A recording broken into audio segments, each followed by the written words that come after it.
be there when you're down, when you're losing your ground, till the afterglow, the afterglow.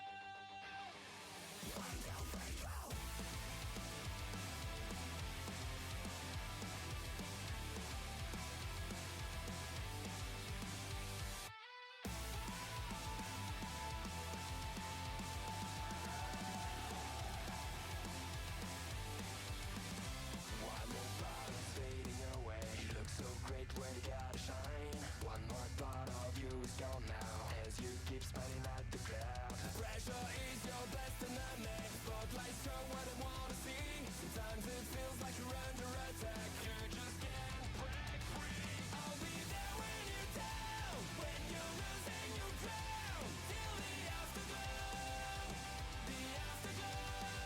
I'll be there when you fall, when you're losing it all, in the afterglow, in the afterglow. Whoa!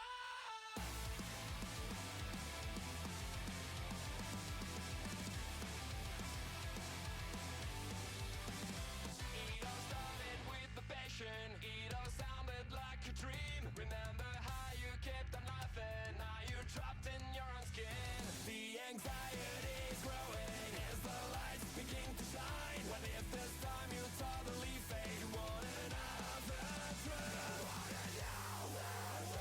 I'll be there when you're down, when you're losing your ground, till the afterglow, the afterglow.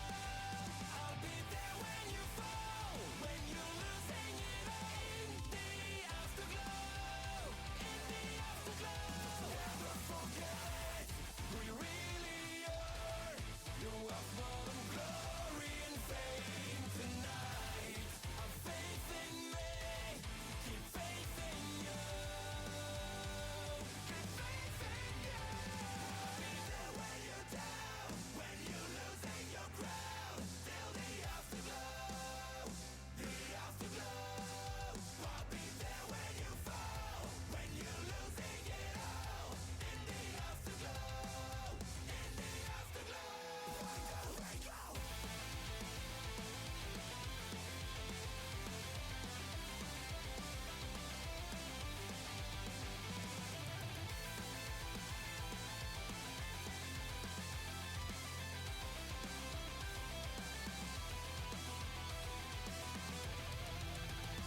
I'll be there when you're down, when you're losing your ground, till the afterglow, the afterglow.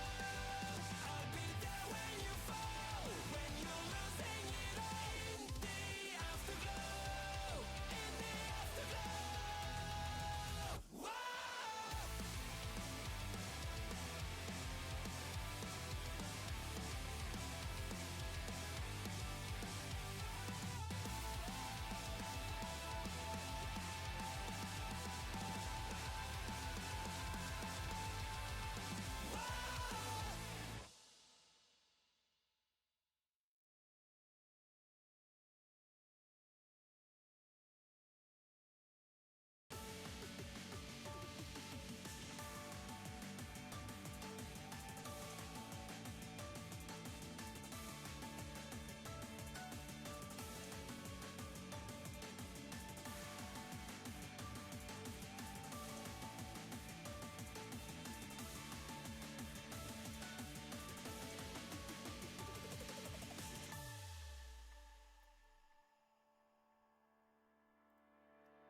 Alright, are the turning sensei Kito?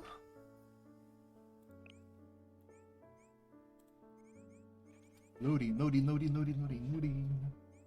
see, I'm about to walk it.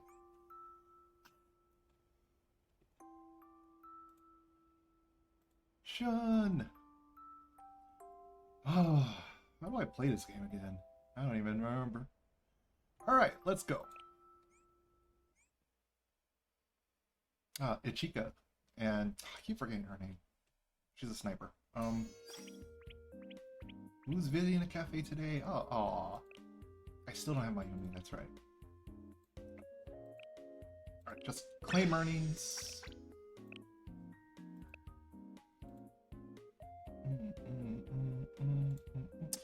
Voltrix! First time, welcome. Not much is going on. I just haven't, like, according to when I linked my account, the last time I played was December of last year. So I'm like, oh, it's been a long... Yes. Yes. Yes. Make the drink. Make the drink.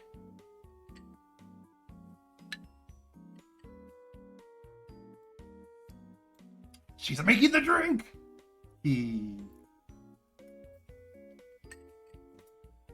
Silly little sugar slider girl. Sugar glider squirrel girl. There you go. That's what she's based on, is a sugar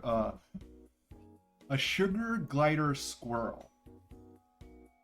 You know, that's why she's got the tail, the ears, and she's from, well, let's just say the Russian Academy. Oh, I am not sure what I'm gonna lose, Voltrix. Like, I am like just getting in here. Because I haven't logged in since December of last year, so I'm like, oh, wait, unannounced visit. Adada? What is this? So I'm like, what is all this new stuff that I've missed in like the past almost year? Oh. Wet. You know what? I'll drink to that. Wet rack, this one's for you.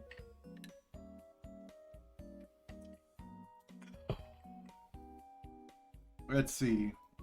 So what can I... Oh, it's like just a friend request thing? Okay.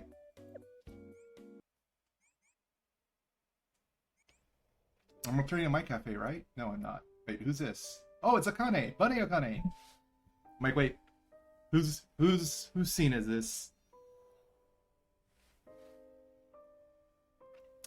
Like, low-key, Akane has, like, Mama Ara vibes. Okay, back to my cafe. Because I wasn't done doing my cafe collectings. Alright. Yo, actually, who am I gonna invite?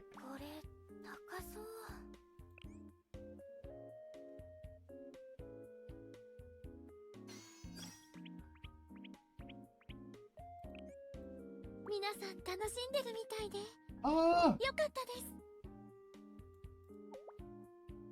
Ah! She got a beach version? Well, okay, this character, she also has lots of Ara vibes too. Oh! Ah! Yeah, I didn't get her. And then...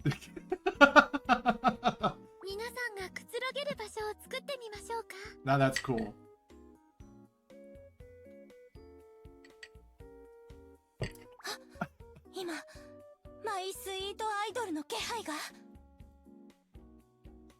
Alright. Okay, so who should I invite? Actually, I'm still working on... Yes, invite the Aloha.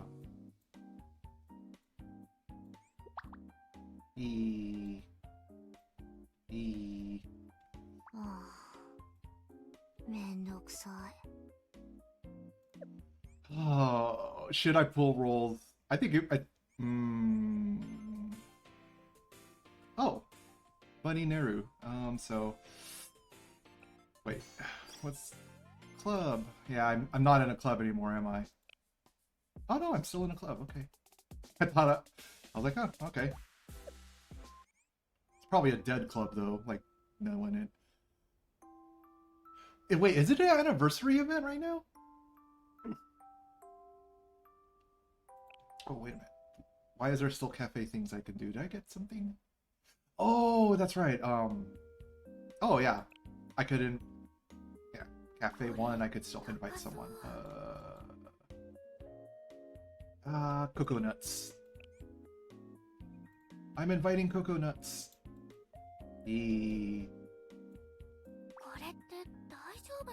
So, this is why I like Coconut coffee. have to question, why does she have a cup of coffee in her hand? And there's still one on the desk. Oh, because that's my coffee. Sensei's coffee. That's my story, I'm sticking to it. Oh, okay. Thank you for telling me, Voltrix. I appreciate it greatly. Oh, like I said, I don't even know what kind of life savings I've got right now. Well, you know what? Mail. Hit play mall. Let's get it all. You know what? I really do miss the music in this game. Oh, wait, who else is on my roster? So there's Iroha.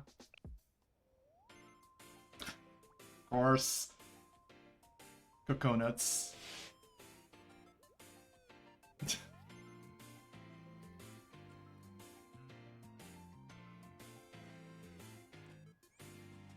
see, who else? Okay. And then... Oh, Hasumi! I'm like, wait a minute. Who's this one again? Yes. The first character I fell in love with in this game, like, absolutely, was Hasumi. No ads!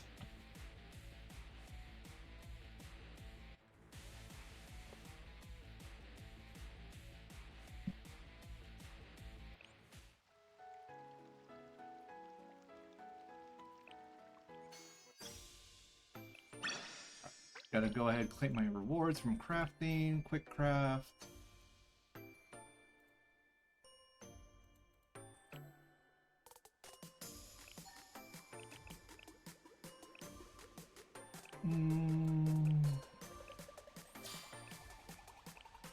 So just some random crafting.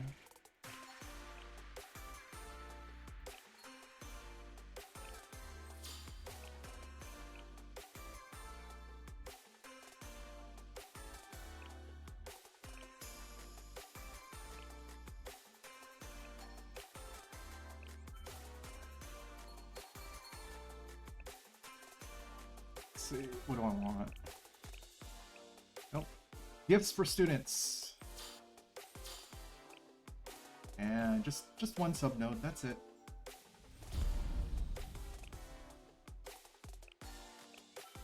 Gosh, I'm so... Oh, these are so...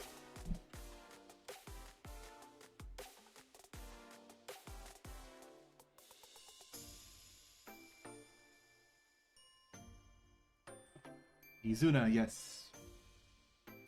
Let's see. Actually, I don't even know if Voltrix is in ad jail or not. Oh well. Just start crafting. Alright. Huh? Oh, furniture boxes. Okay. New recipes. Do. Bum, bum, bum. I feel like... There we go. Oh, there is a recruit fest going on. Oh, no. I'm gonna wait till ad jail ends, and then I'll start some pulls.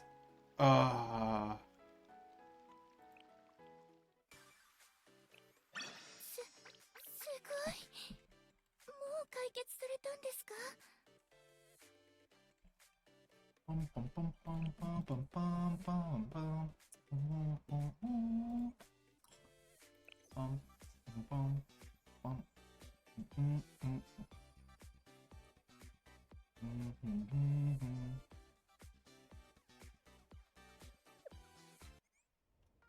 Oh. Hello, Karen ass. Funny girl Karen at that.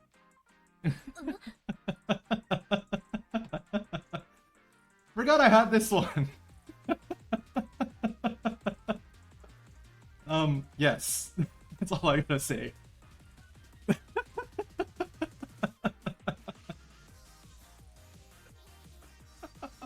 Oh. You know what? The bunny event was my favorite event in this game, to be honest. And I am still upset. I am very still upset. Where is she? I don't think I got her. Actually, oh, so much has been added. Wait, there's a Key Pao version of... Oh god, I love Key Pao's as a costume. Ah! Anyway, where is she? I don't think I got her. Where is she? Where is she? Where is she? Oh! Satsuki's out of NPC jail. Nice. Koyuki, there you go. Koyuki? I want her bunny outfit from the event. That's what I want. I don't like this normal one for some reason. Like, she's cute, but no. No. Ain't it. Ain't it for me. I want her bunny costume version from the event. But anyways, I said when ad break was done, not this one, that I would do... Alright. I would do pools, so... Oh, I have an... Oh, yeah. I don't have actual choice tickets, do I? Nope.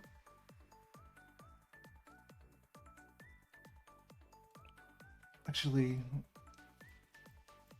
Yeah, I don't have Rio. Oh, no.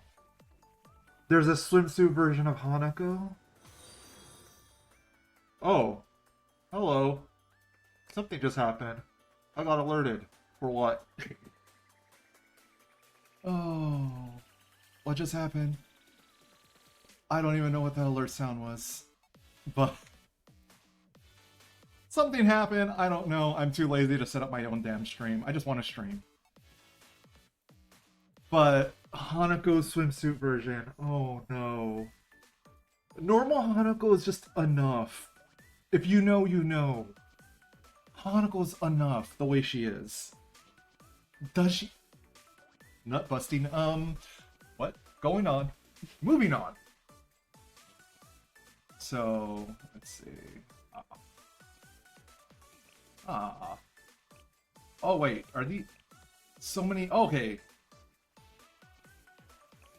So, okay, the Fest recruitment. These are the normal banners. On Swimsuit Hanako, I bet it is Fest recruitment. Narrow School. Ooh, 3-star Rio.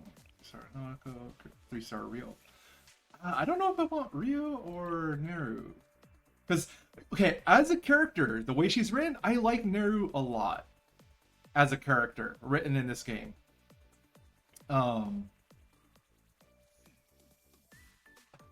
Kind of reminds me of one of my ex-girlfriends, to be honest.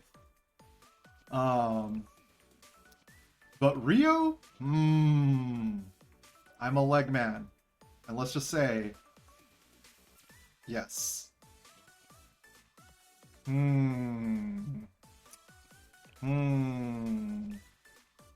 know what? We're going for Rio. Let's go. Pools.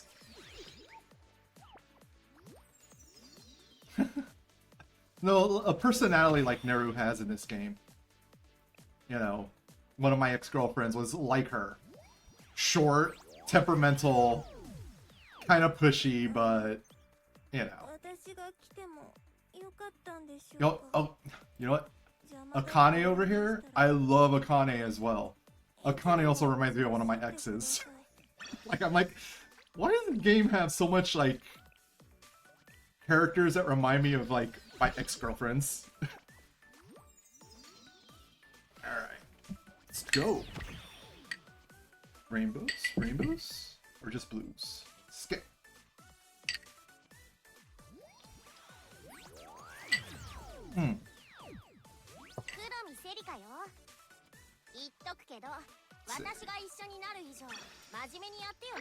Alright, now we're pulling with our pyroxenes.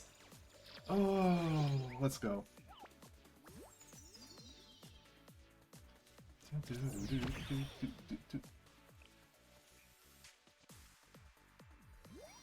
Oh, who'd I get? Okay, let's go through. Utaha. Let's go. Alright. Who was the 3-star? Who was it?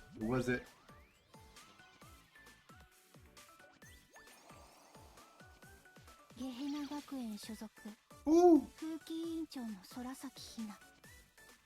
I have all the Hinas now, I think. Normal Hina, swimsuit Hina, Hina dress. Okay. You who single at Voltrix in current modern day, I don't think you're missing out on much. Waifu over real girl.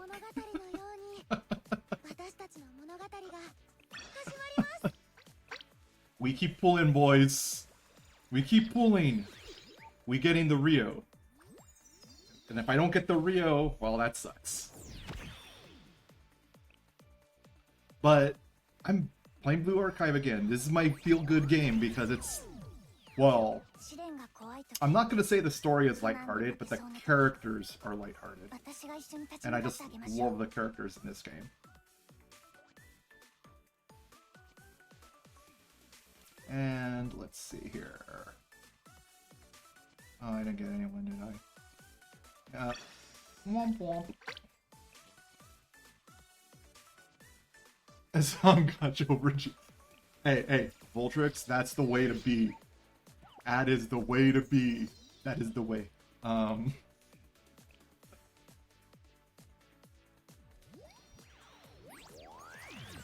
see. Alright. Who were the... Aww. I want to get characters I don't have yet. And I'm not getting characters I don't have.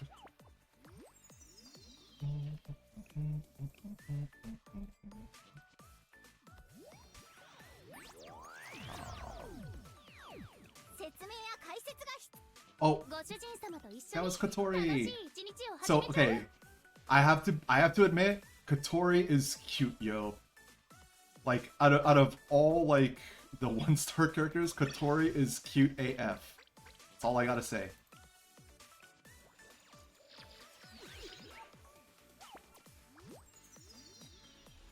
Oh, Arona, give me rainbow. Ooh. Give me double rainbow, please. And we get... double rainbow. Ah! Hot Springs Torino. Okay. You know what? Shimiko is also cute AF as well.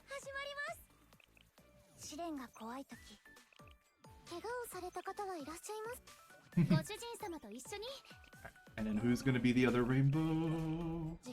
Who's the other rainbow? Let me know. Alright, game. Who is it? Is it new? Oh. The other Ara wife, Mimori. I want her swimsuit. After I saw her swimsuit model in the cafe, I'm like, I want swimsuit Minori. But yeah, she's the other Ara character. From Hyakiko?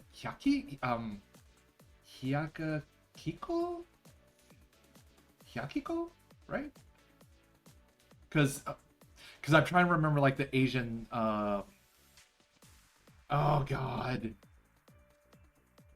The academy that Shun, Kokona, the academy they're from. I'm trying to remember the name of it off the top of my head without looking, right? That's why I got my eyes closed. Because I don't want to read anything on the screen. I forgot what the academy they're called is called. Damn it. Oh well. But, okay. 3 stars I already have, but like I said, we are going for Rio, because I don't have Rio. And Rio is a yes. Just an automatic yes. There's just no question about it. She got legs.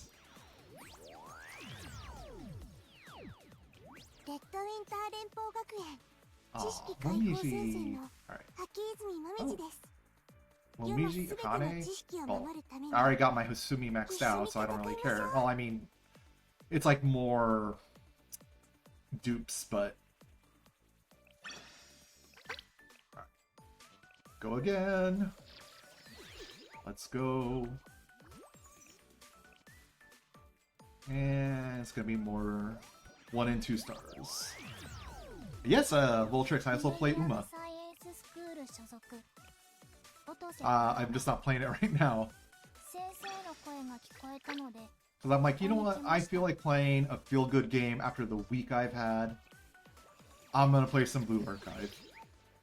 Like, sure, the story... Ooh. Did I just see a flash of a rainbow? Yes, I did. Let's go. Let's go. Let's go.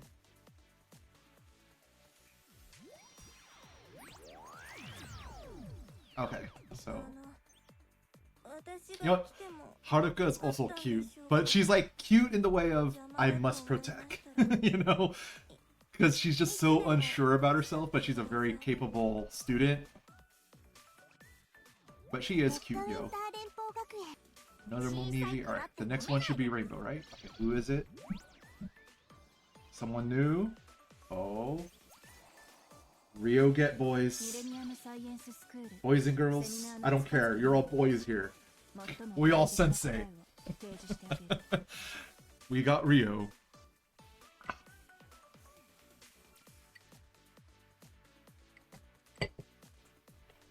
Oh, yes. Drink to that. Right, just skip. Oh. Let's see. Yeah, I don't have to. So now I could skip over to recruitment 2. Yeah, I wouldn't mind getting School Naru, just for collection reasons. It's like how I play Azure Lane. I just want all the Iron Blood characters. I don't care about any other faction. Just give me all the Iron Blood. Mama Rio, legs for days, Rio. Like, I'll be honest. I just want Rio to put her legs across my lap, and I just pet her stockings, pet her thighs. Alright, so who all 2 stars? Speaking of Hanako.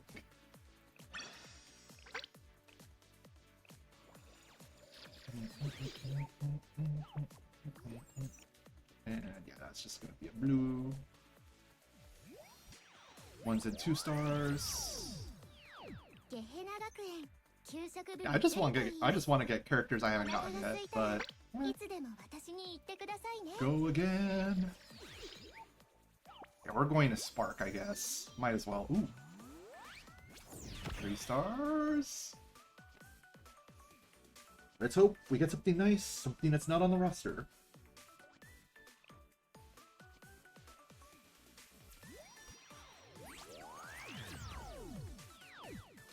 6% dream. Oh, new character. Oh, is this gonna be? Yep.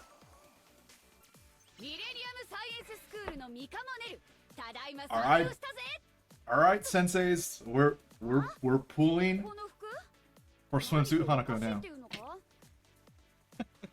70 more. Oh boy. Alright, let's go. Oh. Voltrix just told me to wait. I'm waiting. Pretending I have a gun in my head. But I could skip this. Pull on her. Oh! Wait, Hanako's got an actual banner?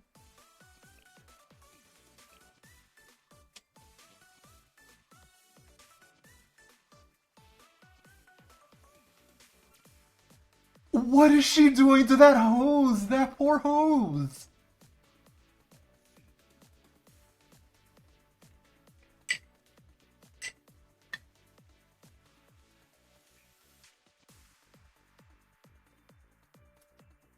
Okay, at first it was, what is she doing to that poor hose? And then it's like, I want to be that hose.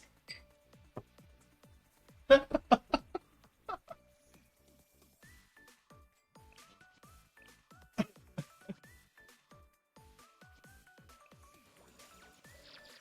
said 18 plus here. I am unrestrained. I say it how it is. Alright.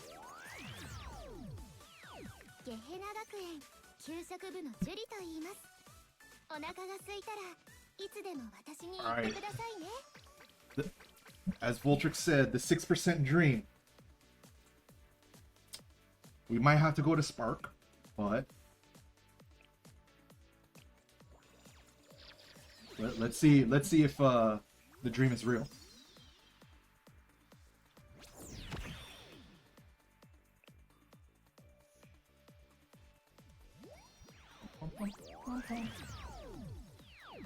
Arona's like, you've come back after like 6 months. No. 8 months. No, you know, it's been like 8 months since I played Blue Archive. Jeez. Jeez.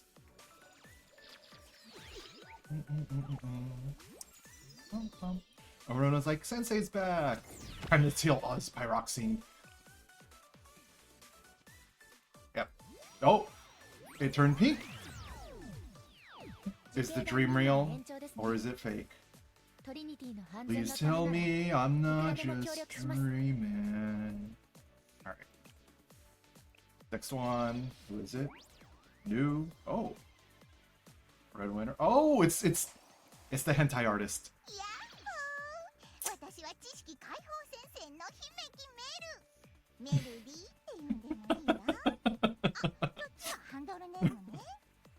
As soon as I saw it's time to draw and the red winner, I'm like, oh, it's the hentai artist.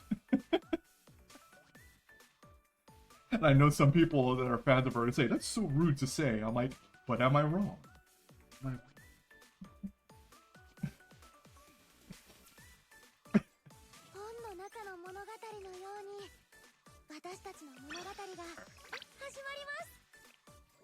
We just need another 2 10 pulls if she does not show up for Swimsuit Hanako playing with my hose. I mean, the hose. That? Yeah, that came out exactly how I intended it.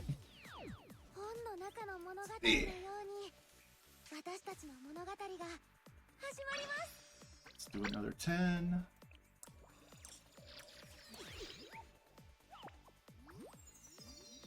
Ooh! Turn. Ooh, yep, turn pink. 3 stars! Am I gonna get lucky?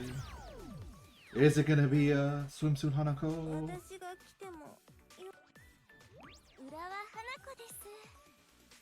Oh, there's normal Hanako? She is so suggestive.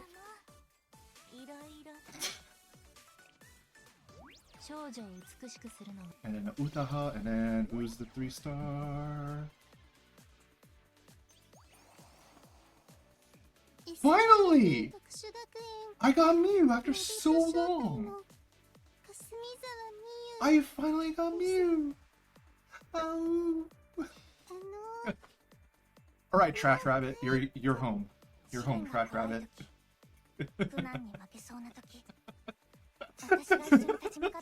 I know some people are gonna be like, you call her Trash Rabbit! I'm like, am I wrong? Am I wrong? Tell me, am I wrong? Alright, the last 10 pull, and then we get the guarantee for Swimsuit Hanako. But I'm...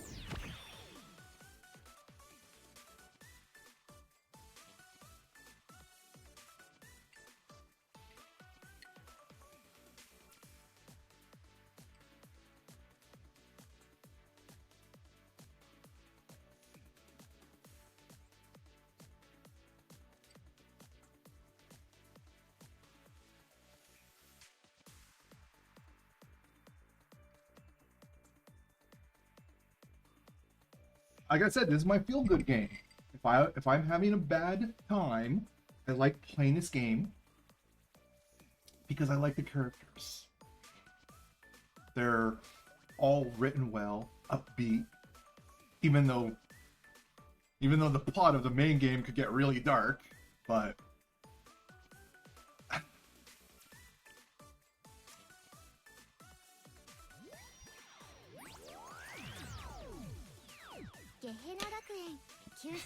if that ends up being Swimsuit Hanako, then it's gonna be like, who do I select from the selector to get more dupes?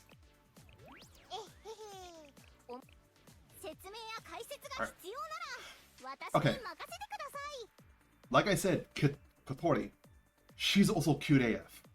Now, she looks like a mess, but like, when we're done recruiting, I'll explain why I love her character design. But 3-star, right? 3-star. Who is it? ベリタスの部長兼得意現象 Okay. 捜査部の部 A 長 dupe of Himari. That's fine. ミレニアム That's fine. 最高の天才生 That's fine. 給食部のジュリと言います Mutsuki. お腹が空いたら I'll be honest, Mutsuki is an adorable scamp. Okay, I'm just gonna confirm, and then Hanako swimsuit. Oh, 冷たい水を浴びると気持ちまですっきりしますよ先生も水遊びいかがですか Blue Archive dance? Bless you.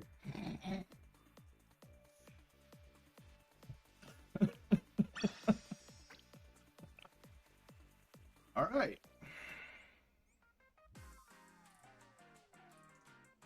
I also did really love the music from the bunny event. That's why I kind of like, you know, that's why I really like the Karen skin. Is the music. Okay? It's the music. Wrong way. Okay? It's the music. That's why I like it, chat.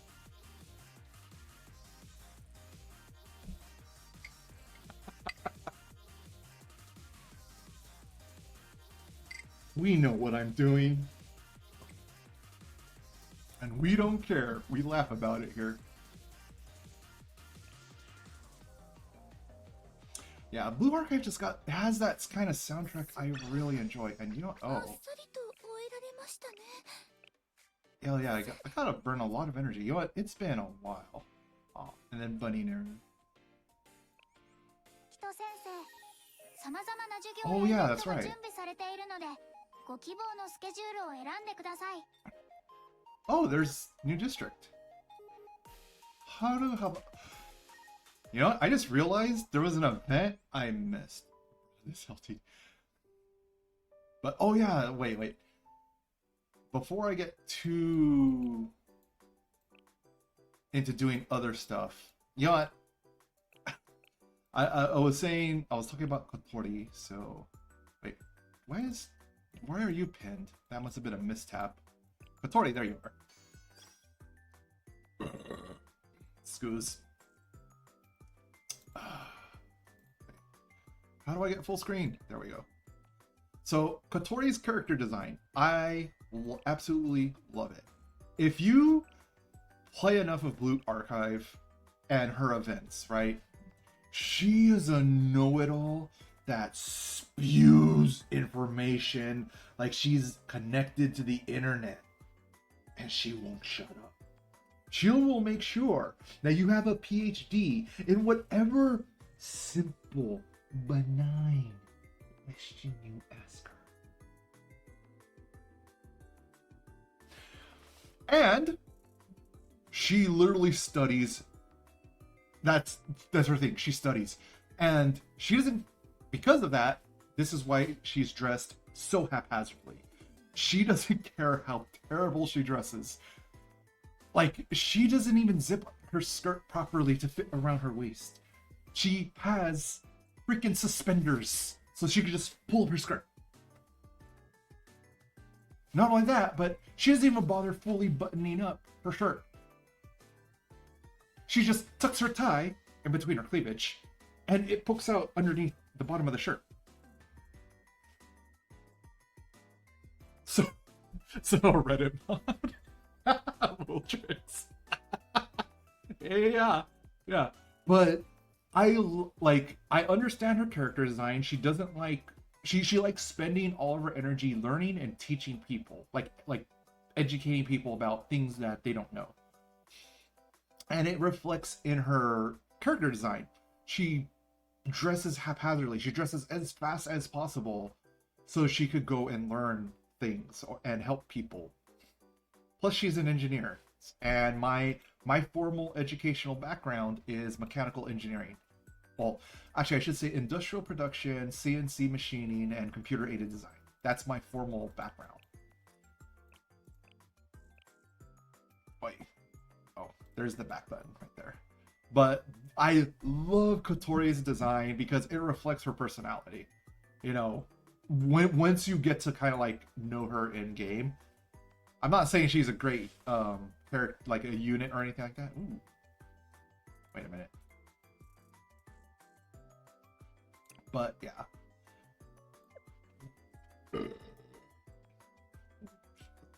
So who are my? Well, actually, you know what? I bet the. You know what? How's the PvP looking? Because I bet I am not meta in the PvP anymore. Because it's my inventory. Oh yeah, that's right. I need to spend energy. I got 909. Ooh. Hello, Akamo. Actually, you know what? Let's go one more over. Because yes. Yes. Yes.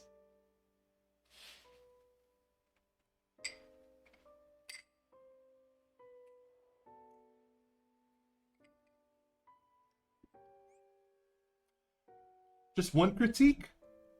Just one critique. I think the artist made her bust too big.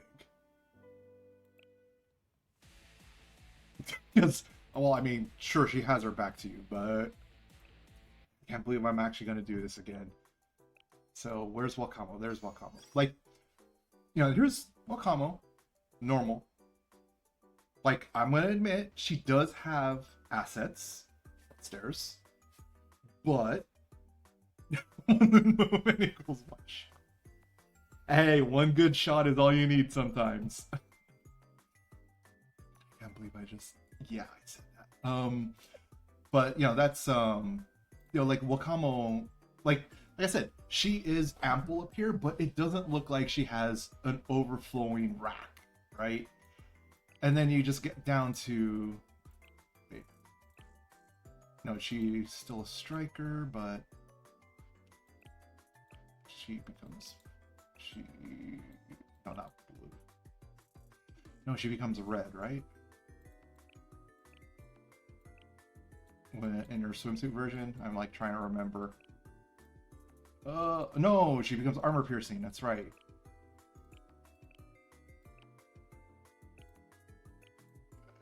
There she is. But like in the Wakamu swimsuit version, it's just like, oh, she was hiding sweater puppies.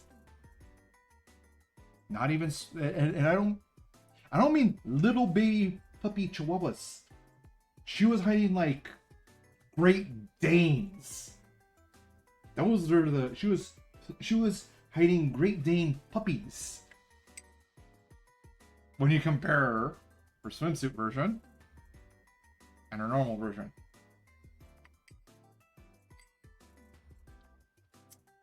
But devs and artists, I will drink to that. Hey, a refill. Let's see what's in the box. No.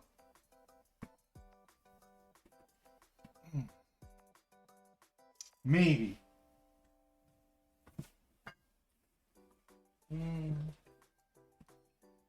Yes.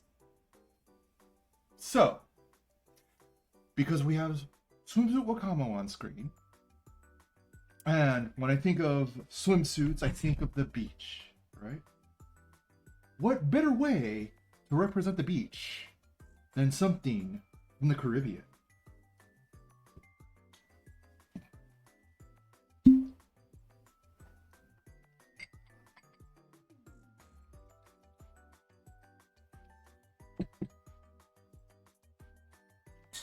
And no one could donate enough money to make me drink. But besides, it's a violation of TOTS. But there's nothing saying that I could drink of my own accord. Alright.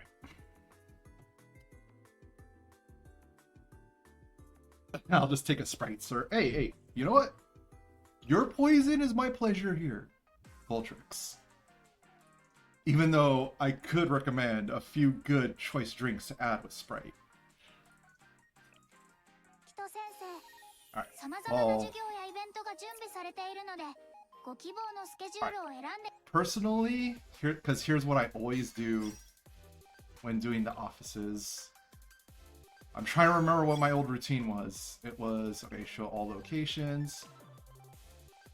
Yeah, okay, so the reason why I do the hangar is... Wait, did they change the rewards? Oh, because the shale, it's the tech notes of your... Well, you know, the purple box of your choice, right? That's why I like picking shale. But, unfortunately, in the hangar, students I do not have. Students I do not have! So instead, we're going to go ahead and go to the shooting range. And to be honest, getting the yellow rarity boxes for, you know, training materials, a select your own, that's fine for me. And then I just... Ooh, the garden. 3 characters. So, this is a great... That was a great pick for those... You know what? I like this character too. I keep forgetting her name, but she has a freaking MP5K. That MP5... Okay. Real life, an MP5K would be my daily carry if a fully automatic weapon was allowed in the country I live in. Well, the state. I live in California. And they frown on fully automatic weapons. They're not entirely illegal to own, but they frown on daily carrying it.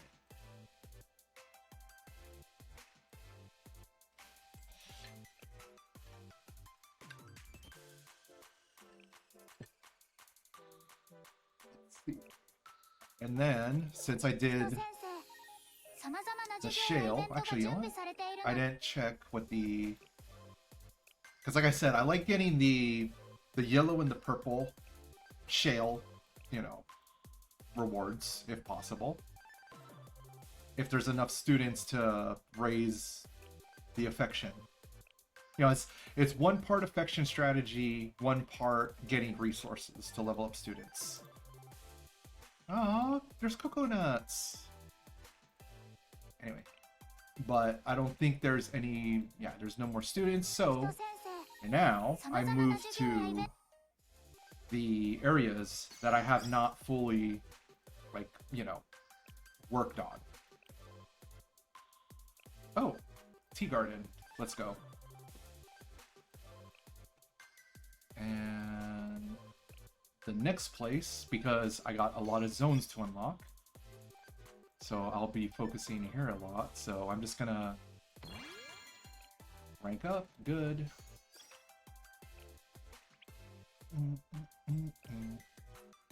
Said the music. Oh, she's in the game now too. Ah, ah. Alright, so that's all I could do in Harabara, so I guess I go back to here to rank this up. And then more affection with Kana, and I keep forgetting her name because I'm a dork like that.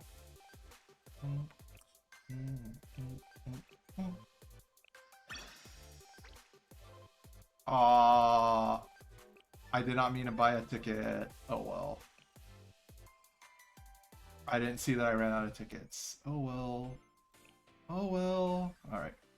So I got energy, tasks, and more energy. Okay, you know what?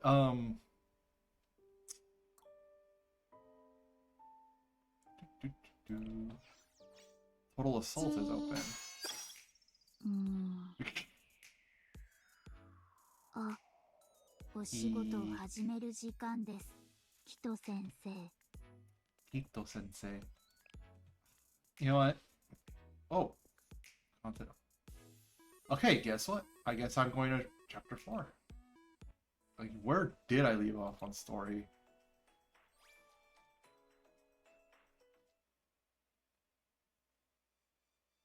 Okay. So, alright, go to main story. Gosh.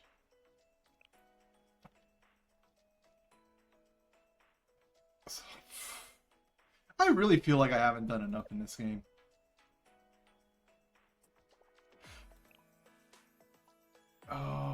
gosh. I'm all, oh, tasks. Oh, wait.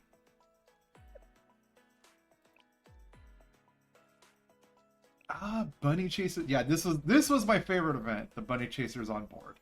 Actually, wait.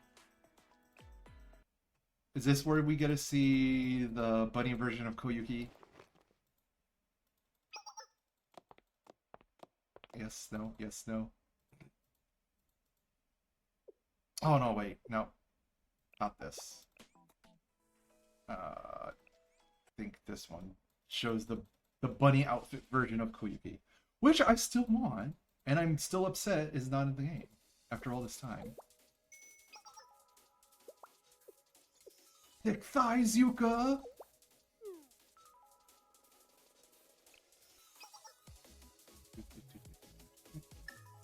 There. That's Koyuki's bunny outfit. I love her bunny outfit. Give it to me, game. Give it to me, devs. I want it. Alright, but actually, you know what? Yeah.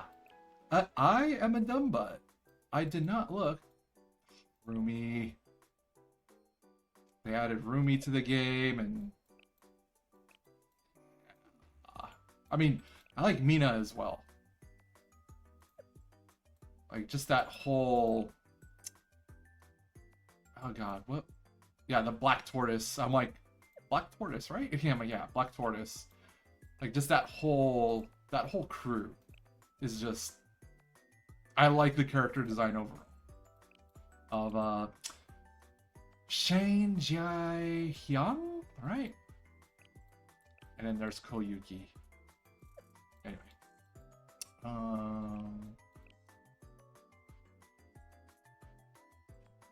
So, you.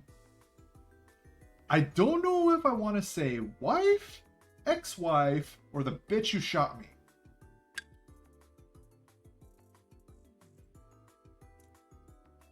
Because all of them are true.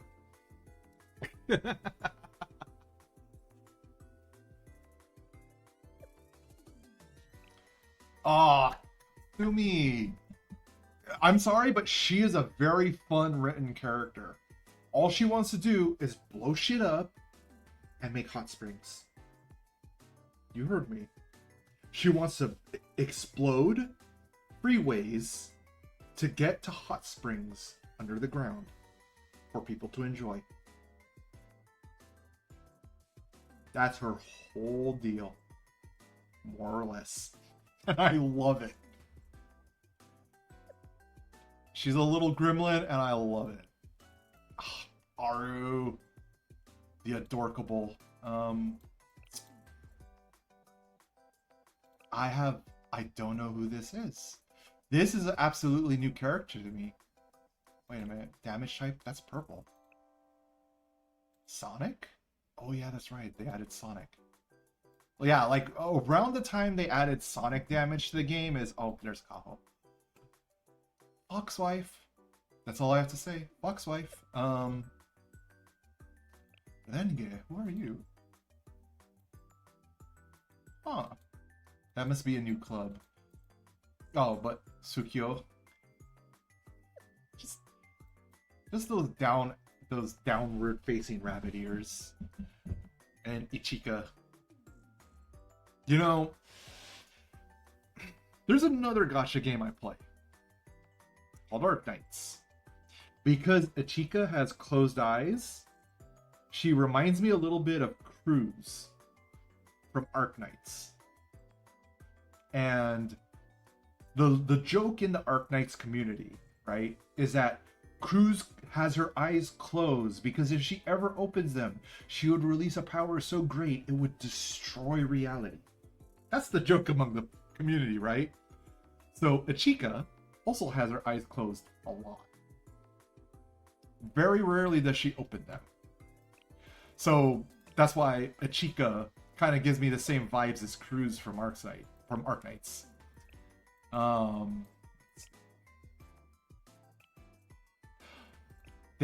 Kirara's out of NPC jail.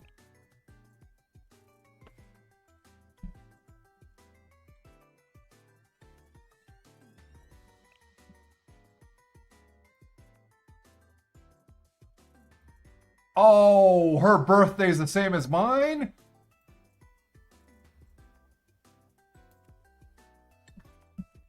A Gyaru character has to be on my birthday, huh? Thank you for the birthday present, Devs.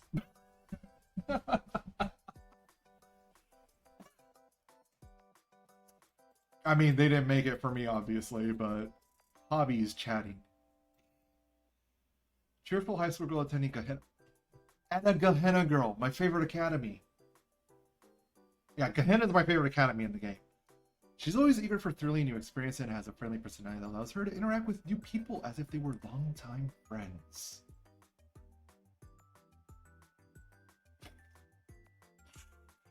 I'm not gonna say what popped into my head. Let's just say if she likes interacting like we're longtime friends. Yeah, Katori cheerleader. You know what? Like, Katori has like that belly you just want to just squish the sides. You just want to squish the sides. Not to like say, oh, lose some weight, fatty, but it's just like, she's squishable. Made versions of Mimori and Midori? I'm sorry, but the gaming girl club is kind of like my favorite club. Midori more than Momoi. Yeah, I called her Memori, didn't I? Oh well. I'm getting drunk. And then of course, Toki Bunny. My bunny collection is now incomplete. I must rectify this one day. Let's see. Gosh. Pajamas Yuka.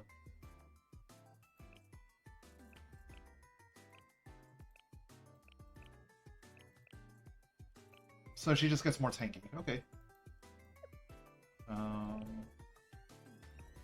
Swimsuit version of Kana?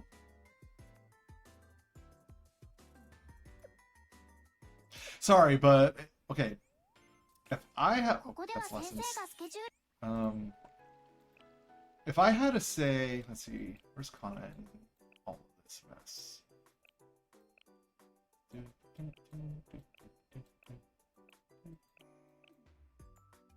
Oh wait.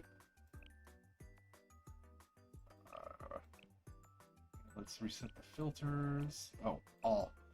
I'm gonna wait all students because Kana's a special, right? If I'm trying to think here. You know, I haven't done a whole bunch of nothing. Oh, actually, you know what? That's what I could do. I have a bunch of new level 1s that I've never had before. Equip all of you with the pink sneakers and then just get you to level 20. No, not level up skills, just normal level up.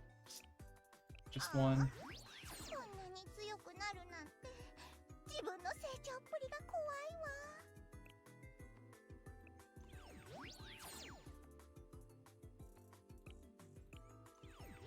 Okay, is it only when I do the special report? What was that character voice? Excuse me. No,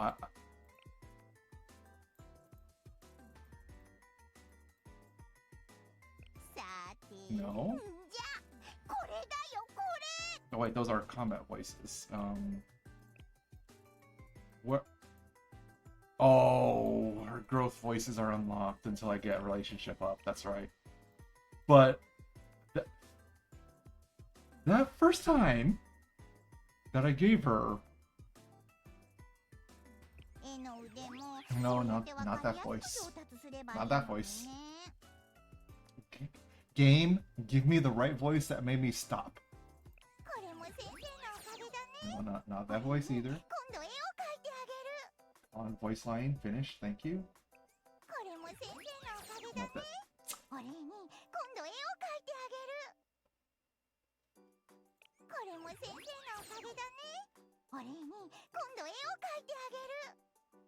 The one voice line she did made me stop because I'm like, she's the hentai artist. That is a very hentai thing.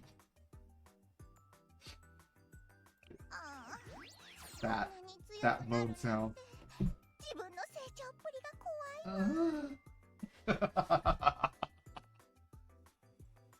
That moan sound. I was like, hentai artists make a moan sound. Great.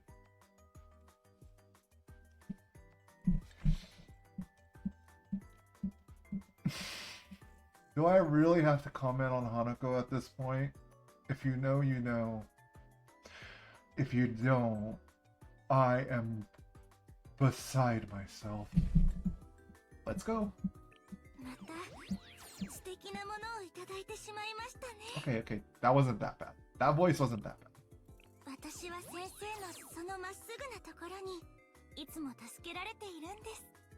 私は先生のそのまっすぐなところにいつも助けられているんです。たまにはご自身のこともいたわってくださいね。また素敵なものをいただいてしまいましたね。また素敵なものをいただいてしまいましたね。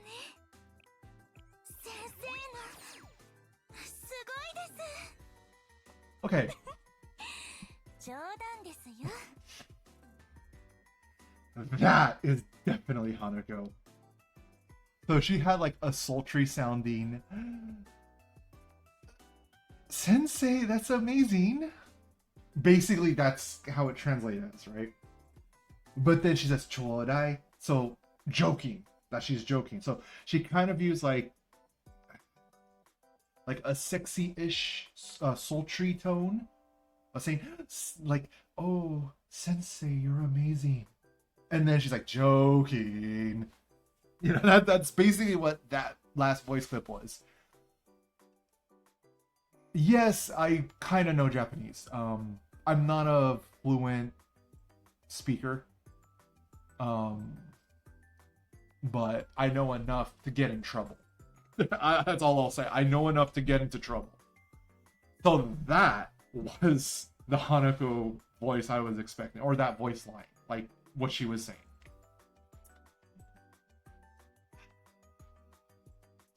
Oh yeah, that's right. Hina dress.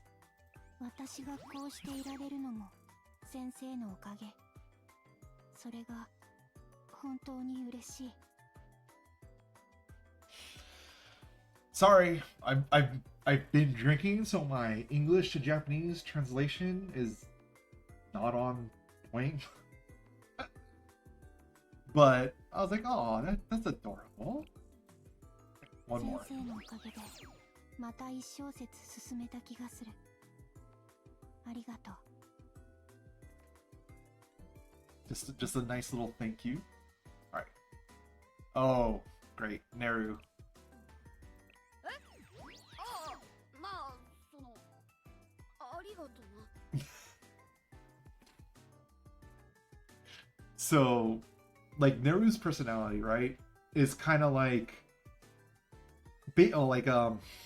I'm trying to find the right way to express the context in which she said it in Japanese to English. Like she's kind of stubborn, she's kind of tomboyish, right?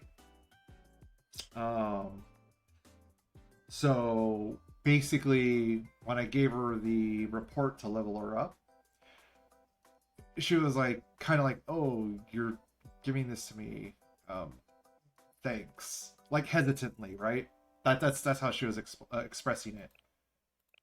なんつうか、本当の生徒と先生みたいだよな。あ、いや、合ってるか。 So yeah, you know, like Neru's personality, like overall, she's, well, I mean, she is the leader of the CNC club, right? And well, she's kind of a badass. She's tomboyish, she's a badass, she's like, she kind of has like the Japanese Yankee personality from anime. So if you know what I mean by that, right, is she's enough of a delinquent, or she's a little bit of a menace, but not enough where she's like a problem, you know, basically. I like I said, I'm paraphrasing. The characters are much more well written, and of course everyone's gonna have their own different idea, but that's how I look at Neru. But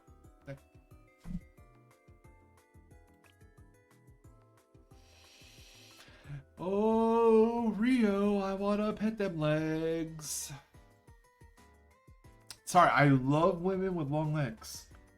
Even more so if they wear stockings or thigh highs, garters.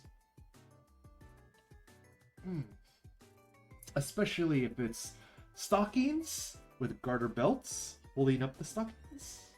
Just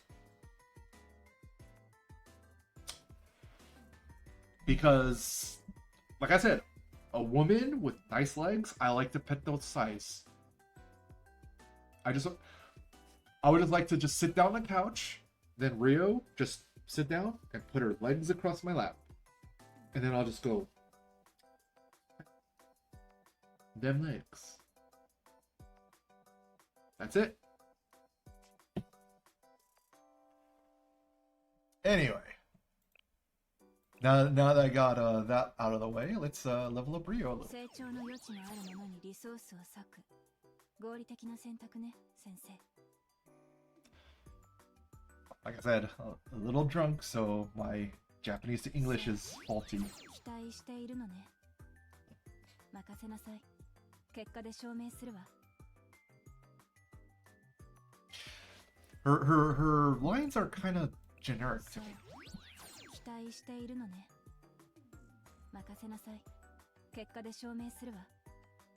It's like, okay, like I said, I can't do direct translation to English right now, but like I said, I'm kind of paraphrasing here, but her voice lines are in a way very professional like, you know, when I'm just leveling her up. その感謝するわ、先生。この言葉が正しいのかはわからないのだけれど。 Yeah, her voice lines aren't overly affectionate or anything like that. Like some of the other students could be, but well, all right. So let's put some shoes on. Yeah, let's get some equipment on these students. Wristwatch, bag, hat. Because personally, I like whenever I get new students, I like putting basic equipment on them before I start, you know, really anything.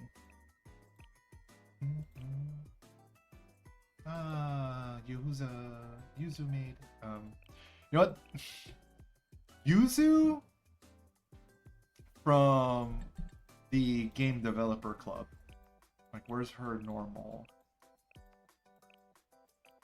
There she is. Like, if you know, you know, but Yuzu's also an ex-girlfriend, personality-wise. Not like the literal character in the game, but personality-wise, I have a gamer ex-girlfriend. And she was very, like, she loved video games. Like if you got her in a video game environment, she was great. You know, she could actually socialize like a normal person. I hate saying that. But as soon as she kind of like felt a little bit uncomfortable or the center of attention, she just closes up, right? And Yuzu hides in a locker.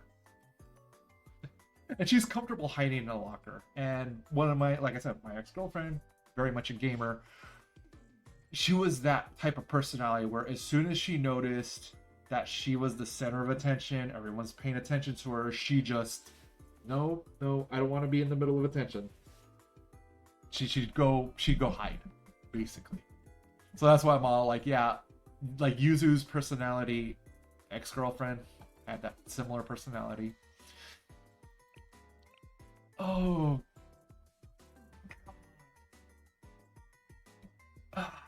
This is my second favorite club in the game. So Gehenna is my favorite academy. The Pandemonium Society is my favorite club. My second favorite club is the Justice Club. And this is the club president of the Justice Club.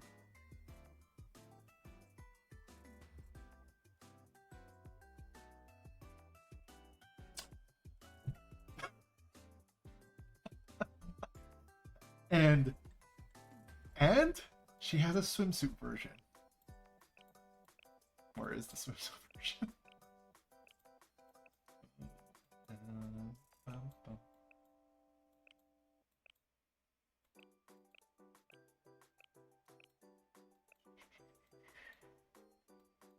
Tsurugi swimsuit, where are you? Tsurugi. Yeah, she would be a striker. Alright. Oh, no, she ended up being blue attack value, right? There she is. Yeah. Swimsuit version of Tsurugi. Another character in the original art does not like she's... Well, that looks like she's not hiding sweater puppies. And there's an ad break going on right now.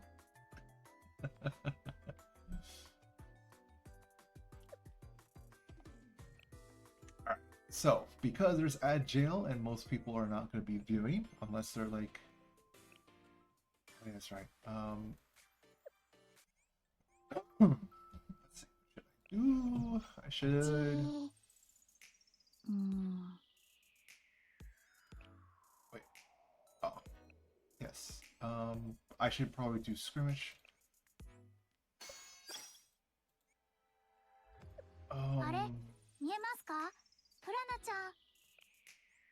Bounties? Yeah. Wait. No, not bounties. Commissions? Ah, yes.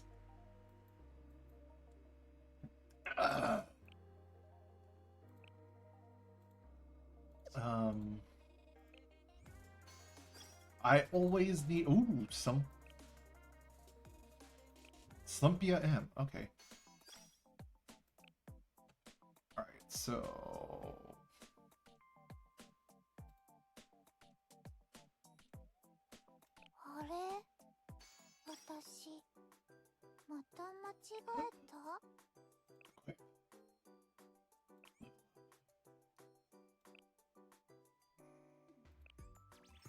Okay.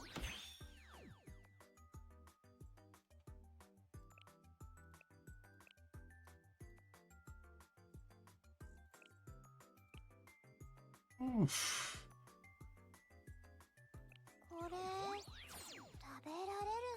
So 88 is the max level right now? 88's the max, so... Wakamo.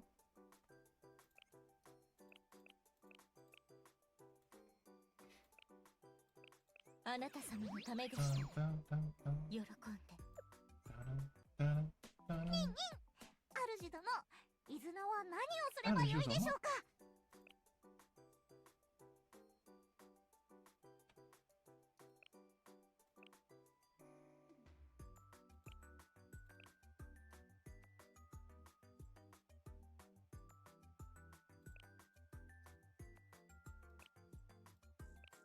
と主殿の期待に応えられる忍者になってみせます。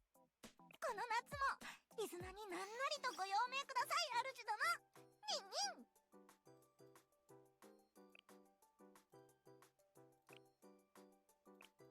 主殿のおかげでイズナはここまで強くなれました。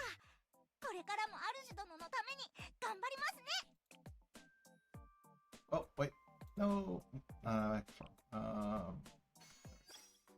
Hey, the ad break is done. Welcome back, everybody.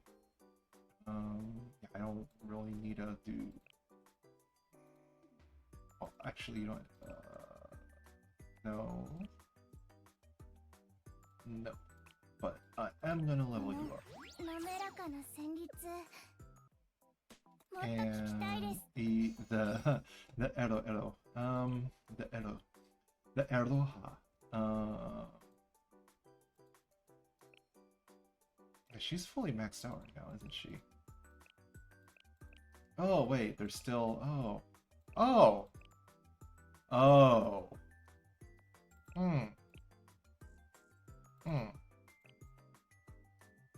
Oh, she needs a watch upgrade. But anyway. yeah, I'm just gonna do a little bit of. Oh, I already forgot what it's called. Yeah, I was gonna do a little bit of commissions to get my energy down, and I always need money for something, so I was just gonna do Sumpia Square. So here's my Sumpia Square setup. Chisei, Wakamo, Izuna, and Izuna swimsuit. Yeah. Just I'm sorry, but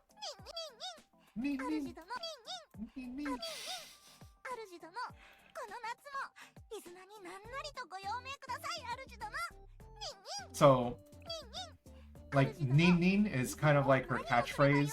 It's kind of like going. She's kind of like saying ninja ninja, but she kind of shortens it to Nin Nin.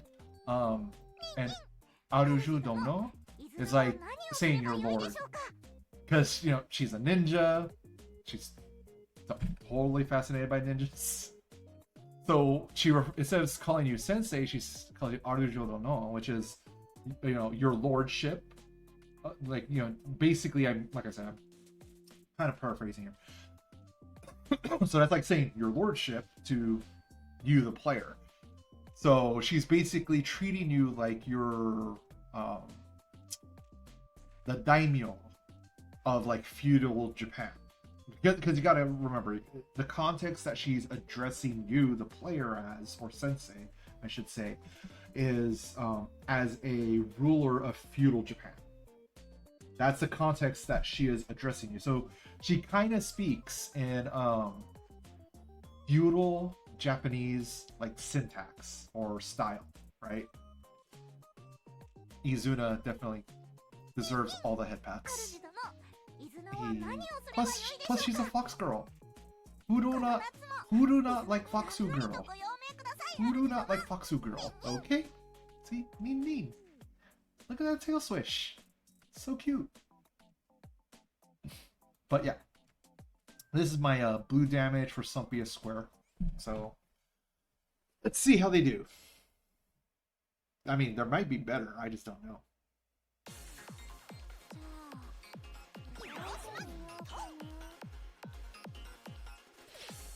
Yeah. Triple speed and just throw auto on.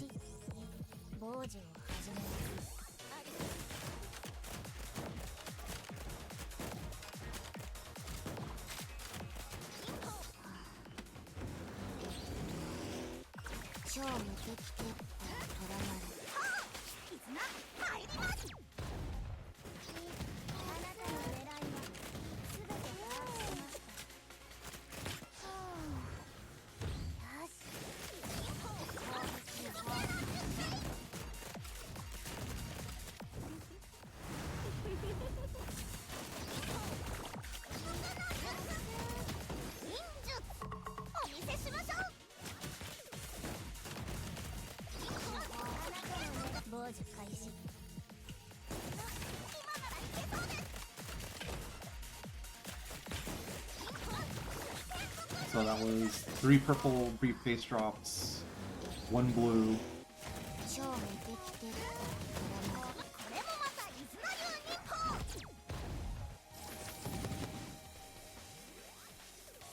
And another purple. Or pink.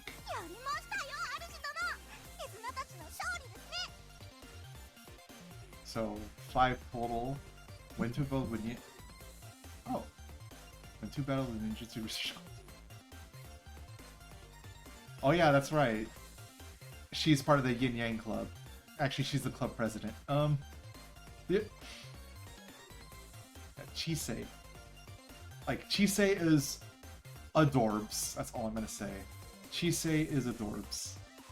And I don't even have to talk about Wakamo. Well, like, as soon as I saw Wakamo, right, I was like, Taiho, is that you? And if you know Taiho from Azure Lane, like the personality style, yeah, that's basically Wakamo. But I really like Wakamo because she's also Fox Girl, who don't like their Foxu waifu. I'm just gonna go ahead and sweep. I'm just gonna do maximum amount of sweeps because, like I said, always need money in this game. You know, some people say, well, you got a little too much money. You got 68 million now. I'm like, yeah, I had 65 and I kind of spent 4 million just now leveling up students. So, yeah. And then total assault is open. Let's see.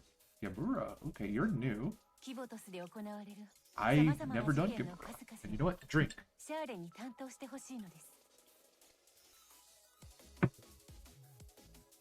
I've never done Gebura before. Like, why is this odd?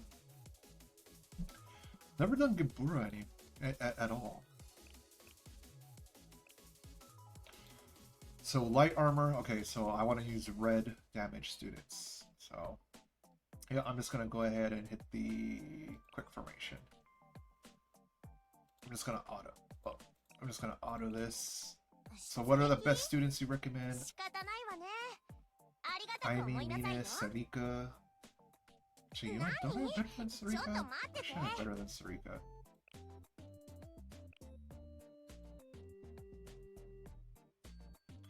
I'll just say, do I have healing in the group? Yeah, technically I got some. Oh, Mine, right? Oh, yeah, she doesn't actually heal. Alright, so replace Sarika with Koharu. That's Serena still, or Sarika. Unselect Sarika and then got Koharu. And gonna level up Koharu. So she's 88. You know, how long for? Okay, max growth reach. Okay. How about weapon growth? Alright, yeah, I'm gonna need a limit break her weapon still. That's right. And a minute, I mean, Shun. Oh, Mashiro. Okay, so Mashiro still needs leveling up. So. Yeah, I also need to get.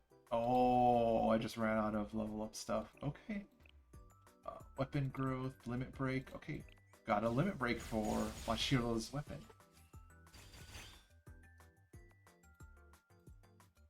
That's good. That's good. Ja. Oh.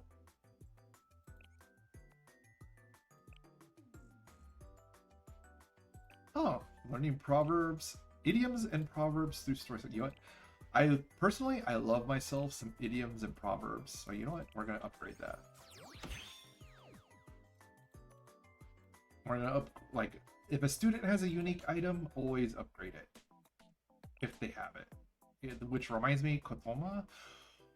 Seriously, a day one release character doesn't have a unique upgrade. I mean, granted, this is why you use Kotoma. Her EM Wave Diffusion skill. It increases ally attack. This is why you put her in your team. It's for her passive buff. Not much else. But the fact that she doesn't have a unique upgrade kind of makes me a little sad. Because, like I said, she's like a day one character. And like I said, I'm just looking to see if characters have a unique upgrade. So, Aimee's is already... Oh yeah, because Aimee's part of my PvP group. Of course, Shun. Alright. But I saw Aimee had something I could upgrade. Oh, that... So the butterfly purse could be upgraded. But what about Mine? Level ups for Mine. Okay, she could upgrade to the butterfly purse with the dream capture. Personally, I kind of like just the dream capture. Dream catcher, not capture, catcher. Yeah, you can tell I'm starting to finally feel the effects of Mi Ikuho. Alright, so we're gonna mobilize. Yeah, assault ticket. Let's go. Let's see. Gebura, ruler of recklessness. I have not faced this boss, so you know what? This gremlin right here from the General Student Council. This little gremlin.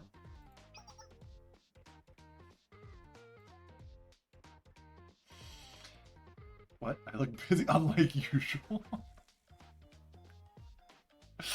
Sure, Momoka, sure. A little test, right?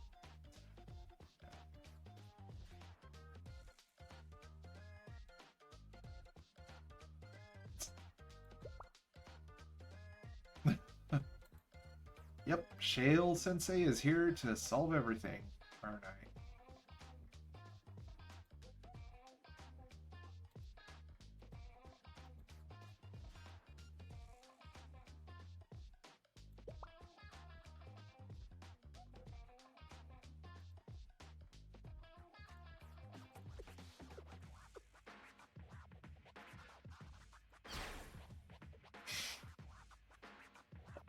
Where's her row rice crackers?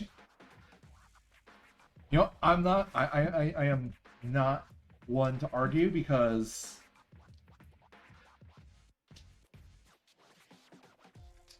Skyflakes are my favorite crackers. And then Pokey. Yeah, these are my favorite crackers. I've enjoyed them ever since I was a little kid in my grandma's house.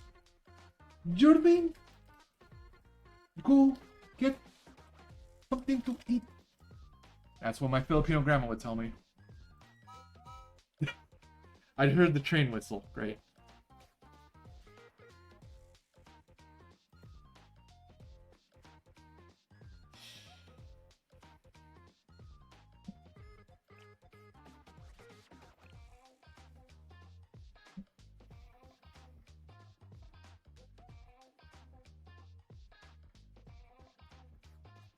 Momoka, I understand exactly where you're coming from, and I feel the exact same way. Because sometimes, when I allow myself... Whoop, lost it. Sometimes, when I allow myself to have treats, one of my favorites,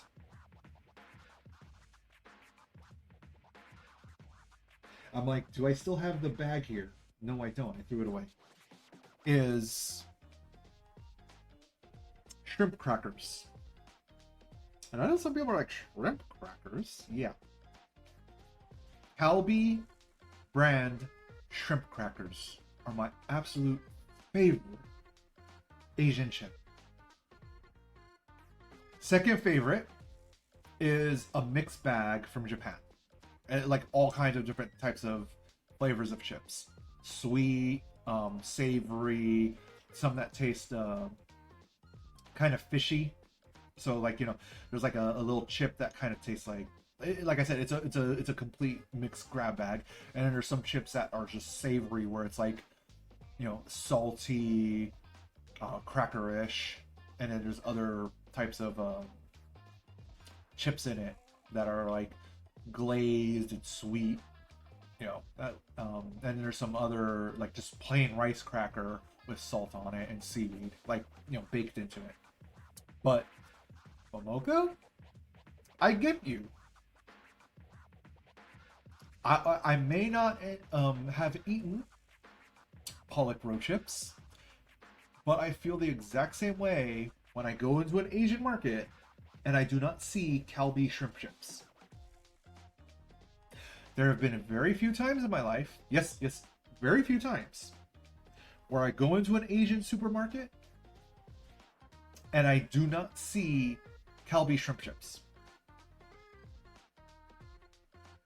And when that happens, I do get upset.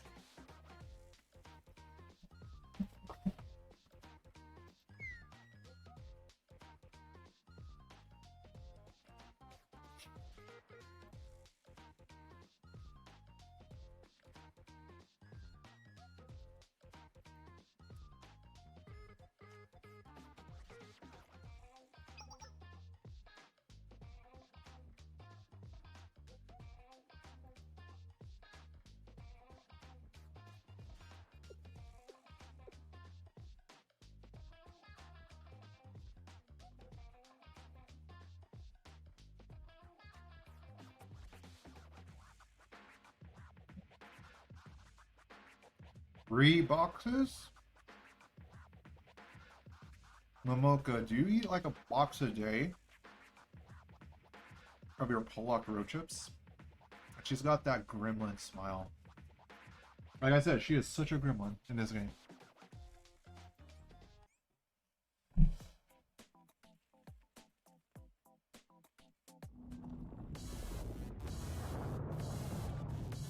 Ooh, a transformer. I really do love the mech design enemies in this game.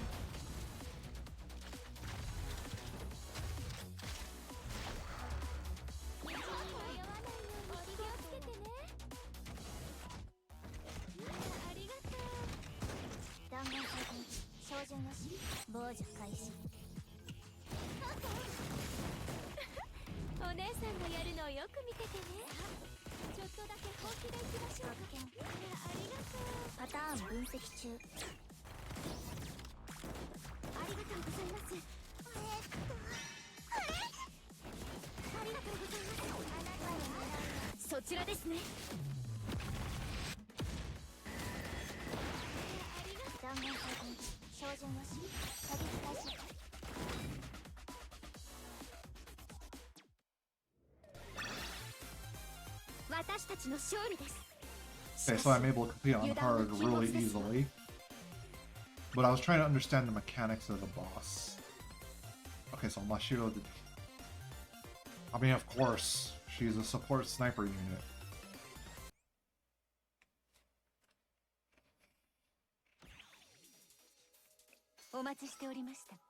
Sensei.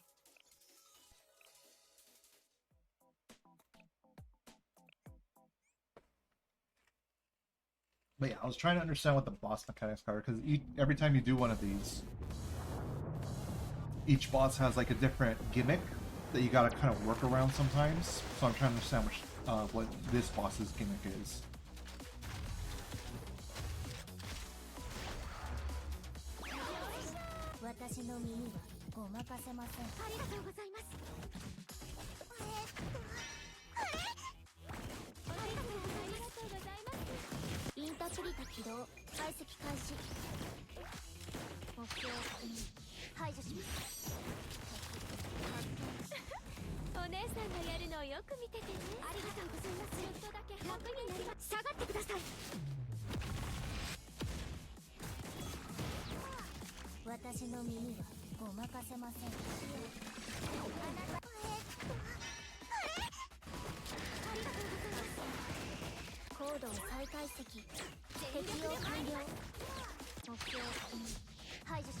You know, I don't think I need more than one tank. Oh, there we go. Second phase. Oh, you're just alpha striking, aren't you? Because, like, what is this? Like, this furnace here.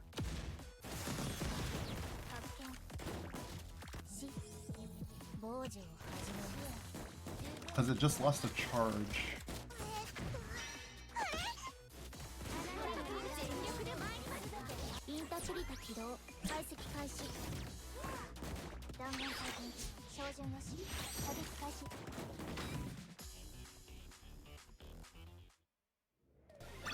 I'm gonna admit, I really like that Gibberah boss. It kind of reminds me of an Armored Core. Like, the overall design of it. Oh, I'm not gonna say white glint. You know, even though the armor's white on the Decagrammaton bosses. But kind of hard not to see the similarity to white glint because, you know, if you know your Armored Core, you know. That's all I'm gonna say. We're gonna do very hard? No. Something. But yeah, like I said, this... Yeah, this is like an Armored Core design, now that I look at it more.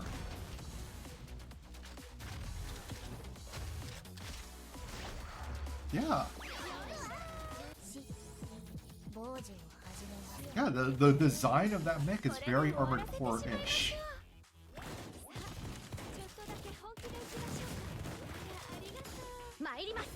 My lips get chapped a lot, so I use chapstick a lot. I like my lips being moisturized.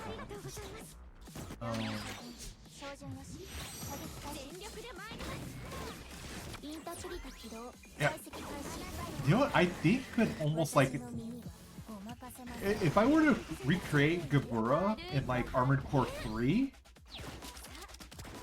Armored Core 3 Last Raven, I could probably do 80% of what it looks like. And the reason why I say 80% is back in the Armored Core 3 equipment system, you could only have one shoulder weapon on each shoulder. And Gabura here has 2 weapons on its right shoulder. And that's something you can't do in Armored Core. Well, Armored Core 3 Last Raven. And Armored Core 3 is my favorite Armored Core out of the entire series. Like, anything in the Armored Core 3 series is my absolute favorite. Like Armored Core 4, 5, and 6, I want to love, but it doesn't feel like Armored Core. I'm an Armored Core 1, 2, 3. I'm an old vet. I'm a Raven's Nest vet when it comes to Armored Core. Yeah, I don't think I'm gonna win this before the time help.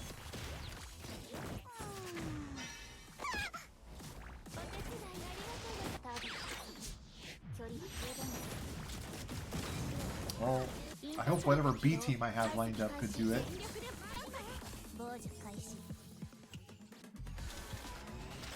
Ah, I really do like that second phase, like just all-out assault from Gibura.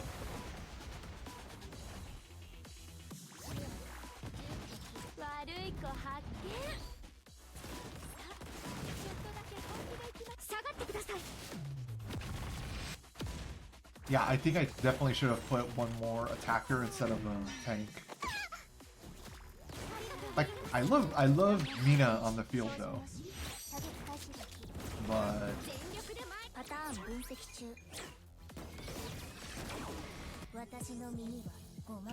like I said, this is my first time facing Gabura, so I'm like just, I know this looks like really fast and like I'm doing nothing and I'm just like letting it auto battle, but I'm actually processing like who's taking hits. I'm looking at the health, wait, A, the health bars, B, who's got certain buffs up and who doesn't.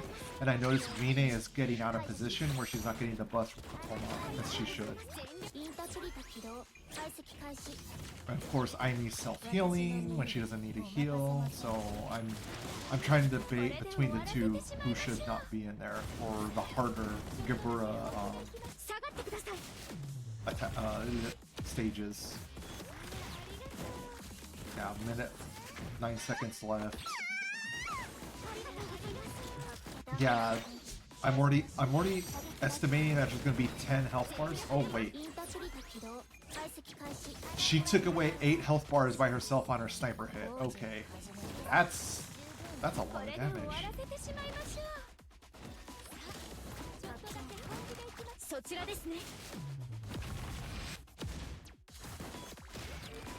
And was that a crit hit or a normal hit? My sniper. Paying attention. Normal hit was like 6 health bars. Okay, so a crit hit is like 8 health bars then.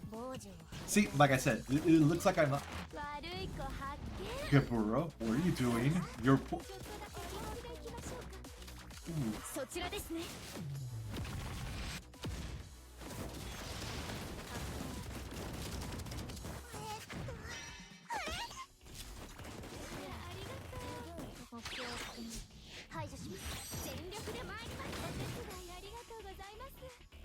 Oh, Gabura down.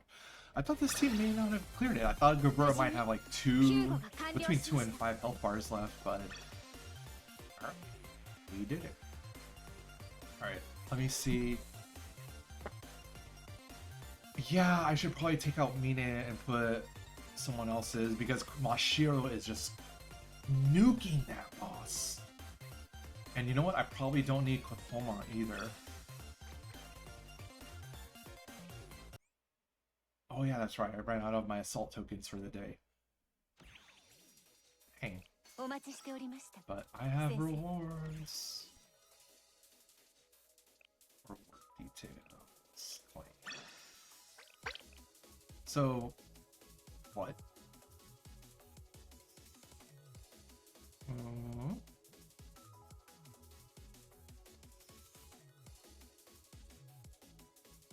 There's lunatic difficulty now? What the heck? Alright. Alright, let's do some bounties now, so... Actually, you know what? I gotta see which students I'm working on before I pick a... Yeah, I just got out of total assault. 今日もいい天気ですね。学園交流会では様々な成長材料などをもらうことができます。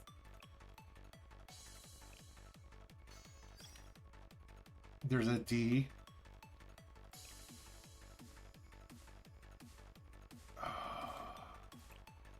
Alright, well...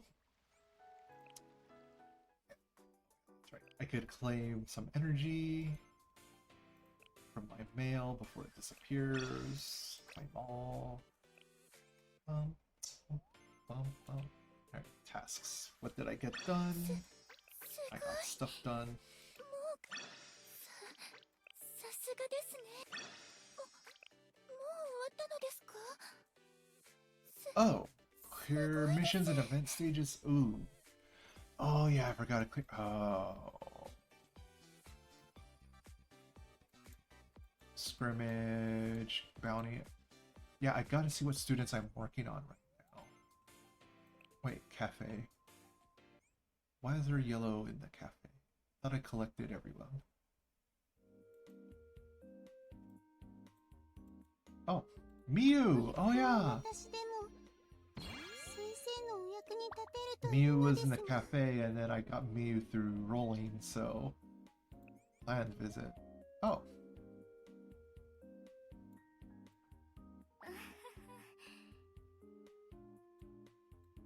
So these are the people on the friend list. ここにお菓子とか隠しておこうかな。 Yeah, I probably should do a new cafe. Because all I did was just throw stuff into my cafe. Wait, why is it... Oh, wait. I may have another student in cafe number 2. Alright. I have a student in cafe number 2 I could get affection with. どこかバレなさそうなとこ No, in cafe 1. Who's in cafe 1 that I could get relationship with? Oh, I never clicked on Coconut. Makes sense. Oh wait, that's something I could check in the cafe. Hold on. And that was the bunny music. Love that music still. But no. Comfort rank up is ooh. Ooh, there is a rank up for the cafe.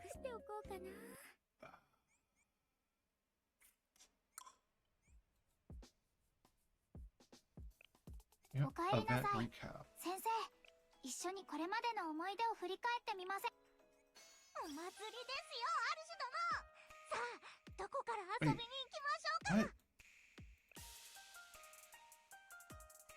Ah. Izuna. I'm sorry, Izuna is... She is top tier waifu material as well. Because she's just so upbeat.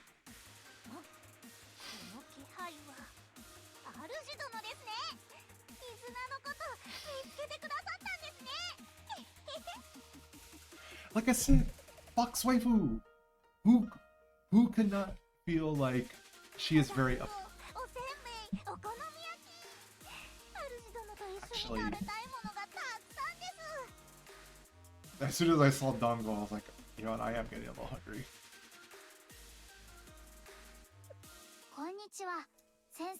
Anyway.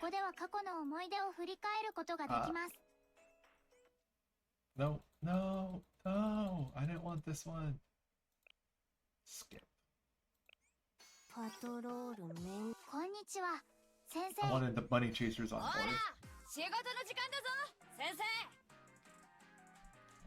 Like I said, wait, I have to play through the whole story? Ooh. Ooh, but do I get rewards again? I do. But like I said, the bunny chasers on board like event was one of my こんに favorites. ちは先生 Like ここでは過去 thematically の and 思い like 出を振り返ることができます Asuna. All I have to say is Bunny Girl Asuna. Just the things that happen to her through the story, you're just like, really? You know, because like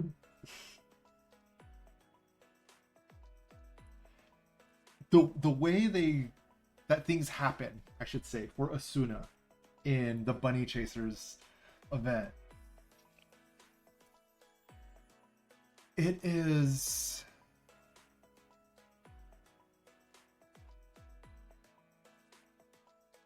it is absurd. Like her good fortune in the Bunny Chasers event is just absurd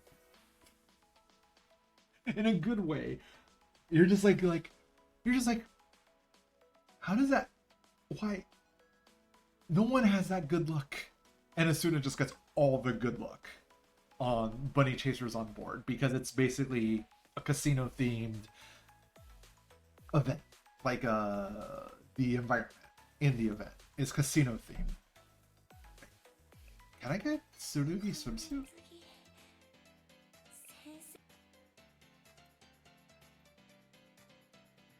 He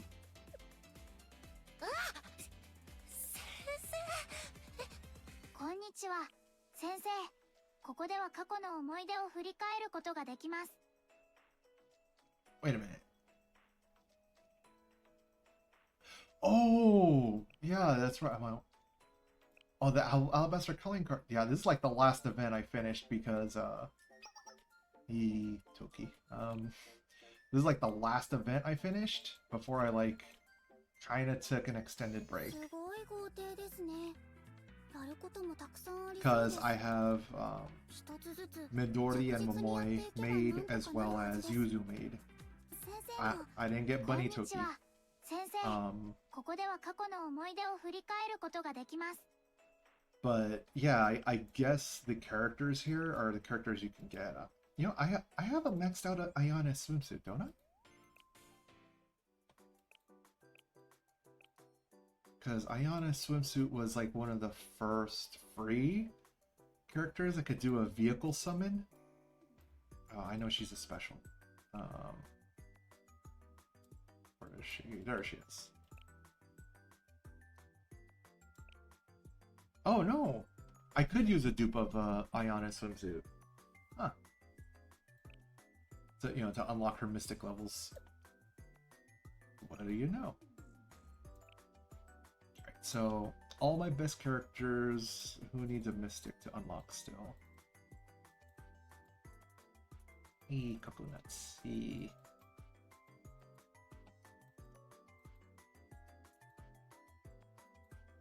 Oh.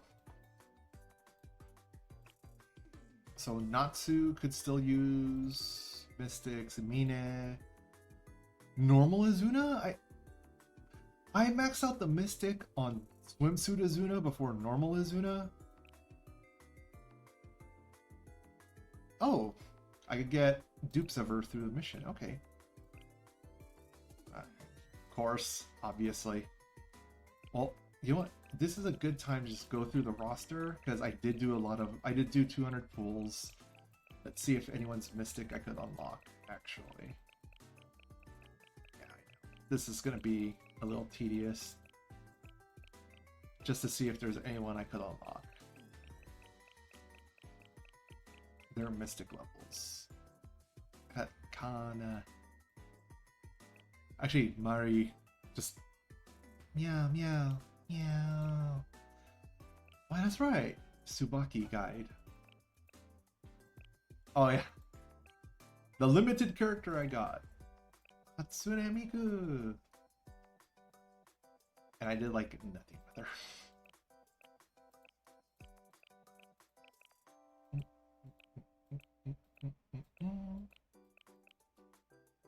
Yeah, this is another character I like from the Hot Spring Committee.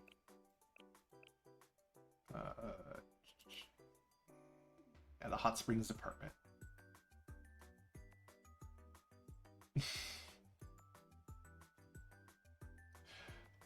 Explosions, demolition, yes. But like, I like Megu's design as well in this game. And Gomen Yuka.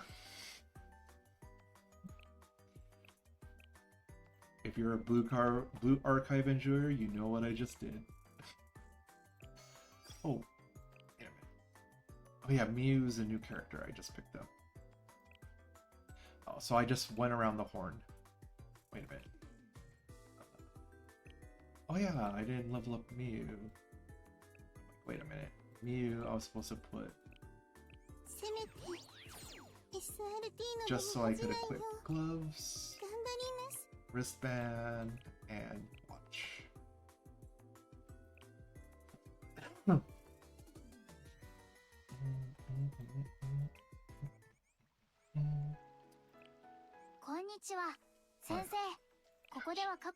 Sorry, I see a little button with a little flag on it. I want to touch it.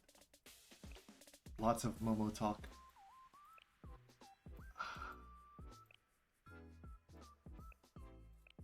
Unread. Oh, swimsuit Yordi.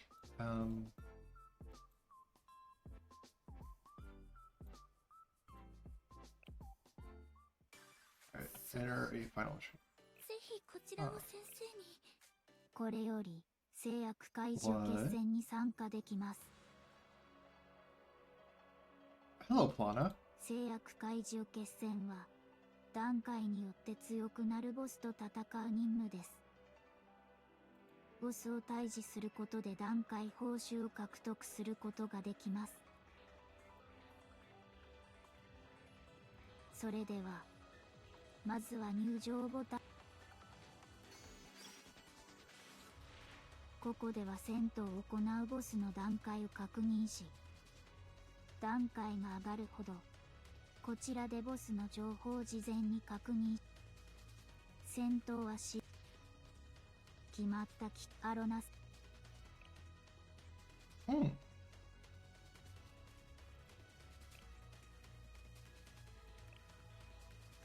Wow. That's a roster? That's a big roster.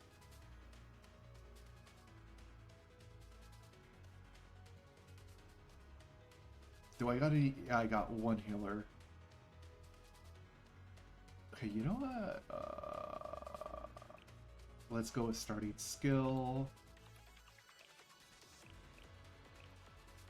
Yeah, Iroha gets her skill out first. Izuna's debuff.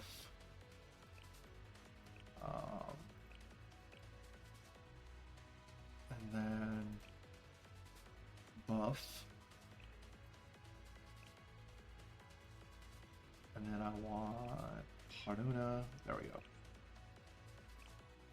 So the reason why I picked those students in that order is get the Tiger Tank out first, debuff the boss, and then swimsuit, or no, and then normal Wakamu, or Wakamo,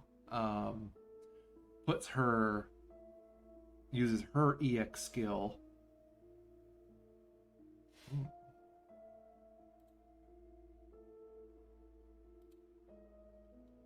You know what? I do like the Gematria faction because they're just so off the wall.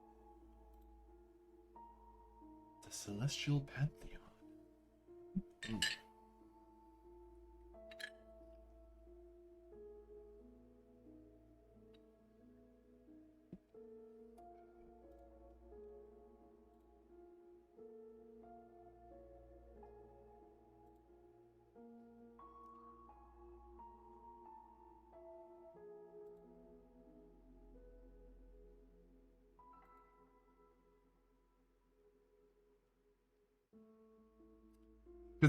So like the easy way for me to paraphrase like the Gematria faction enemies is they're otherworldly godlike beings. And when I say otherworldly, not quite they're not quite like Lovecraftian, right? Similar, like they're similar, like in design. Like there's some designs where you're just like, what the is that, right? But yeah, I guess you could say it's like Lovecraftian inspired, but it's not to the point of like being Cthulhu tentacly and body horror.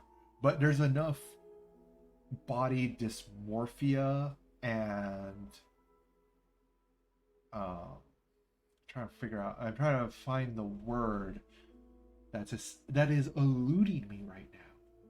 But there's enough like body dysmorphia and oddity where you're just like, what is that? Because there's a guy, like a Gematria member, that's holding a portrait. You know, he's just holding a portrait right here. You know, like he's holding a portrait like this, right? And there's no face in the portrait. Voice is coming from the portrait that the body is holding, and there's a blank face, or is it no face? And he's wearing like a bowler hat. You know, like there's like Gematria has things like that make up their ranks, and like I said, they're not exactly body horror, but they are otherworldly. And I enjoy their design because it's not exactly Lovecraftian, but it's enough, just enough, to make you go, what the f- is that? And I, personally, very much enjoy that style of character design.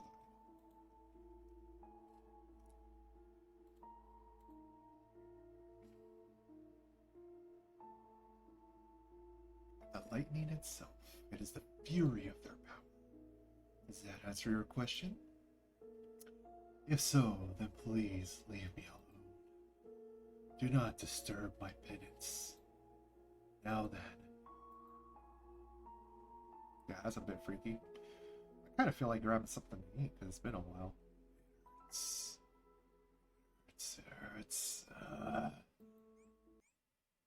So, that was the Gematria person introducing us to Set, one of the gods.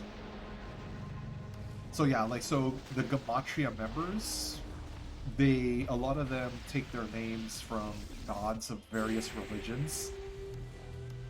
Yeah, so the Fury of Set. Damn, that's a badass design. Wait, what are these?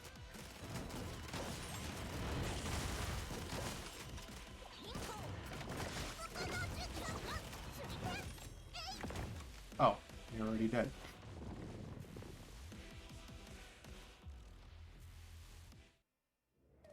So I'm like, what do those two plinths do? Or towers? Ah, Akane! You know, Akane, I really love Akane. Like, okay. I know I go back and forth like this, but... welcome. But Akane. Oh, Akari. Why did I call her Akane? But Akari, I feel real dumb. But Akari here. I also love her character design. She's part of the gourmet club, right? One of the gourmet club. Well, I mean, if you know me, if you know my taste in women, character design, you're like, she's wearing stockings and garter belt and has a skirt on. Obviously, for Kit, it's an immediate number one. Yes, you are correct. She's also wearing heels. Like, women who wear heels, stockings, thigh-highs, stockings, pantyhose, I very much gravitate towards. Also, I really like how she has an HK-416 for her assault rifle. If I remember right, that's an HK-416.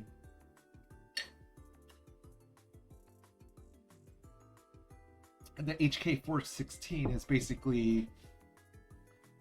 basically an M16 styled rifle, like in its operation, but it uses the G36 mechanical action. And I personally am a huge fan of the G36 from H&K. Yeah, G36, I really want a G36. That's all I'm gonna say. But yeah, so like basically, Akari's rifle here is based on the HK416, and I love Akari's design too. Like, and it's not the bosom. Everyone says, "Oh, you like her because she likes big boobs." No, grow up.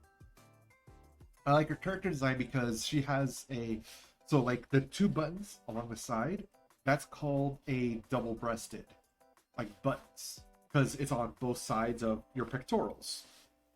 If you look at, if you look up like double-breasted naval coat, as in out at sea, naval, like not naval as in look, belly button, um, but naval as in like maritime.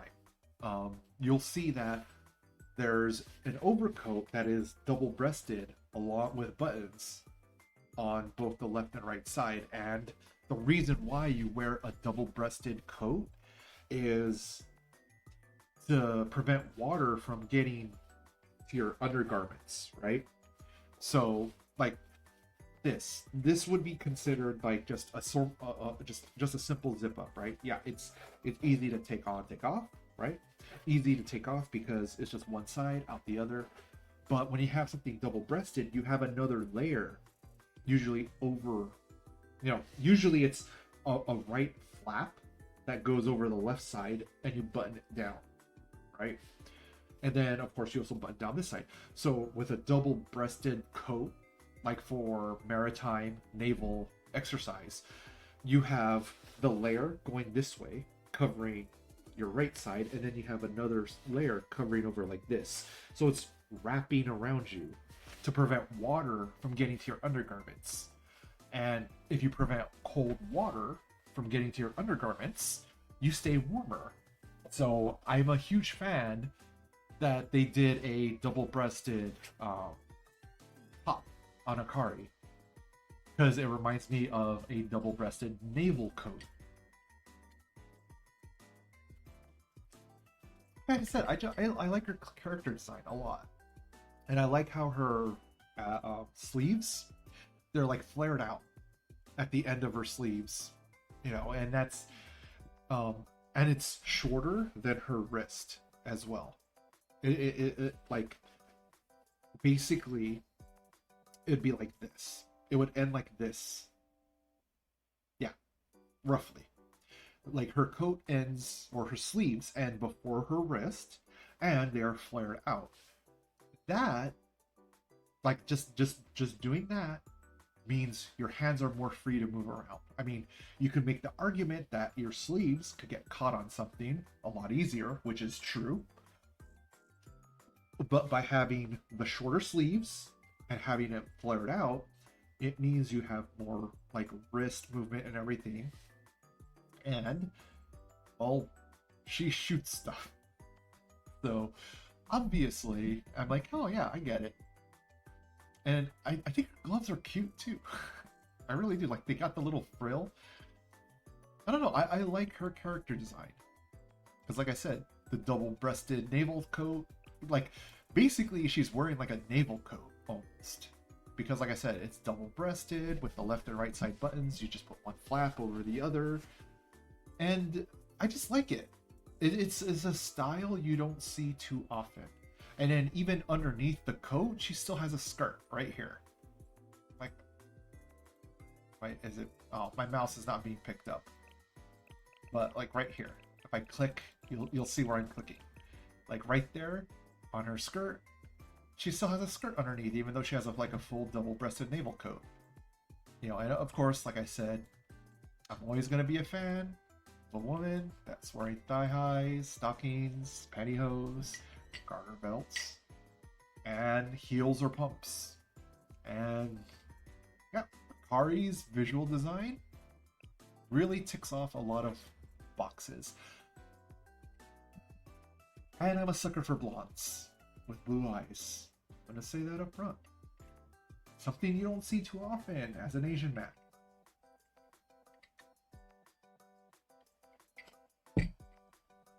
So, that said, like I said, I really love her HK416 though. I like it has a GL6, I think, grenade launcher. It's a side-loading grenade launcher. So, Kit, how do you know your weapons? I just know, okay? So, of course, what I mean by like a side-loading grenade launcher, it's, of course, under barrel slung, as seen. Well, no, this way. As seen, it's an underslung barrel grenade launcher. But instead of being a break action or... Instead of being a break action, what happens is after you launch your grenade, the tube itself, swings outward, almost like a break. Well, it technically is a break action, but instead of a break action shotgun, where most often you'll see the break action, like, you know, the shotgun's level like this, and then the barrels fold down, and then the 2 shells pop out, and you put 2 fresh shells in. The super shoddy from Doom, great example of like an old school break action double barrel shotgun. So, but the grenade launcher, like I said, I believe it's called the GL6. I'm too lazy to look it up right now, but it's under barrel slung, so you got the normal rifle on top, and then what happens is as soon as you fire your grenade, the barrel swings outward like this, like a break, similar to a break action, but instead of being a top down, it swings to the side. And when the barrel's swung to the side, you can just lift up the rifle, and by gravity, the 40mm grenade shell, because most grenade launchers are 40mm, you know, through gravity itself will just fall straight down unless there's enough heat where the expanded grenade shell is sticking to the sidewall. That can happen too, like with any casing ammunition, to be honest.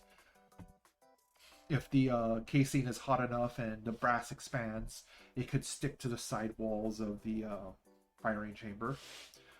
But you know that slides down usually through gravity, or if it's kind of like stuck because the barrel's too hot, or just conditions, because there could be dirt, there could be grime as well.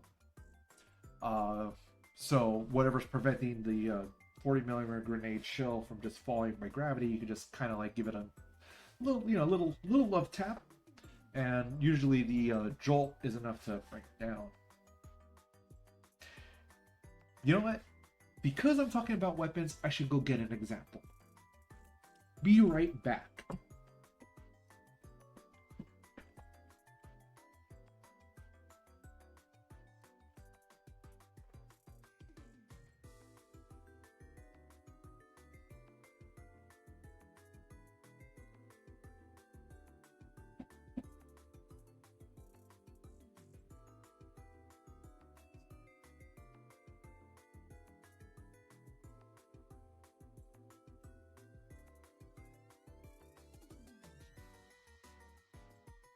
I have returned.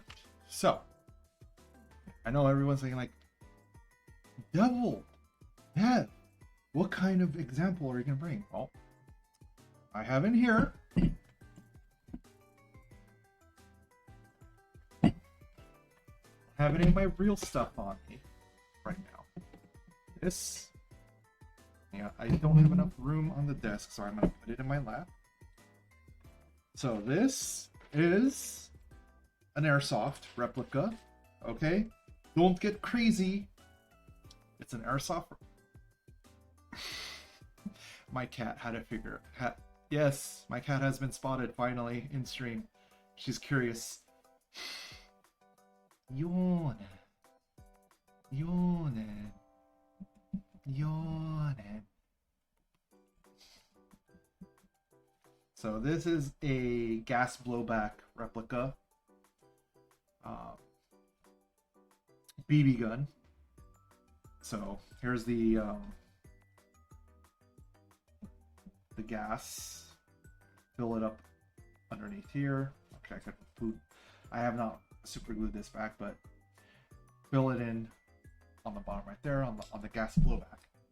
So I'm just explaining this much because I'm proving this is not a real firearm. And then, well, I mean, I could start grabbing BBs out of the bag and filling up the magazine here, but you know, there's a little, you pull it down and you just basically pop, pop, pop, pop, pop each little BB, pop, pop, pop, pop, pop, and you fill up the magazine, and then you also fill it up with gas, green or red gas, you know, back in the day. But cat, you're hogging up the camera, cat. You were sleeping so soundly, but I had to just bring out this little example, and you're just like, what are you doing? Is it toy? Yeah, you want to know if it's a toy, huh? You want to know if it's a toy. Not a toy. Spoilers. Toy cat. That's the camera. But, you know, it's a gas blowback replica Glock. You know, Glock.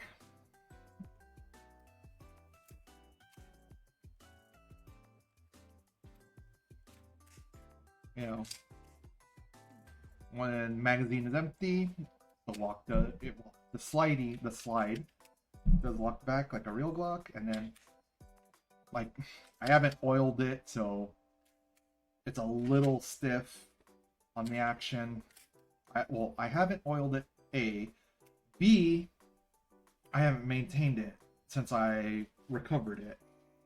But you know, just like on a real Glock, slide release on this side, and like I said, because I got a little bit, you know, the action's a little bit rough, so it's not, you know, but like a real Glock, slide release right here, this little button goes in, magazine will come out, and then like a real Glock, for maintenance, pull the slide back all the way, pull down, like there's two little tabs on each side of the gun frame.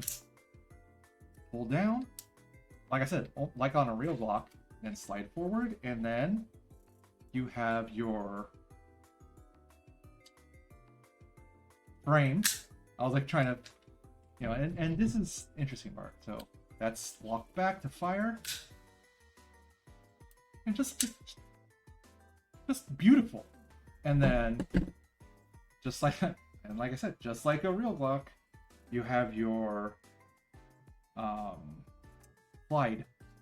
Yeah, I know, I've been drinking. Yeah. So what you would do to completely disassemble this, because this right here is essentially field stripped like it would be on a real Glock. You know, I'm holding the slide back because I'll just put the magazine back in. Put it in the right way. So, like on a real Glock, you know, like I said, this needs to be oiled and maintained, because the last person who I let them borrow it so they could go shooting with their friends. Like, actually, I don't know if they went shooting or actual airsofting with it, to be honest, but you know, they returned it. You know, it was in fine working order. When I lent it to them, it was completely oiled and everything, but I let them borrow it years ago, and I just recently recovered it, and well, it needs oiling, it needs maintenance, it hasn't had like it just needs the normal maintenance, right? So like I said, like a real Glock, back, yeah, that's right, the magazine is still in here, that's right, the magazine must be out of the grip, and then I could slide off just like a real Glock. Yep, got the frame. And then I could disassemble this more for cleaning maintenance, you know.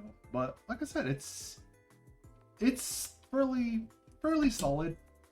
I enjoy it. This is a KJ Works G17, right? I know it's stamped on the side of the frame right here. Right above my finger. I know it's a KJ Works. I believe it's a G17. Yeah, hold on. Oh, my light died. No wonder. I was like, why is my lighting dead? It turned off. So, yeah, it's a KJ Works, which is short for Kwanju. Oh, yeah, the battery is actually dead. But, yeah, this is number 289 made. So this is the 289th, serial stamped gun. When I bought it, it had the carbon fiber-like frame. Also, the way to identify that this is a KJ Works produced gun is there's a little KJ stamp right there. Yeah, right there. Yeah, so this is practically dead. I should do. Actually, you know what? What I should do. Oh, dumb me! I accidentally took out the power button instead of removing. So, what I just did is this is the button to turn the power on and off. I accidentally pulled it out. I pulled it out. I know, I should probably be playing Blue Archive instead of fiddling around on the camera. You know what? I should probably full screen my camera. Huh? Okay. Sorry. Didn't mean to turn on the strobing effect, but on the opposite side is the recharging port. So what I should do is remove my controller. Oh, sound's back. Okay, good. And then just plug this in. Okay, yeah, it's charging as it should be.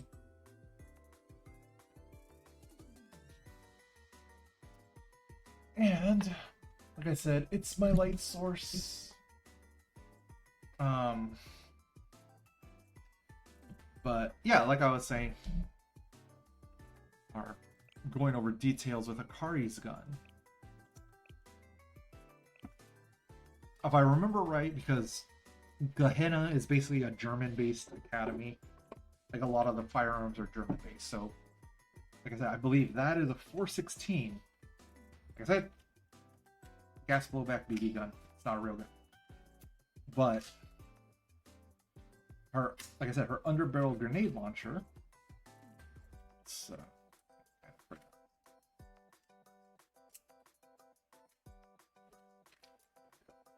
like the underbarrel grenade launcher, right? Is, of course, you got the rifle on top. But the grenade launcher itself, like I said, I believe it's called a GL6. I'm not entirely sure. It's another H&K designed underbarrel grenade launcher. What happens is the barrel of that grenade launcher, like if you look on screen and see where I'm clicking right here on the rifle, that tube, what it does is it swings out like this. So looking at it from the top, like, of course you'd have the rifle above, but the grenade launcher swings outward like this. And then back to normal. So that's how the GL6. Like I said, I think it's called a GL6. I can't remember off the top of my head, and I'm too lazy to look it up right now. But, like I said, and then looking from the front, it would be, the grenade launcher. After you fire it and you reload it, the barrel swings out like this to the side. Straight to fire, and then swings out to the side. And then normally, like I said, what you would do after you fire the grenade launcher is you would then tilt the whole rifle up, and then through gravity, the grenade, the casing of the grenade launcher will just fall out unless the weapon is overheating or conditions, some kind of grime or some stickiness, and the shell will stick there. You just give it a rap tap, a little bit of a love tap, and then the grenade will fall out. And then while it's out, you could bring it back to level, pop a fresh one in, and then pop a fresh one in, and then swivel it back in, like just slap it. Like I said, this is not obviously the GL6 underbarrel grenade launcher like on Akari's rifle, but like I said, you get this, like you swing the tube of the GL6. Hey, I don't even know if it is an actual GL6, and I know no one's in the chat to correct me. But like I said, after the barrel you swing out, like I said, get the your level with the rifle after you fire your grenade launcher, tilt it back. Gravity will usually have the grenade, the casing of the grenade, the 40mm grenade round that you just fired, would just fall from gravity. Then you bring your rifle back to level, or forward, down, I should say, not forward, down. And you could take a fresh 40mm grenade, place it, and then just slap. I said a little too much gusto, but with the 40mm, the GL6, break action, and like I said, the action breaks to the side with the grenade launcher. Put the fresh grenade in, slap it so it's straight again, and I'm just gonna go ahead and lock the slide. Lock, ready to go. And if you need to fire, like I said, imagine that the rifle would be up here, and if you need to fire another grenade, ready to go. So yeah, that is me going on a segue talking about an underslung barrel grenade launcher for the HK416 that Akari has. I bet most people weren't expecting that, but here we are. Here we are. Whether you like it or not, here we are. So if you're wondering, this is a waterproof case. Always, if you happen to have any kind of thing you want to have not ruined by elements, water, rust, etc., you got a waterproof case. Even I'm gonna go get it. Even the camera equipment I have that in a waterproof case as well.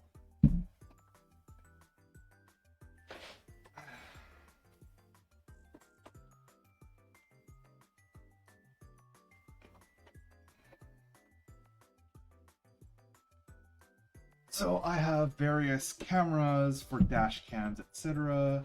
This is a bit of a more serious case, but extra mounts, cabling, of course, suction mounts, extra batteries, battery charger. It's more GoPro stuff, basically. So yeah, it's more, like I said, this is more serious than the gas blowback case I have. But I'm not saying you need a serious one, but even on this, there's a little relief valve for air pressure difference. So like, for example, if this, screw it tight so it becomes watertight, the case, obviously. So like, if this case were to sink to like 200 feet under the sea, like it wouldn't, it would stay buoyant. But if it happened to be caught like in a container, dragged down to a crushing depth, for example, where the pressure difference of the depths, just unscrew this to relieve the pressure internally inside the case, and you could easily open it. Like I said, most people don't need a serious case like this. This is like a $40 case, but I was the original GoPro case that I got because I bought the multimedia GoPro camera and it came with a nice sized case. But I ended up buying more GoPro accessories, batteries, the suction mounts, etc.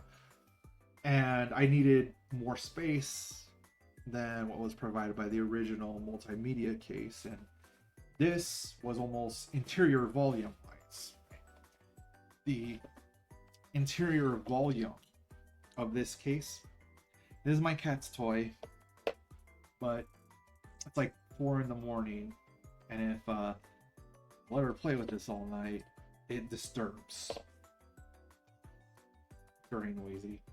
But like I said, bunch of extras, chargers, mounts, brackets, mounts, multimedia mount.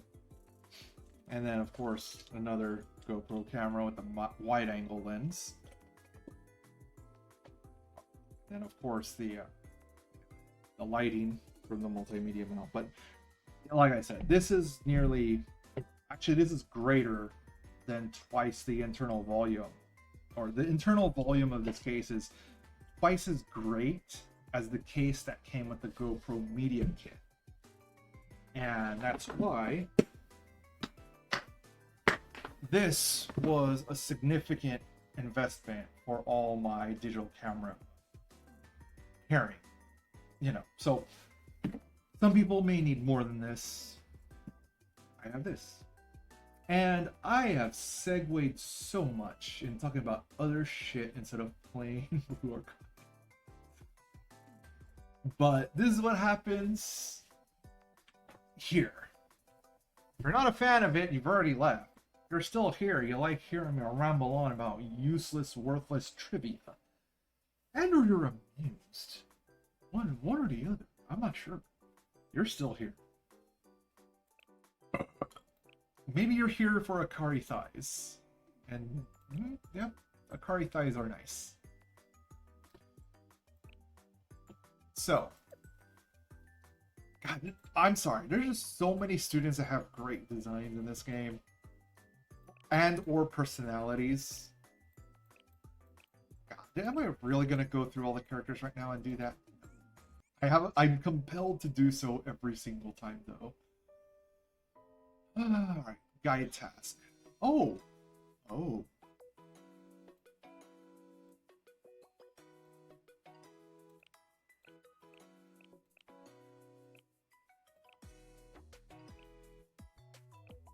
Volume 1, Chapter 2.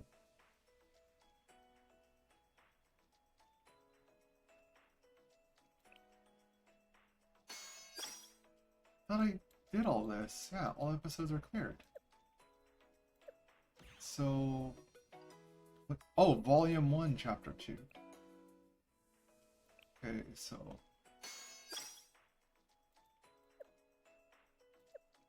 Volume 1, Chapter 2, Episode 3. Volume 1, Chapter 2, Episode 3.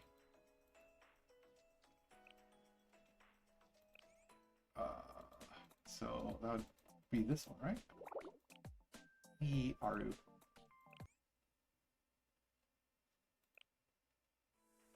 Okay, yeah, that was the right thing.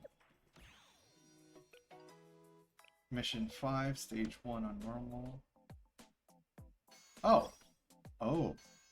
Area 26. But, it's Mission 5, Stage 1. You want in, hey kitty?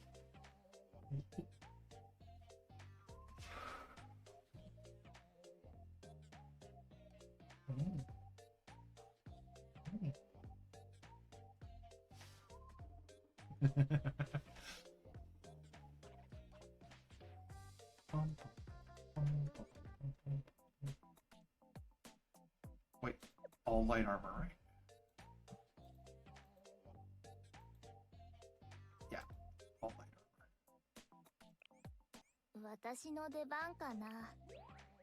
So, that was my cat. She was just like, she just came to my pant leg and was like, nibble.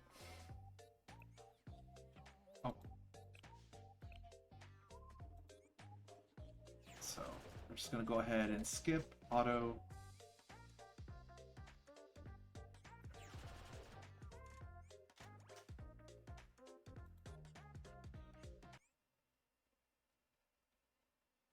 Yeah, this is gonna be an easy fight.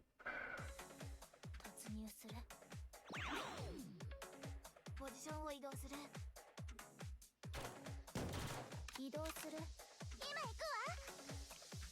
し、傍受弾丸回転照準よし。射撃開始。発見。移動する。遮蔽物か。バニタスバニターム。エトームニアバニタス。行くわよ。さあ、次。あなたの。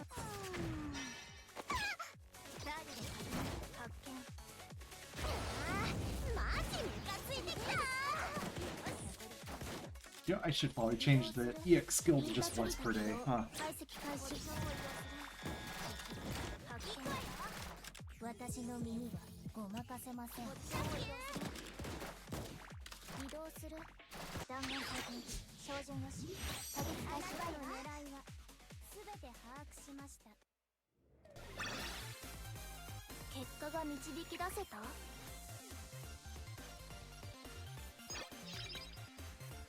作戦終了。他に指示は？ Yep. Aimi, I like her character, but I have to question the artistic direction of her character design. Ooh. Oh, it's a Suna bunny. Smash. What? Yes. Let's see. Where is...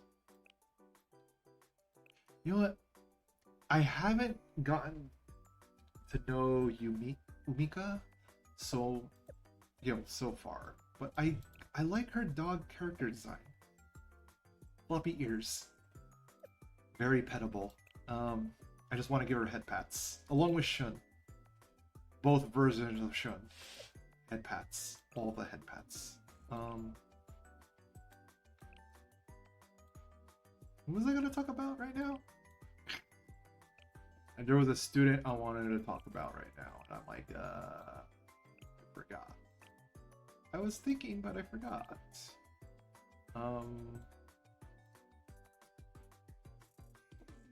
Oh, darn it. They were just in my team, weren't they? Oh, Aimi. Yeah, Aimi. I love her character and her personality. I question her character design. So, I know people are like, oh, this is the Gooner character, you know, but it can't be further from the truth, actually. You know, she's not like, sure, you could say her tits are hanging out, obviously. You know, obviously.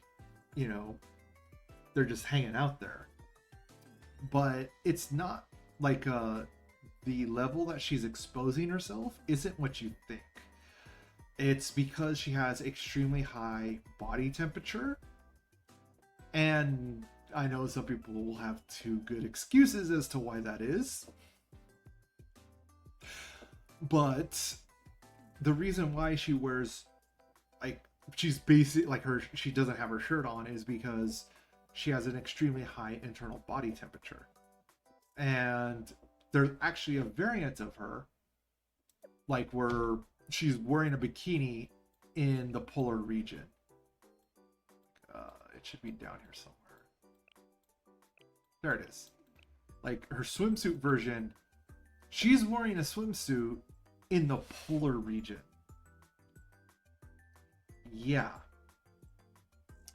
And like I said, it ties into her backstory that she has a very high internal body temperature, which affects, like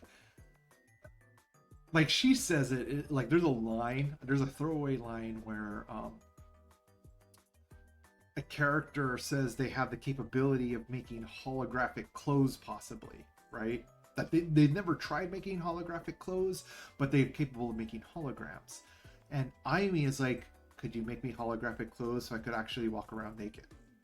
She has a throwaway line that basically sums that entire conversation up.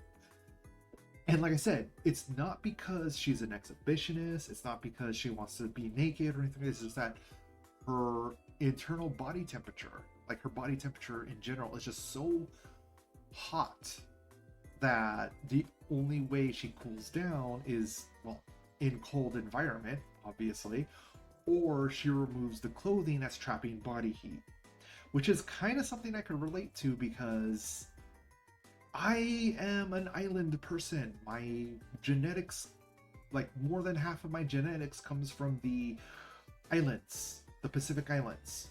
And unfortunately for me, I inherited one of the genetic traits that island people can inherit. That is hyperhidrosis. Which means my body, like I could be perfectly normal, 70-degree room temperature room, light air conditioning, right? I could be completely fine, completely calm. All of a sudden I just start breaking out sweating and my body temperature goes up. Yeah. So I did not win the genetic lottery in life. I'll just say that. I have a lot of deficiencies there. But, you know, so that's why with Aimi, I could understand because I'm similar. My body temperature, like, there's been times I've gone outside in like 40-degree weather, shorts, undershirt, white undershirt, shorts, beach shorts, sandals, no socks on, and completely fine. It was warm to me in 40-degree weather. And of course, I'm talking American degrees, 40 degrees Fahrenheit, not Celsius.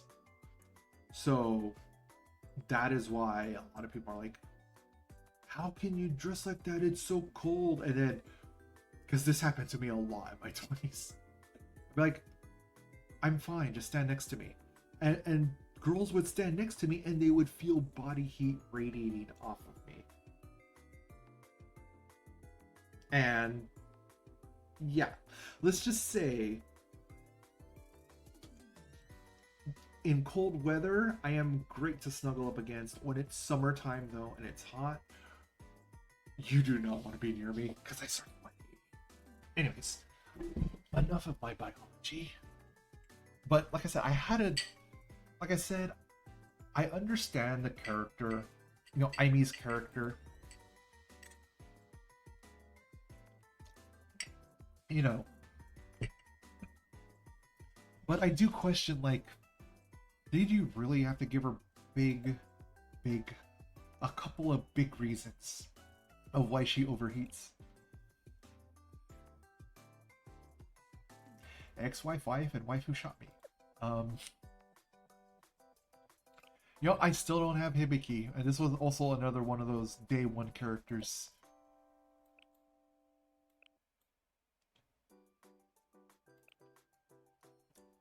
Oh, Satsuki's out of NPC jail too.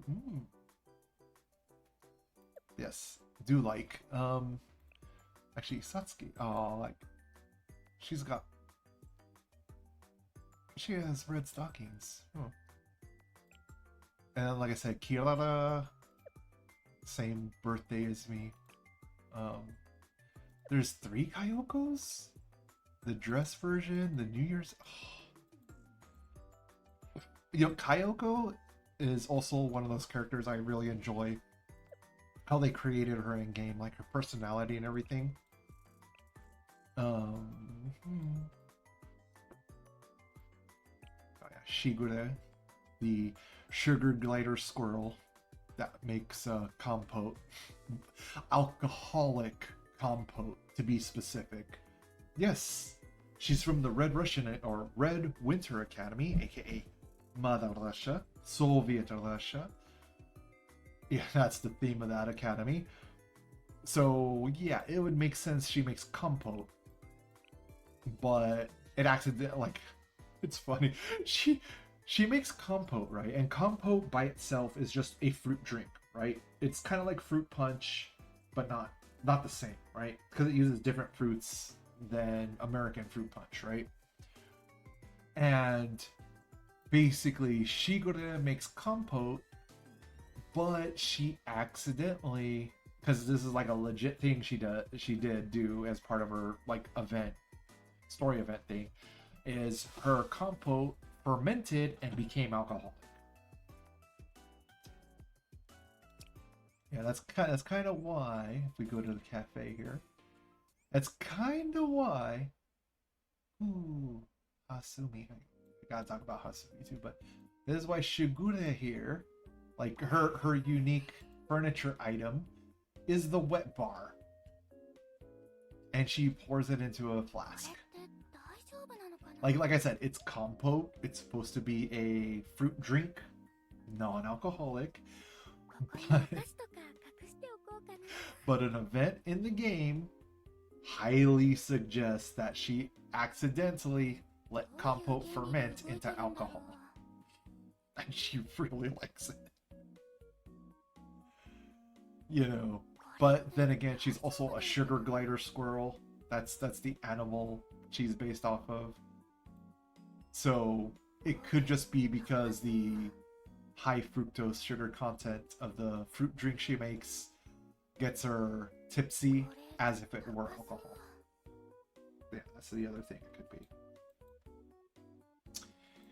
Oh. Wait, who are you? Oh.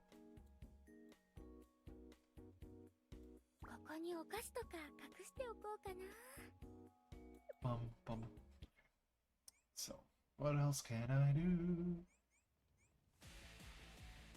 Hi, Wakamo. Hey, Mom. Alright, what other dailies can I do? Oh, yeah. You know, what new hard mode stages are there?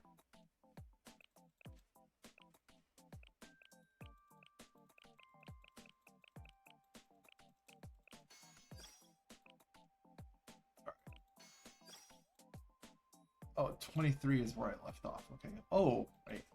Hibiki? Sweep.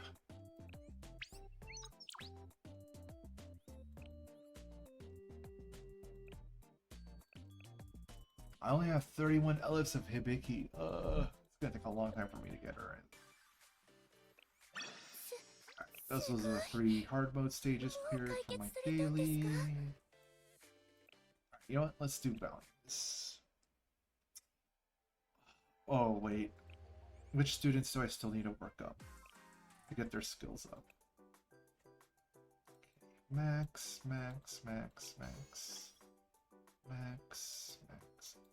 Wait, actually. Oh, yeah.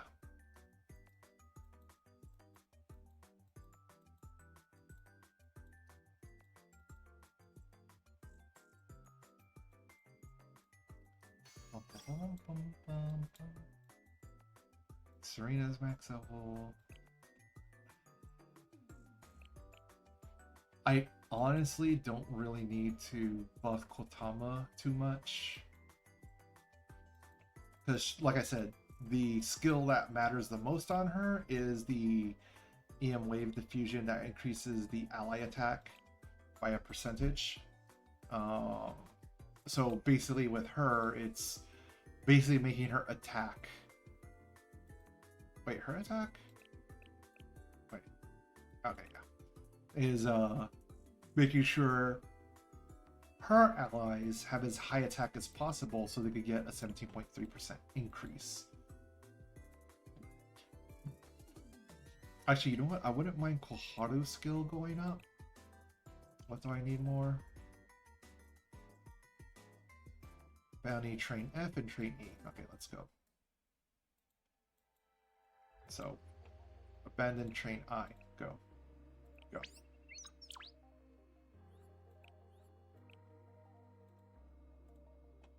So that was the bounties for today, and we're just gonna level up skill. And how many am I gonna need total? 36, 26. All right, so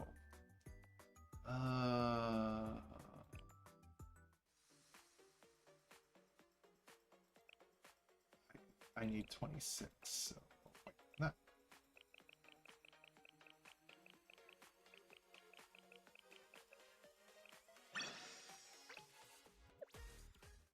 Alright, level up.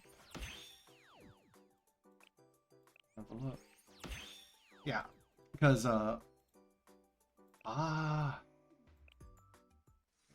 three. Level up. You know, because Koharu is one of my frontline, well, for my explosive damage team. So, you know, the team I build against light armor. Koharu is one of the attackers that I put in my squad, and she's also a healer. And, you know, her basic heal is probably the most important skill, but, you know, I also have her weapon growth. Yeah. And, you know, basically her skill 1 and her skill 3, her basic and her sub skill are like the two most important things to have. But, you know, because she is taking a DPS slot, you know, having, you know, the I'm trying skill better, but her EX skill, like I said, is her most important one because, yeah, you know, she heals, you know, so she's a striker that can heal, which is a rare thing. And Azuna here is a striker that could debuff. So, not that skill. Which one is it?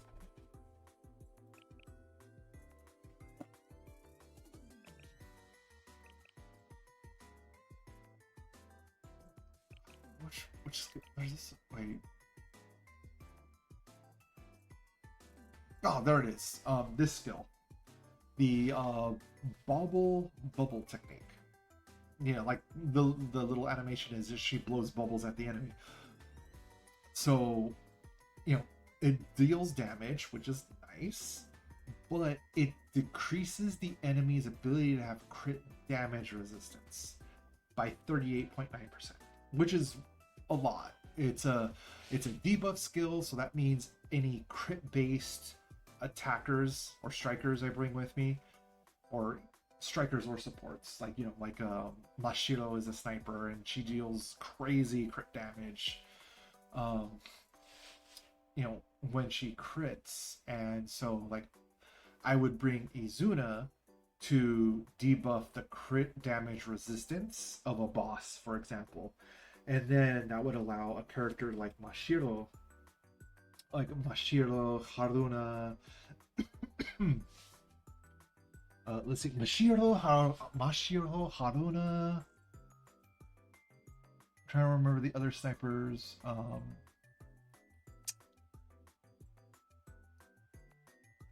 God, Bunny Girl starts with a K. Karin.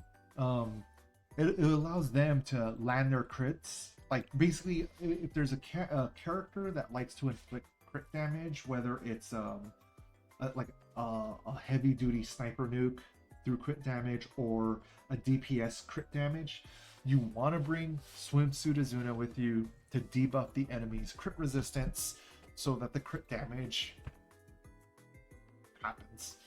Yeah, but oh yeah, Natsu's my blue damage tank. Yeah, I have not invested enough into Natsu. I'm gonna fully admit that for her skills. Mine, like I said, I want Mine to be my new main tank. That's where I last left her. Normal Izuna, like these are just like damage skills, right? So they're fun, like well, because like her EX skill, you know, attack speed, that's it. She just gets attack speed, but she also gets a 30-second buff to attack whenever she activates her EX skill. So, you know, the sub skill and the EX skill have the same duration, 30 seconds. So, you know, actually buffing up her sub skill would be nice.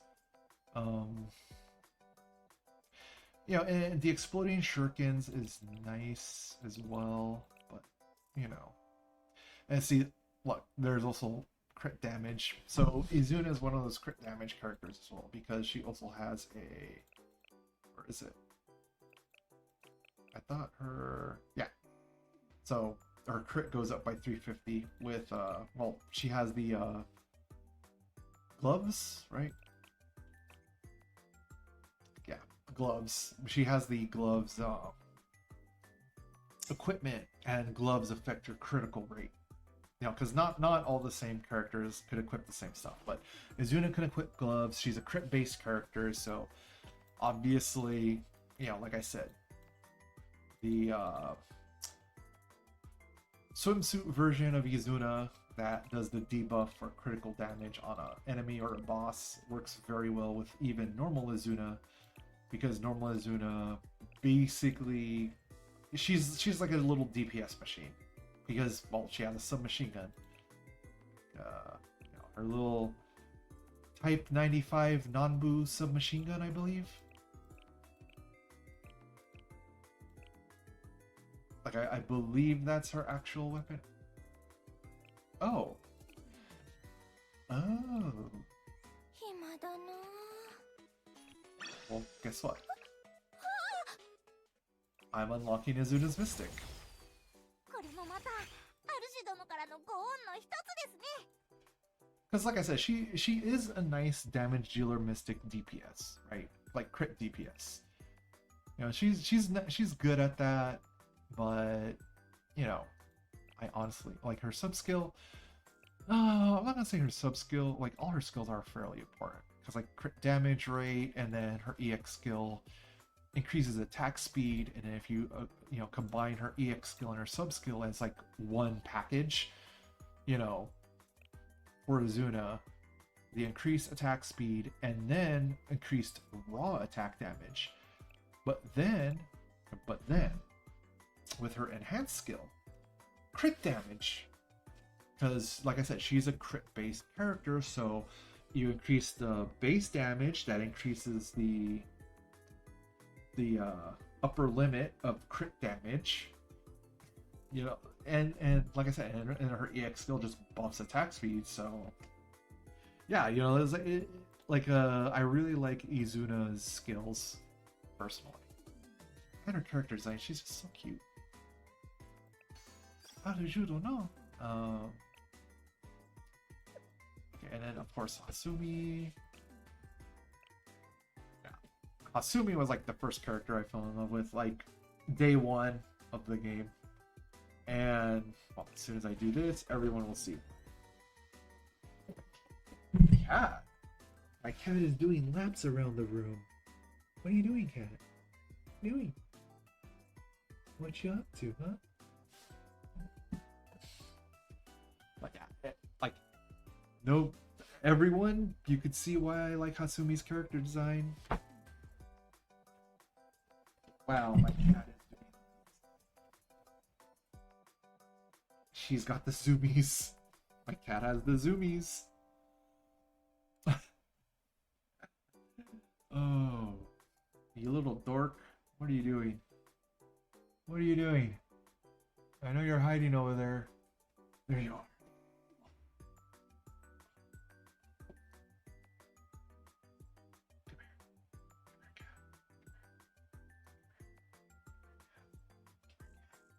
Come here, cat. I know you want to play. You got the zoomies.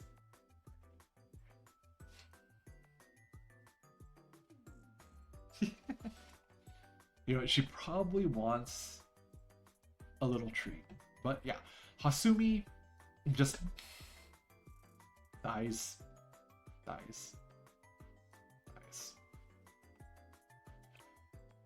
100% will smash. But yeah. いつも感謝してお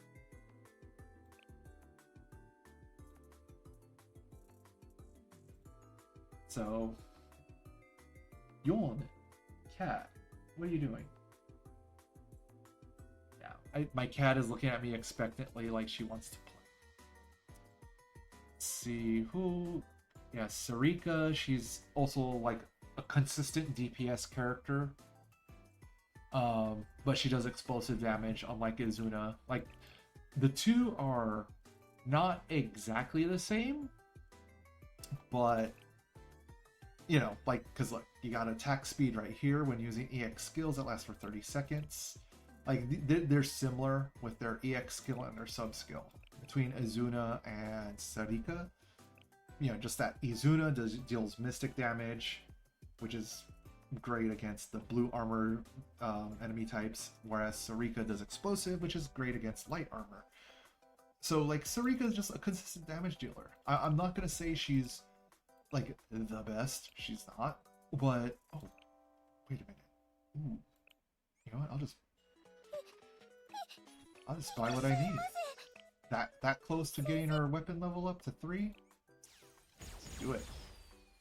But, you know, she's just a consistent damage. You know, like, especially if it's a 3-star rifle. Right? You're, like, getting it to 3-star. And plus, I'm gonna also get it to 50. Ooh. See, look. I'm already down to 57 million. I had 68 million, but now I'm down to 57. Dude, like, you go through lots of money in this game. But, you know, like, yeah. Lots of money. Oh, Monkey's still great, too. Like, just, I think she's almost... Oh, no. Oh, yeah. Marked enemies. That's her EX skill, right? No. Basic? Yeah, her basic skill. So she'll, like, market enemies. So she's, like, a really great student to build against bosses. Like, obviously, you want her for... what's it called?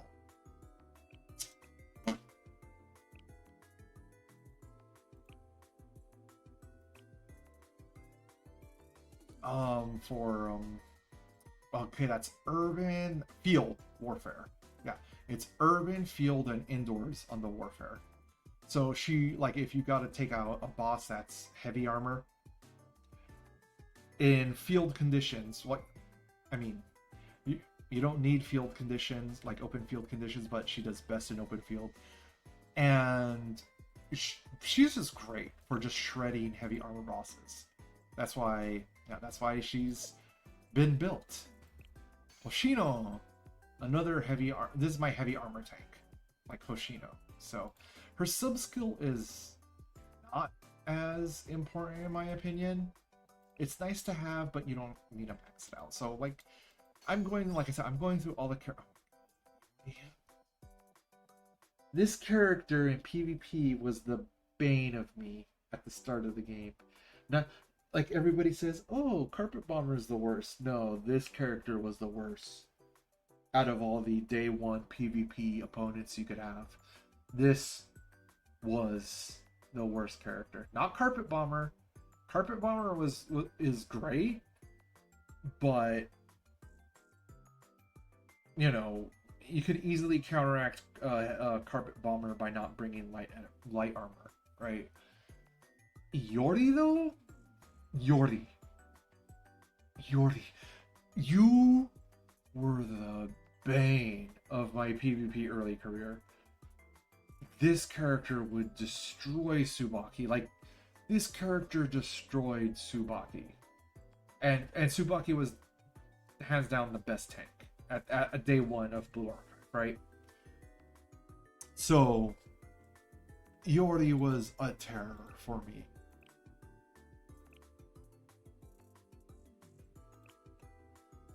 Absolute terror. But she's a Gehenna character. She has a Car 98 for her sniper rifle. So, yeah, she's a really good character. That's why she's all maxed out, except for her level. I gotta get more experience books. Aru, like, okay, there's like, I love Aru to bits. I just absolutely love Aru to bits. Period. The problem with using Aru is her EX skill, because her EX skill is like a time delay, right? Well, I don't know if they've patched it, changed, or made changes to her skill kit, but what would happen is she'd use her EX skill, hit the enemy falls down, dead, or, incapacitated. And then the secondary effect, which is time delayed, the circular area damage as secondary damage to enemies in a circular area, that is a time delay. And do you know how many times Aru's skill would go off on a fresh wave of enemies? That enemy falls face down, incapacitated. And then the other enemies that spawned rush outside of that circular area of AoE. Because, like I said, the circular AoE component of that skill is on like a 2 or 3 second time delay.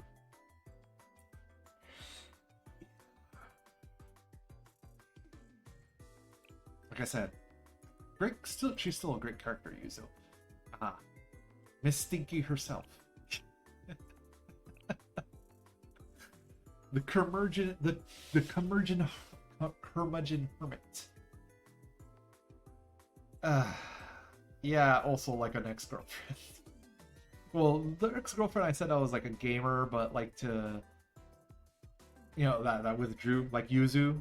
Like, Yuzu and Ui are kind of similar, except a lot of people say Ui is like a stinky hermit that hates sunlight. Oh yeah, Mashiro swimsuit. Yeah, it does mystic damage. This is also good. I gotta build up my Mashiro swimsuit still. Okay, my Akko I gotta max out. Yeah, Saki's a solid pick. Hibari, Mashiro, Farluna. Ooh, weapon growth, limit breakthrough. Not yet. Track version of Hasumi. Completely maxed out. Yeah. I like how the developers, when they were talking, okay, so the developers of Boot Archive, they were talking about Track Hasumi, right? For one of their event recaps.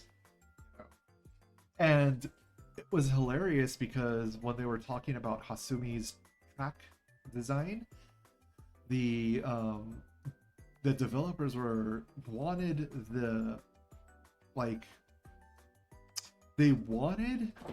the zipper to get stuck underneath Hasumi's amazing size of her wings, obviously. We all know what the devs are thinking. But, like the zipper gets stuck here, that's something they designed on purpose with the track variant of Hasumi. And they were talking about it in our live stream.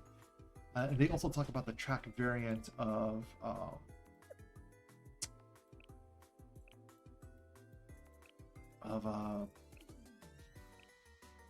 where are you? Mari. Where's the track variant of Mari? Cat, you're on the table. Yeah, I'm not on a desk, I'm on a table. Ah, no. Shizuko is a cutie too. Do I have the track version of Mari? I don't think so. Wait, there's a school version of Kari?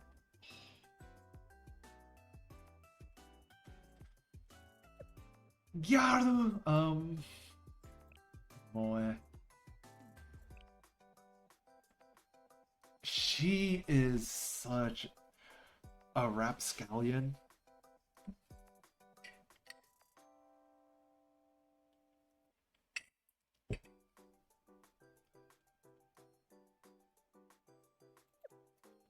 Oh, that's a good rum.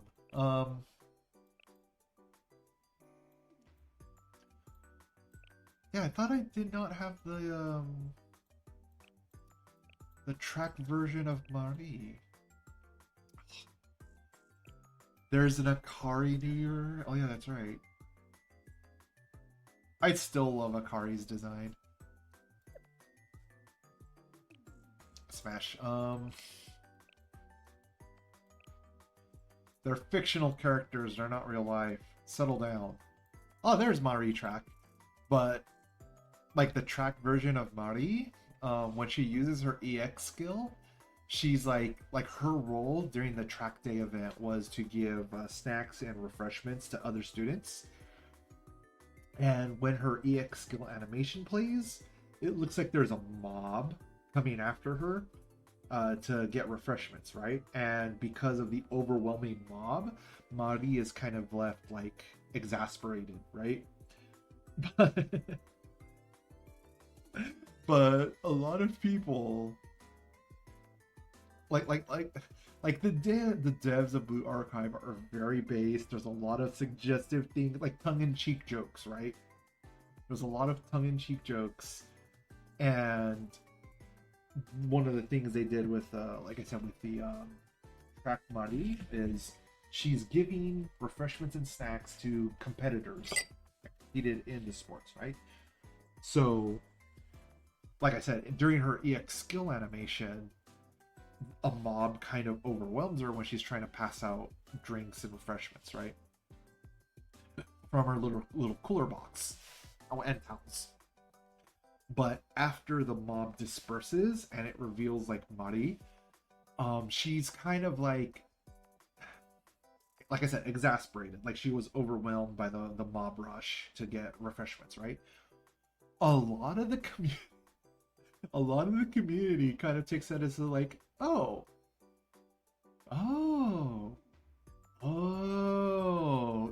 it was a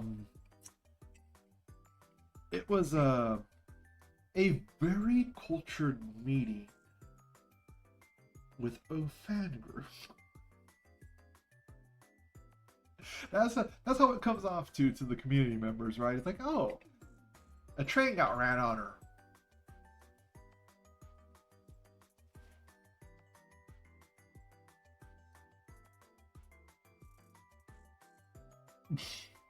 like a lot of like I said, it's tongue in cheek. Does it land on the side of pervy quite a bit? Obviously, this game it makes absolutely zero like hidden implications of like school romance. Like yeah, the devs are like, yeah, we know hentai exists, but we're not going to be explicit here. You know, we're going to make tongue-in-cheek jokes of school romance and hentai. You know, like because just to bring it up again, just to bring it up again. Where are you? I mean, do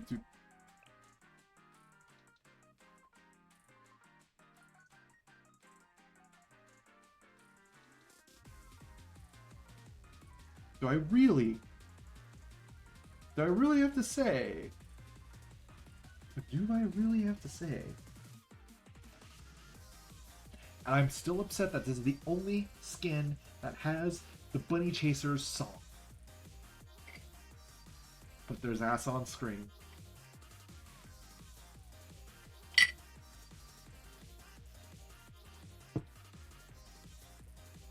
So, and like I said,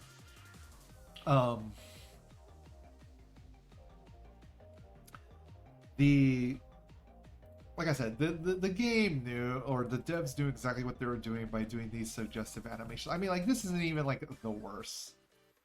So, let me... Oh, my tasks are done. Play them all. Play. Give me my prerequisites. Yeah, so, like I said, the devs are great. I really love the devs of this game, because... Oh, okay, who else? Okay, oh, nope. Okay, so I'm gonna take away Naru Bunny and I'm gonna put Hina in. Ooh, that's right. I have like normal, just normal Hina, even though there. Ooh, actually, you know what? Do I have the? Do I have Hina dress locked? Actually, I'll put Hina dress and Hina swimsuit on.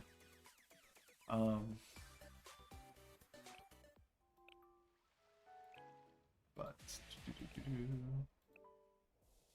so Hina, normal Hina. I like this background music, by the way. It's just very chill. But, you know, Hina, short princess, flat as justice. Do I need to say more? You know, it's not like explicit, but it's like suggestive. And then we go over to, well, I don't have the special scene for Hina dress unlocked, but Hina swimsuit, same song as normal Hina, which I also like. But yeah, I really like this song. Chill beats are just the best.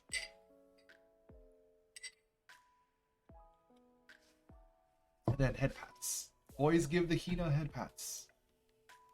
Head pats. Head pats. Look at her smile from the head pats. Alright. Like I said, this is my feel-good game, and I had a terrible week, so wait, Ari has a scene now? Really? Ari didn't have, or Irie did not have a scene before. You know, mint chocolate chip is one of my favorite ice cream flavors, so this is why I like this character. Even though I think she likes pistachio mint, but I like chocolate mint. But like I said, this is like I said, I love that she has an MP5K. I've said that way earlier in stream, but just so wholesome. 私の分も買っていただいて Wholesome. ありがとうございます先生 Just wholesome. 甘くて美味しいです Who does not like enjoying ice cream?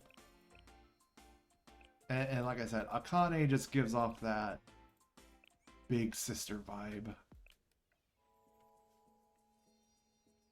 Just that ara sensei, I'm gonna take care of you. That's her vibe. that's Akane's vibe.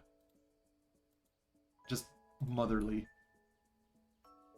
Yeah, this event, by the way, あらおかえりなさいませ yeah. 今日一日いかがでしたか Yep. あ That, ご主人様ちょうど最高級の茶葉が入りましたよ私の方で一杯ご用意いたしましょうか do I really have to say what kind of role she plays? はいここは私たちのお家ではないですって Yeah. Basically, through Akane's events, when you grow or go through her relationship event, you get to this point where you fulfill her fantasy, like you know, as the role of sensei. You feel basically, I like I said, I'm synopsing here, and it's gonna sound weird, but you fulfill her fantasy of wanting to be a maid and taking care of you. So, like I said, it sounds really weird, but there's just some people out there like that really want they really honestly, because they're good, caring people, they want to take care of someone. And that's basically what her personality embodies. Unless you give her explosive devices.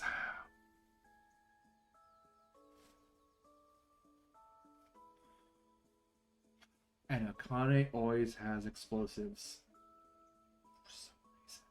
For some reason, she always has explosives. It's like, oh, I'm gonna take care of you, sensei. By the way, I booby trapped the floor with explosives, so it's gonna collapse so we can make our escape.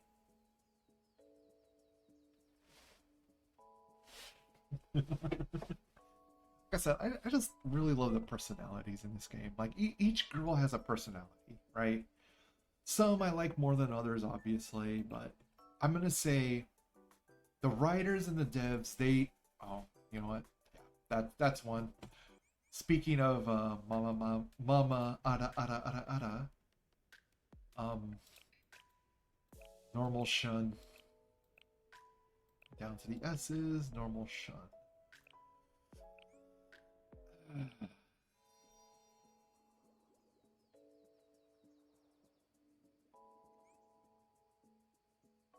Yeah.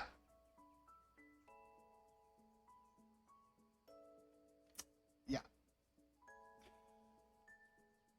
Yeah. As long as yes. Like normal Shun, love her character. I get her. I get her. She's a bombshell. She's a completely, well, technically, have they changed it? No. Her actual age is top secret. She doesn't like revealing her age.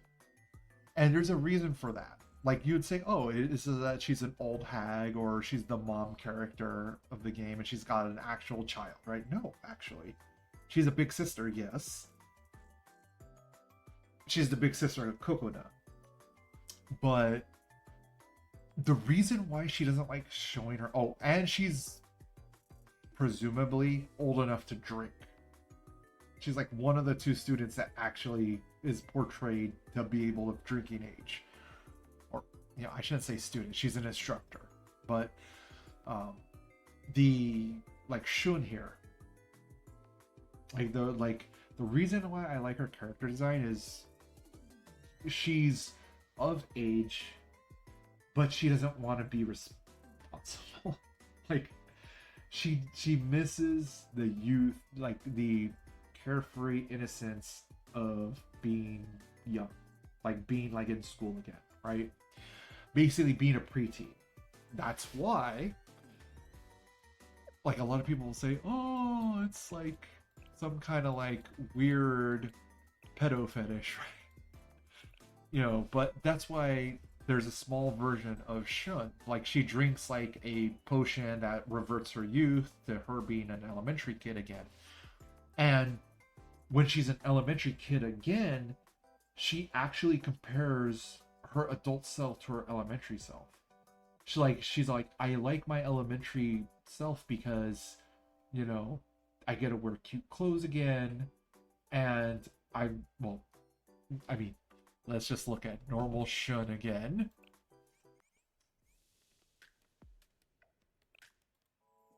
She's fully developed, right?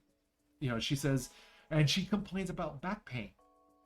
You know, that's one of the things she complains about is after a long day of hard work being an instructor, teaching students, she complains about back pain. And it's not hard to see why she has some back pain.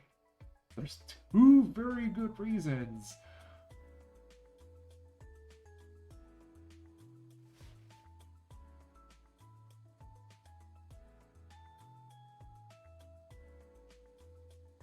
So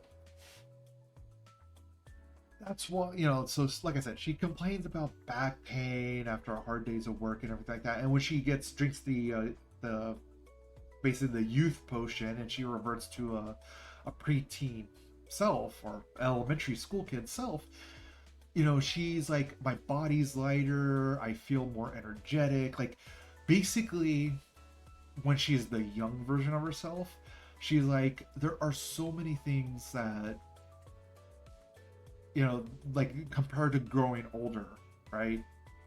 And I get that because, hey, come on, I got grays. I'm getting older myself. The older I get, the more worn out my body feels, and I could relate. I could relate to wanting to be young again, being the best version of myself when I was at my prime. I get that, and that's how they wrote Shun, right? But the thing is the young version of Shun, she ends up realizing how much she misses growing up, because there's some things there's some things when she's young Shun that she really, really enjoys, but she can't do or enjoy equally as a in her child body. And when I know some people are like, oh, you're talking about sex. No, is that, remember, she's one, like, Shun is one of the characters portrayed to be of age, right? Alcoholic drinking age. And one of the things she likes to eat as an adult is rum-filled chocolates. Like, I think it's like a rum cherry chocolate. But, you know, like, if you've ever had, like, chocolates with cherries and the cherries were, like, soaked in rum, or if you've ever had, like, cherries soaked in rum, hey, rum. You know, hey, Raven Valentine X, welcome to the stream. But, you know, that's one of the things Shun enjoyed as an adult of age. And when she gets transformed to being a child, she tries to have a dessert that she enjoyed as an adult that was a chocolate raisin rum parfait. I'm pretty sure that's what it was. So, you know, she loves that dessert as an adult, but when she tries it as a child, it tastes absolutely gross to her. And like I said, when she gets transformed back to being a child, like, you know, her being able to run around and be athletic and be a carefree child with a young body again, where she doesn't have back pain from long days of instructing. I wonder what pair of things could be causing her back pain. Oh wait, I know what two things can. No, that's Karen. That's no. There's Shun. There's adult Shun right here. So that's why Shun as a character, to me, I could kind of relate to. Like I said, I'm getting a bit older, my body's falling apart, I'm not moving as spry as I used to. So I get, you know, when you get older, not feeling great. Yugi in her adult form is the Pharaoh. Yeah, actually, yeah, that great Yu-Gi-Oh reference there, Raven. Great one right there. But yeah, that's why I like how Shun is written, right? Is I could relate with, you know, I've been decades as an adult, and yeah, there's times I'm like, I wish I was damn 22 again, because I want that, like, the 22-year-old body that I used to have. Freaking would be able to do physical labor and ask for seconds. Me, in my advanced age, starting to grow some grays, there's sometimes where I'm like, shit, I don't want to do that. I'm getting too old for this shit. You know? Because I'm like, I got shoulder pain. I don't want to do this. So, you know, that's why when you kind of like learn about the characters in Blue Archive, Shun, I think, is very well written. And you have to I'm not saying you have to view it through a specific lens, but the way I relate to Shun is I get it. Getting older kind of sucks sometimes. But being young isn't everything you remember it to be as well. And that's why I like Shun's story. When she's older, then she becomes young through an event, like through her event, and she's like, you know, like, just imagine being like 10 years old again, right? Or like 6 years old. High School DxD. Dude. I want more High School DxD. Remery Grius, by the way. But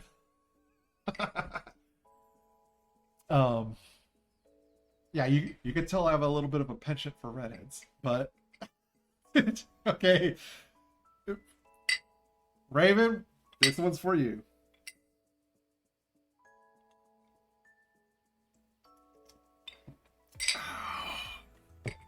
Oh, it's a full swig. So,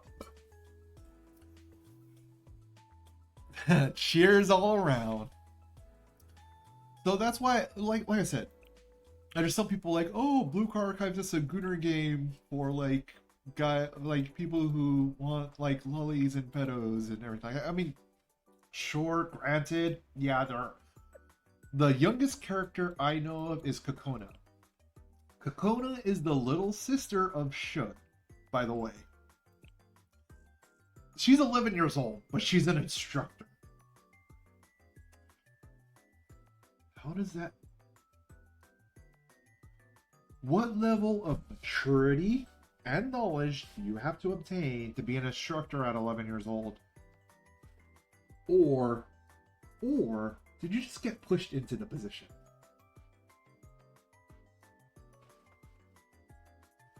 But Kokona is also well written as well because she's opposite of Shun. She's the younger sister, and what she wants to be is older.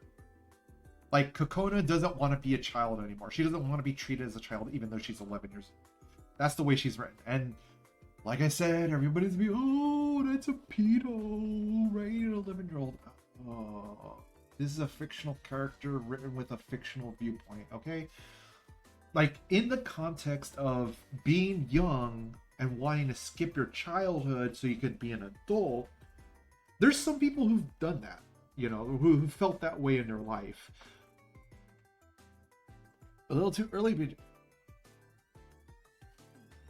Well, I mean, technically it's 5 a.m. and I haven't gone to bed yet.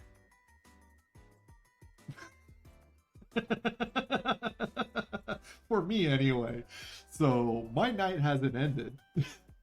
Yes, thank you, Raven. It's character development. And some people, like I said, if I were to just say to you, hey, there's an 11-year-old character in this game, she wants to be an adult, even though she's not of age, right? And she does, because like Kokona, she tries to like drink coffee, for example. Coffee is too bitter for her, where she doesn't like it. You know, actually, I'm gonna go to my cafe because, well, I mean, I got coconuts in there. But you know, it's like Kokona is the, if you ever knew the child that wanted to be an adult or be more mature, but they're still a child, right? Then they don't fully grasp the complex world of being an adult, but they want to be an adult. That's kind of what Kokona's character embodies, right? So see, like that animation right there, that's her trying to enjoy coffee like an adult because she sees adults drink coffee. So therefore, to be an adult, she has to enjoy coffee, but in reality, coffee is too bitter for her, right? Yes! Well, actually, I started drinking coffee when I was 12, right? So, yeah, for the adults they love, but as a kid, get that crap out of me. I got my coffee right here, you know, like, I mean, yeah, I cold brew my own coffee, but I just reuse containers, so.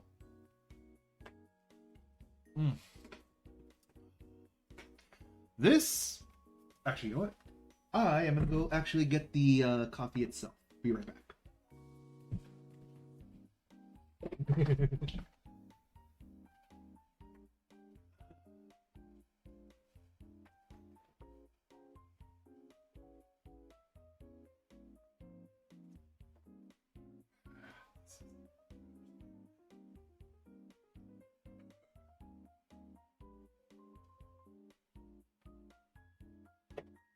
Whoop. Why the hell would you drink coffee at... Oi, now I definitely know you're in Europe, probably... I'm thinking... Western Europe? So that would probably be like Port-Calais? No. Shoot. No, Bay of Biscay. Bay of Biscay or Spain? That's what I'm thinking. Raven. But... Oh, I'm way off? Wait, 12? Oh, no, you're on the opposite side of the world. You're probably in Singapore or Southeast Asia then, if it's 12 midnight for you. See, at this time, I either get afternoon people from Europe on one side of the world, or I get the midnight crowd from Asia. No? Oh, well, hey, you know what? I like being wrong. I'll be honest. I like being wrong, Raven. But this is the coffee I like to drink. Arabic bean, low acid, dark roast. That's what I like to drink for my coffee. Raven's just facepalm. You know what? I do not live to disappoint people, but hey, salamat. Salamat. That's thank you. Half of me is imported from the Philippines, roughly. Yes, I am in California, in the real life world. And wait, game. I want to go back. Wait, why is this unavailable right now? Oh, do I have to restart the game? How do I? Here you go. Alright, yeah, I'm gonna have to restart the game. For some reason, it's like, no, we don't want. Blue archive, play. Play. Bring up, back up. But yeah, you know, like me personally, like just personally, wherever you are in the world and you're viewing my stream, whether it's on the VOD, live, interacting with me, just thank you. You know, just thank you. That's it.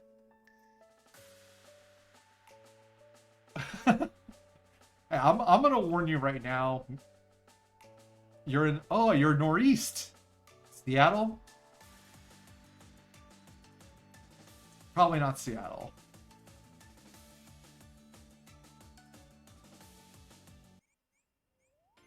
Ah.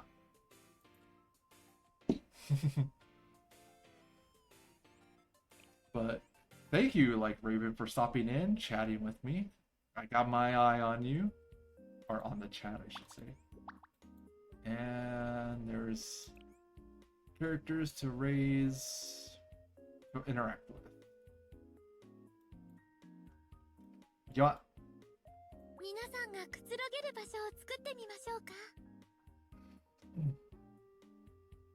Okay, Tacoma. Look, I'm gonna be honest. The world is a huge place, alright? Like a huge place. If I might as well just go outside, spit, and wherever my spit lands, just say that's where you're from, okay? Or no. I should go to a world map and spit on it. And wherever my spit lands, just say that's where you're from. The world is that big, right? You know, the planet Earth that we all live on right now, unless you happen to be an alien. Hi, extraterrestrials. But, yeah. You do you. Hey, boy. I'm wearing glasses for a reason. Of course I need my eyes checked. That's a given.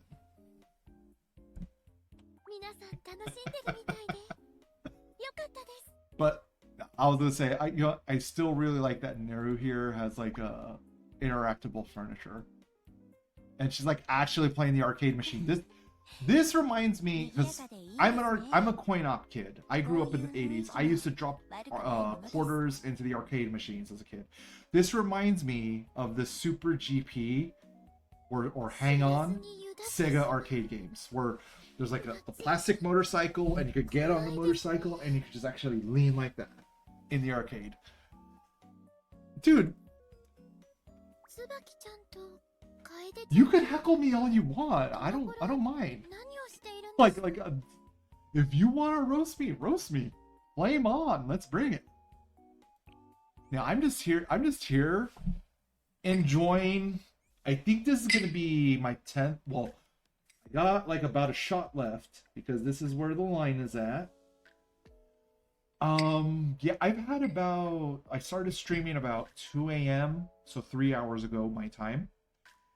And I'm gonna have a total of 8 shots of 80 proof or higher in that time frame. And I've enjoyed one packet of Skyflakes. Crackers. Yeah, you could tell I'm freaking Asian because if you're Asian, you know Skyflakes.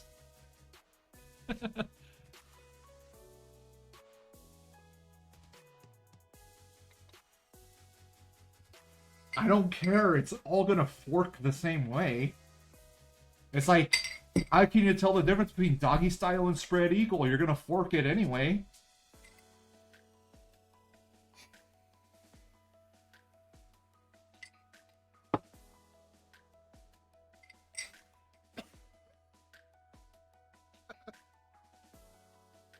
I am terrible and I am never apologizing for who I am. Ooh. Crafting is done.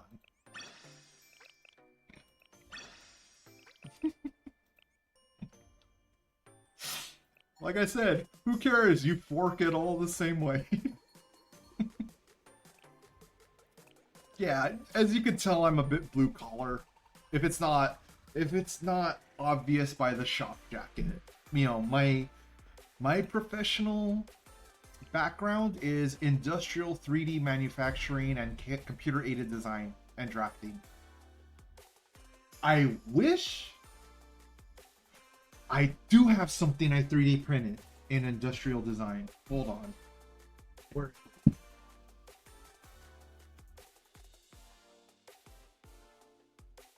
Over here.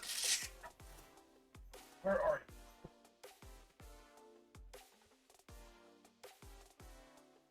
Okay, not that pocket. Not that pocket.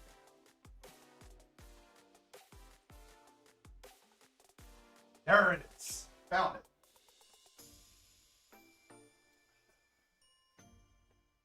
All right. So, I learned 3D industrial design and printing about 17 years ago now. And one of the things I 3D printed was this. So this is a 3D printed, it was supposed to be a refrigerator magnet. You could tell that this is the recessed hole for the magnet. But I 3D designed this and printed it on an old style EDM printer. So I unfortunately don't have any of the aluminum stuff. Because bowling was You know what? I miss bowling so much. But yeah, this is an old design I made. Like I said, this is when I got certified for my 3D manufacturing. And I wish I had some of the other stuff I've built in life, because I used to work at a machine shop, and what we did was aircraft components. So we got aircraft grade aluminum in, and we would make landing gears specifically. And one of the jobs I had was creating landing gear for the F-35 Raptor, air superiority fighter. Well, no, not. Oh no, I know the call sign's a Raptor, but it's not an F-35. The F-35 is the Lightning. No, the FA-22. There you go. It's the FA-22. That's the designation. So I used to make landing gear for the FA-22 Raptor. And I've also made, okay, I cannot 100% guarantee, but there's a 1 in 3 chance.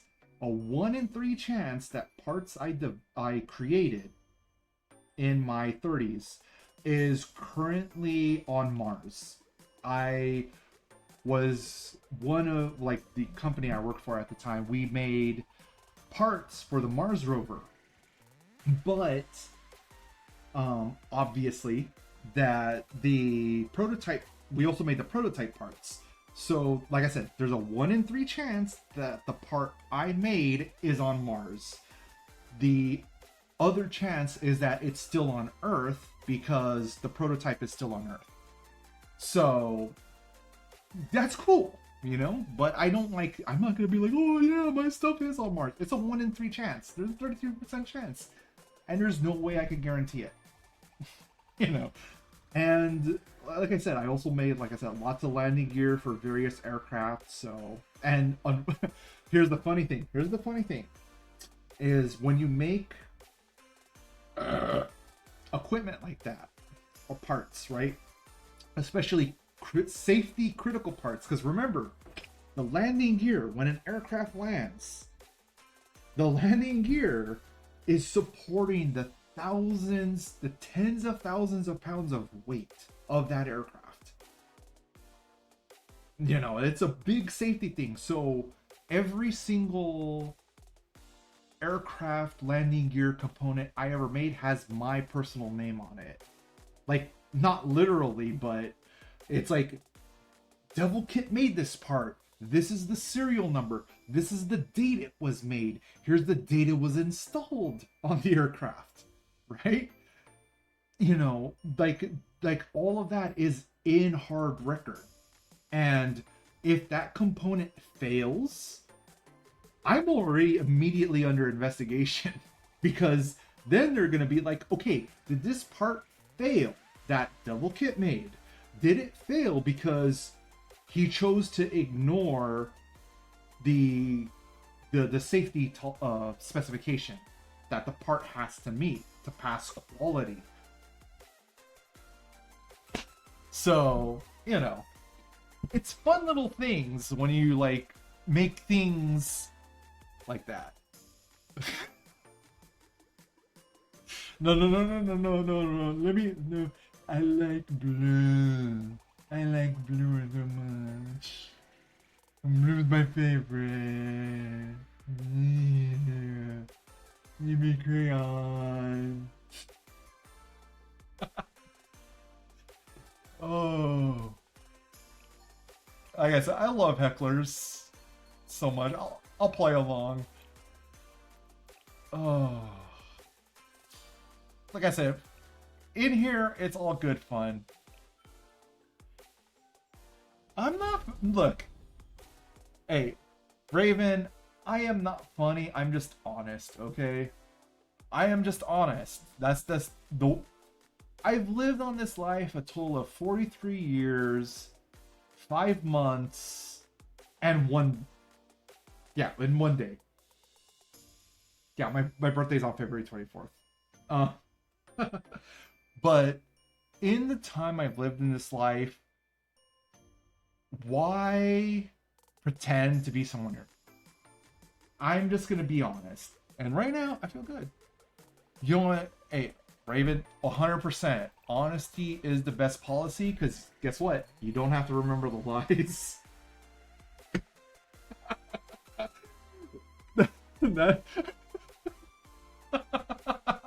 It's like, wait, what? You shouldn't lie in the first place. Well, hey, if I'm 100% honest, I don't have to remember a lie. Come on. It makes sense, right? Oh. You believe that? No, of course. Everybody lies. Come on. I mean, I could claim all of that, but why do you do that? Ooh, more tasks are done. Wakamo. Okay. So, I could say this for 100% certain. When I started playing Blue Archive, I can't believe I'm going to go through students again. The first student I fell in love with, character design-wise, just pure visual, right? Hasumi. Why? I like tall women, I like legs. And that's a lot of leg. Not only that, exquisite stockings and garter belt selection. I want her to sit on the couch next to me, put her legs over my thigh, or my lap, I should say, and I just want to pet her legs. I'll be honest. Damn, you got legs. Assuming you got legs. Put them over me. That, or you could wrap them around my face and you could go for a mustache ride. She's got very large wings. Yes. Very large wings.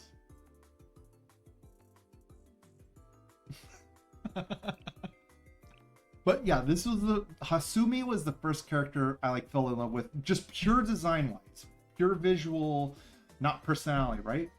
Her personality I kind of like. Like, and when I say like, I actually like. And she's, well, as you can see on her uniform, she's part of the Justice Club. Yeah, she believes in justice to the point of she's a little psycho. But yeah, that's the first character I fell in love with in this game. That, you know, you get to meet through the story. The second character I fell in love with, Wakamo. All I have to say is, if you're familiar with Taiho from Azure Lane, that is Wakamo. Wakamo is... she's just crazy for you as the character player. I'm sorry, but I kind of got a thing. If someone loves me to the point of absolute ignorance, I got a thing for that. Give me them tsunderes that will kill for me.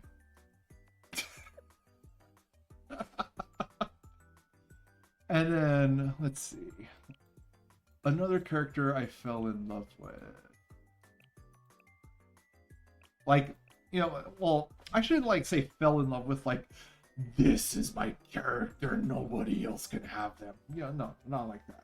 But what I mean by, like, I fell in love with them is that, like, I instantly clicked, and like the character personality of the way they were written, right? Well, actually, you know what? Because she's on screen, another character I clicked with was Hanako. She's a pervert just like me.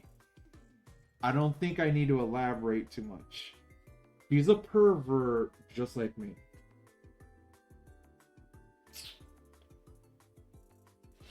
And if you don't think she's a pervert, let me show you her swimsuit variant that I recently got.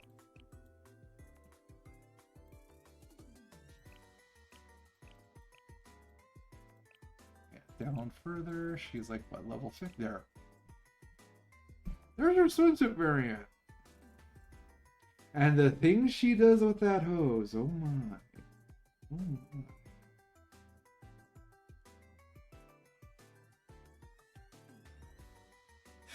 Oh my gosh, Alice from the Persona series. That's the reference you're making. Her Die For Me? Ah. Oh. Yes. Yes. I'll be honest, like... Look, I already know the Blue Archive developers and the artists, they're based as fuck. Because, like, come on. You really think Hanako here, Hanako, with those eyes like, this hose that's spraying all over the place, it could be you. And like I said, Hanako's an absolute pervert.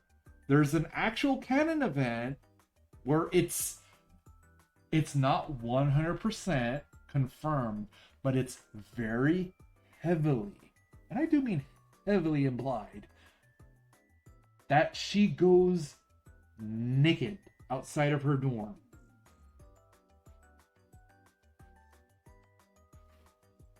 I mean, don't get me wrong, I like sleeping in the buff because it's comfortable, but to willingly go outside of your dorm at your academy and naked.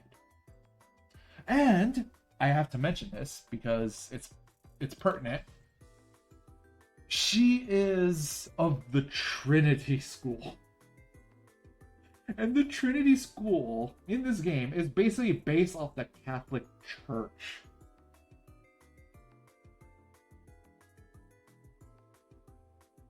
Okay, now I know why she's so perverted.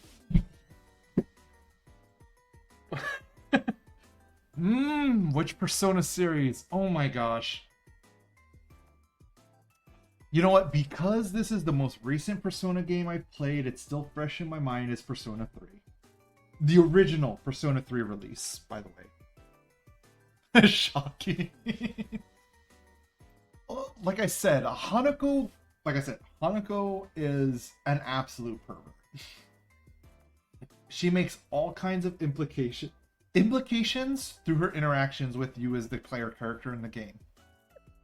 Now, a closet pervert in the game is Hanako. No, not Hanako. Koharu. Koharu is a closet pervert. She's just as perverted as... It started with an H. I'm sorry, I think I drank a little too much more. I'm starting to get a little inebriated here. Hanako. There. She's just as... Koharu here is just as perverted as Hanako. But she is a closet pervert. She reads rated 18 doujin. If you don't believe me, her EX skill, right here, her EX skill, when the special animation plays, she pulls a rated 18 doujin out of her book, and she freaks out, puts it back in quickly, and then she pulls out the holy hand grenade of healing. Yeah, she's a healer.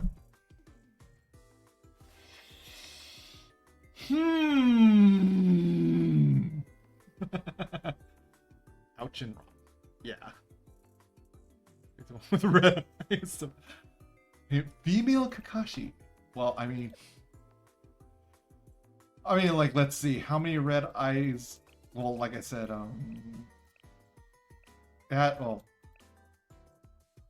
here's definitely a crazy one with red eyes. Tsurugi. She is the club president of the Justice Club.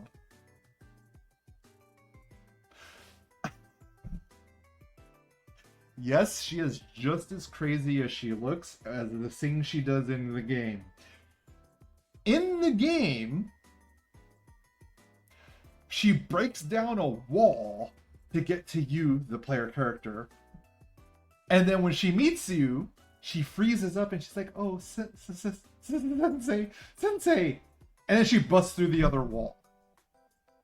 Because she's flustered.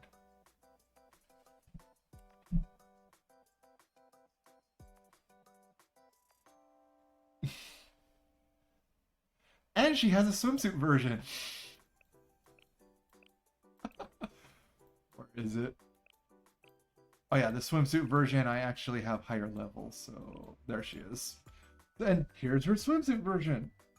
Actually, you know what? Let me actually put her. So you can see. Oh yeah, level 80. So oh yeah, it's by name. Tsurugi down at T. Tsurugi swimsuit. There we go. And then just move over.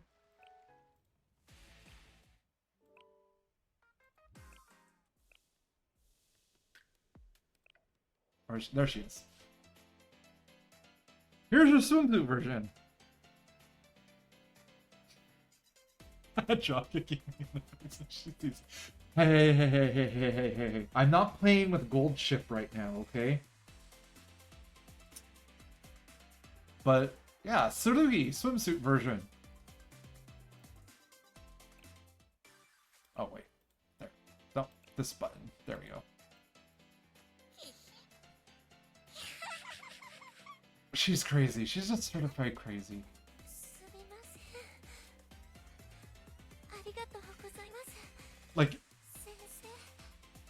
Like, she's not exactly a tsundere, you know, where she's obsessed with you, but she's like the best way to describe Tsurugi is she is the absolute awkward person that does not know how to function in normal society.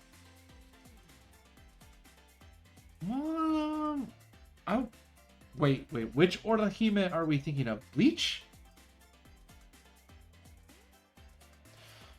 But yes, Tsurugi she's great. Like, okay, this is the canon event that happens in the game. She gets hit by a train. And she lands on her neck. And her neck's like broken, right? And you're like, oh my god, Tsurugi, as the sensei character in the game. And you know what Tsurugi does? She just gets up, straightens her neck, and she's like, oh, I'm okay now. And then she goes, Sensei, what are you doing here? I didn't know you were here. And she, like, and the reason why she got hit by a train is that she was chasing a criminal. So she was chasing a criminal to expense justice because she's the leader of the Justice Club. I know, like you can see how crazy these characters are. But she gets hit by a train in the pursuit of a criminal, basically cranks her neck 90 degrees, and gets up like nothing happened to her.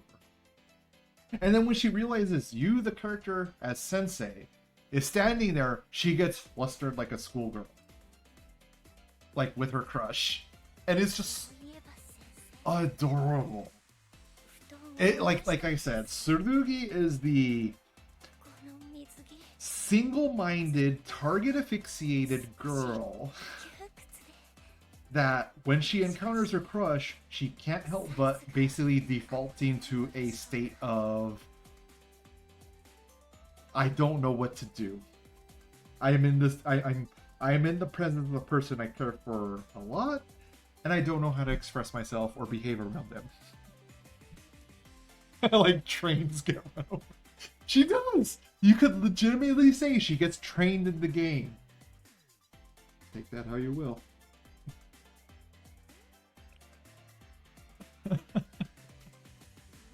Like I said, this game, when you start playing it and get to know the characters, some of them are just crazy. Like, okay, Chirino. So Chirino is the leader of the Red Winter Academy. This is her.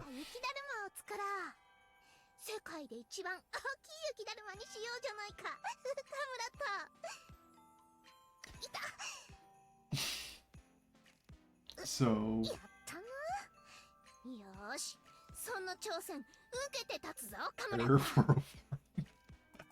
So Chirino is basically Stalin of oh yeah. She has 3 different portraits because there's one with mustache, one without, and her live 2D. But Chirino, right? She is the leader of the Red Winter Academy, and they are basically Soviet Russia. And yeah, the Super Mario Sunshine series. Q. ¿Qué? No, that's not Spanish. That's Q. But Chirino here, right? She's the leader of the Red Winter Academy. And here's a common thing that happens in the Red Winter Academy: an uprising. Yeah, like revolutions happen at the Red Winter Academy constantly. One of those students that leads a revolution every once in a while is the leader of the Labor Party. I don't know if I have... Oh, there she is. Minori. She's part of the Red Winter Academy. She leads the Labor Party. She very much often leads revolutions against Chirino. It's like, yep, this is communism. Like it's a very comical, lighthearted take on communism, because if you know the actual history of communism in Soviet Russia, it was bloody as fuck. But this game portrays like communist uprising in a very comical way, and poor little Chirino here, oh wait, that's Shun, that's not Chirino. Let me just cycle through here. Poor Chirino here has to deal with revolutions on a weekly basis minimum. Minori, alright? Speaking of Minori, she's in my cafe.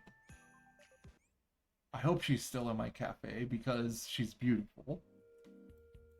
Where is she? Is she これっ in... て大丈夫なのかな。 No, she's in the other cafe.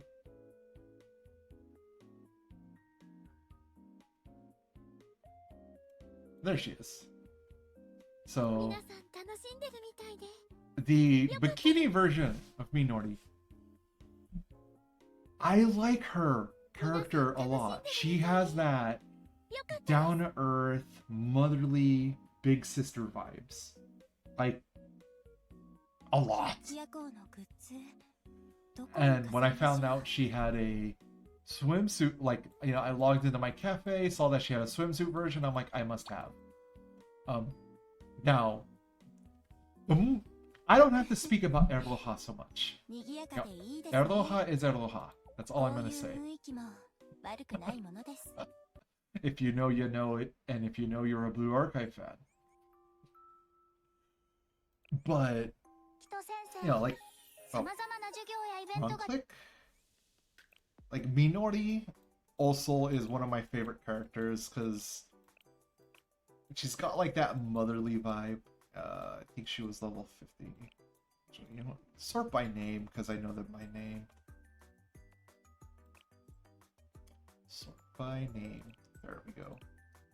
Minori. Or Mimori. Ah, god dang it.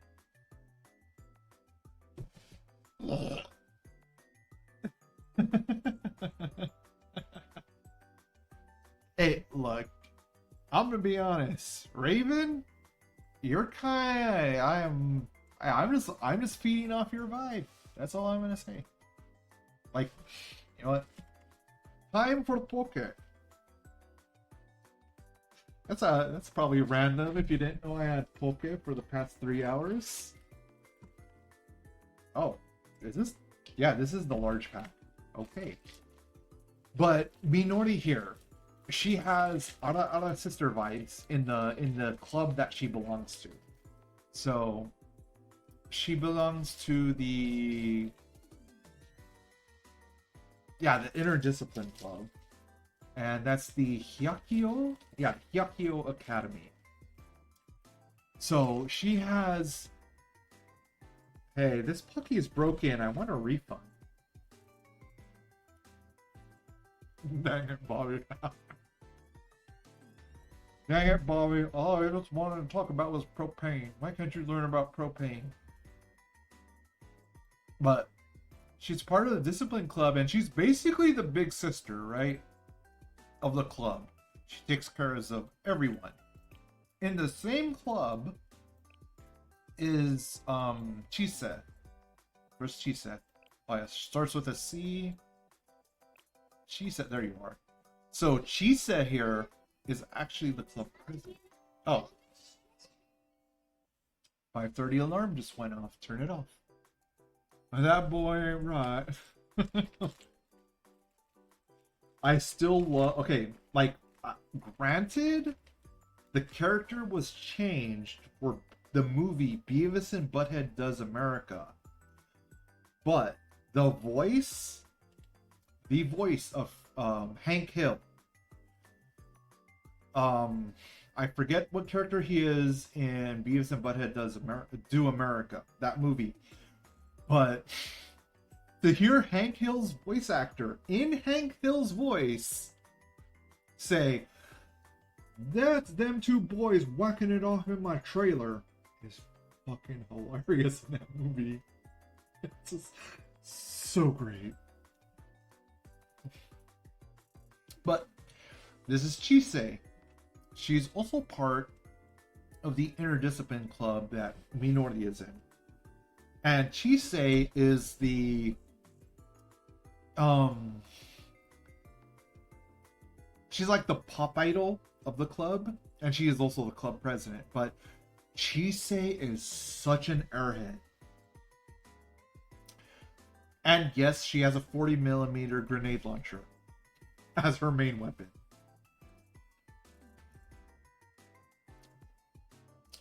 So So what I really like about Chisei is she's a bit of an airhead, and she's not an airhead like she's stupid, right? She's an airhead in the fact that she ponders philosophy, the meaning of life. You know that so she philosophizes a lot. That in that way, she's airheady. No, not a complete ditz like she's stupid, right? But a ditz as in, why is a pillow so soft the way it is? That's the kind of ditzy that she is. Not like she questions, why is the pillow soft? I know the pillow is soft, but why is the pillow soft? Is it because of the feathers inside the pillow? Is it because it's stuffed with cotton? Is it soft because it is silk? Like the pillowcase is made out of silk. Is that why the pillow is soft? That's how airheady Chisei is. You know what? As soon as you said the meaning of life is 42, I now have to get my towel.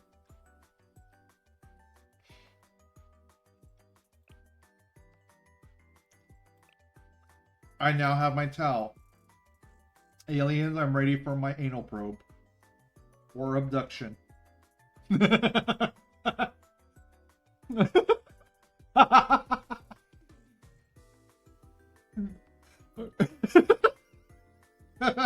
See, Raymond, I'm just reading your reaction right now in the chat, and you're just like...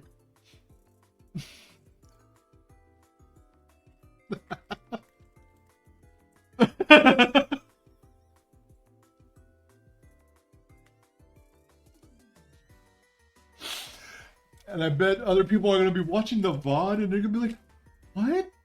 Why did he get a towel? What? Why does he... If you know, you know. That's all I'm going to say. If you know, you know. And if you know, you're fucking dying of laughter right now. And if you don't know, that's okay. Not all of us could learn the things we learned, as other people have.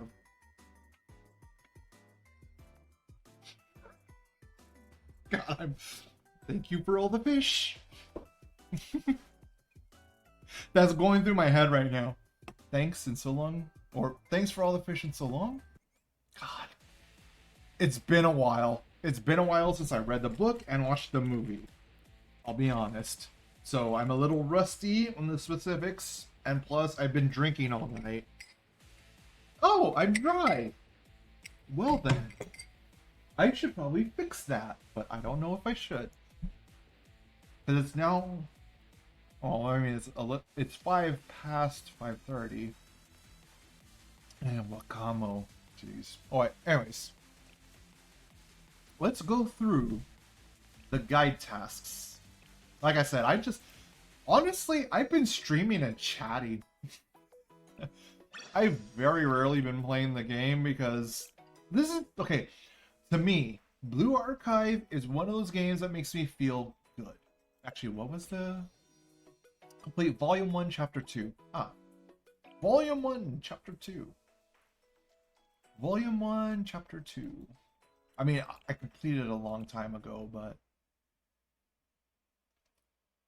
You know, I guess they just added this thing to do list.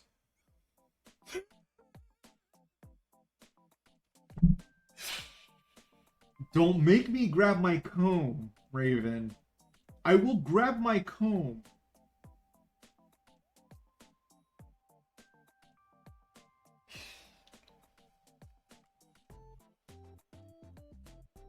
I wish I had a pizza right now.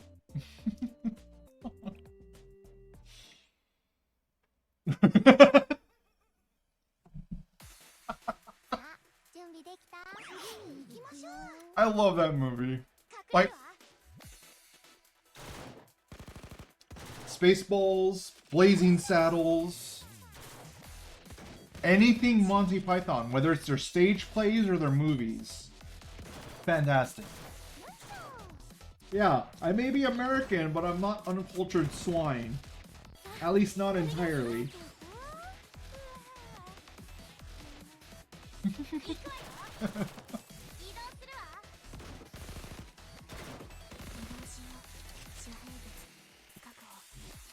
Oh. No, it's funny because a while back, right? My friend was playing the horse game, Uma Musume, right? And why am I... Put the skills on auto activate and then put it on 3 times speed. Why am I dragging this out? But my friend was playing the horse game, Uma Musume, right? And one of the things I typed in his chat when he was playing on Twitch was, I grab 2 coconut shells and I make the clapping sound of like a horse running. That's all I put. Like, typed it out in the chat. And he started busting out laughing, saying like, and he knew the reference, Monty Python and the Holy Grail. Aww.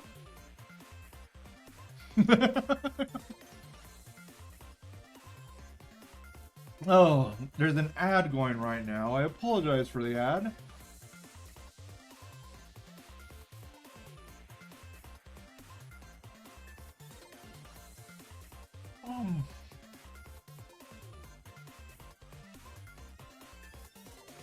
I apologize for the ad, Jill.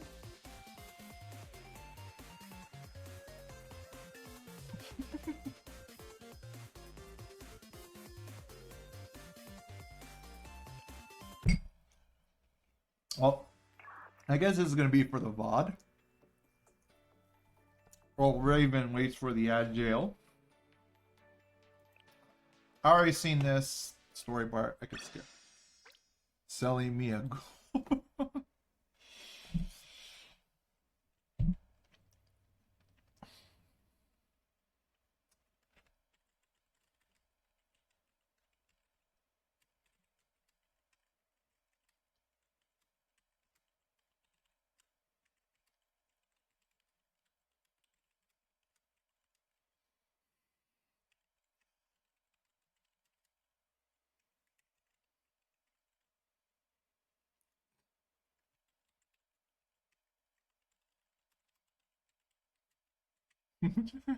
Chainsaw is useful. Oh.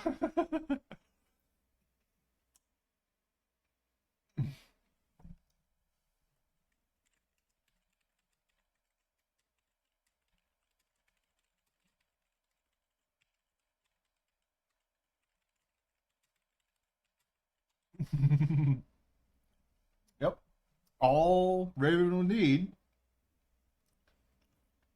the zombie or demon apocalypse, and that chainsaw will go to work. A freaking sheep. Okay.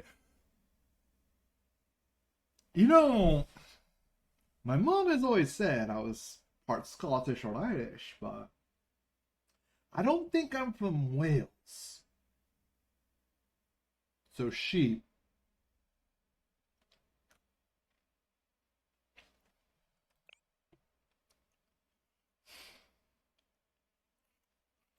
Alright. Quit. And back to the tasks. Oh.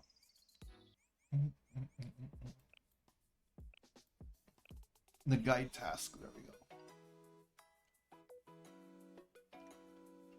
Volume 1, Chapter 2. Volume 1, Chapter 2. Oh, I just got the bot notification that ads were ending. Yes. I'm sorry that you had to be thrown into the gulag, Raven, but...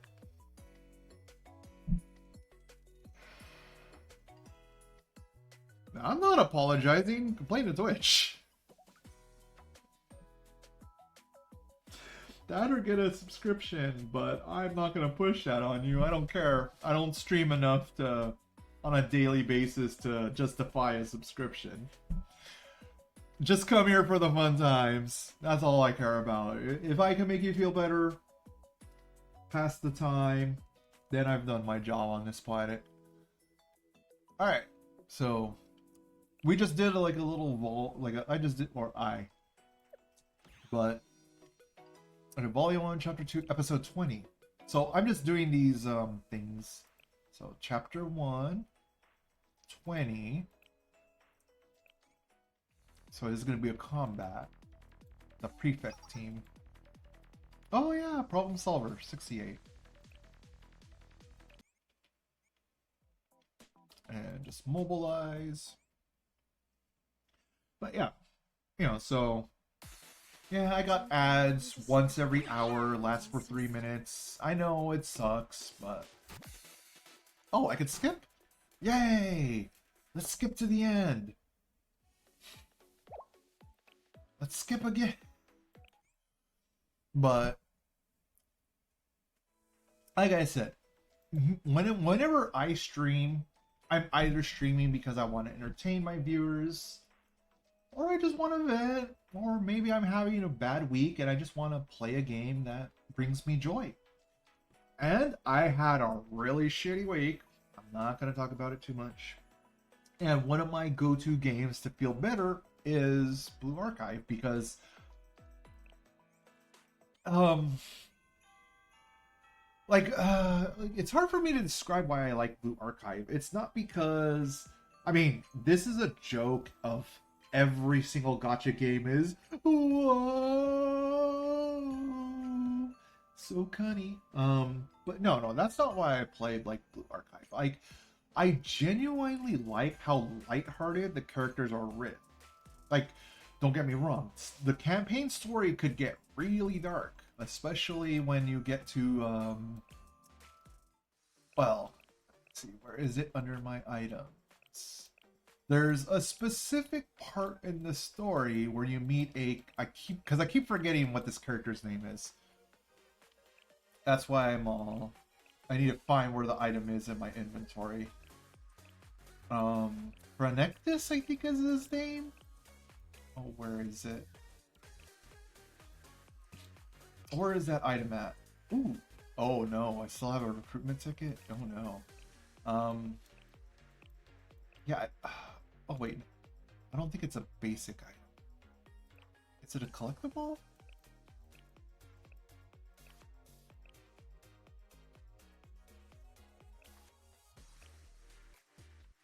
No, it's not a collectible.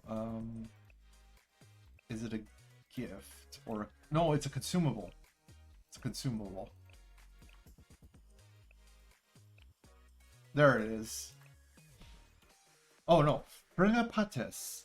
So Frenapates, like without destroying the story, right? Like Frenapates, when you realize who Frenapates is in the story, it's chilling. It is dark.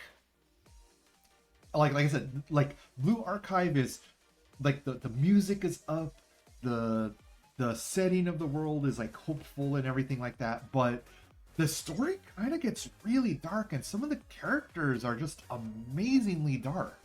Not in a way of like they're like not dark as in, oh, I'm an edgelord, I am like a pizza cutter, all edge and no point. No, not like that. They're not a bunch of edgelords, right? No, is that these are genuinely evil characters. That's how chilling it gets. It's like, you are genuinely evil. But it's not because they're evil for evil's sake, right? It's they're evil because they don't know a better way in life. And that's what's truly horrifying. Oh, I love Limbus. Well, no, I shouldn't say Limbus Company. Where are you?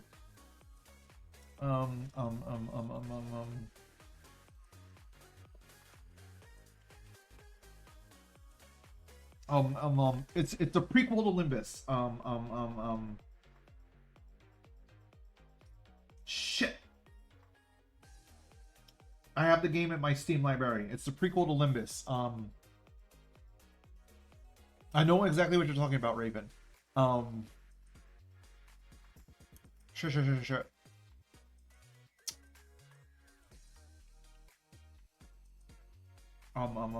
Wait. Shit!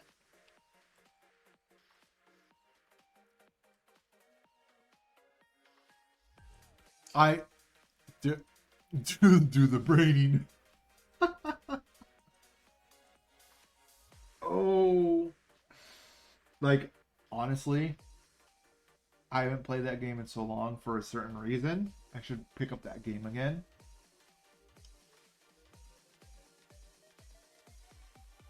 Because I might be entirely stupid here. I'm already going through it. Lobotomy Corporation. Because I'm on company. No, it's not company. What? Because like as soon as I search by name, like in the little search field for my Steam, I put company. No, it's Lobotomy Corporation, not Lobotomy Company.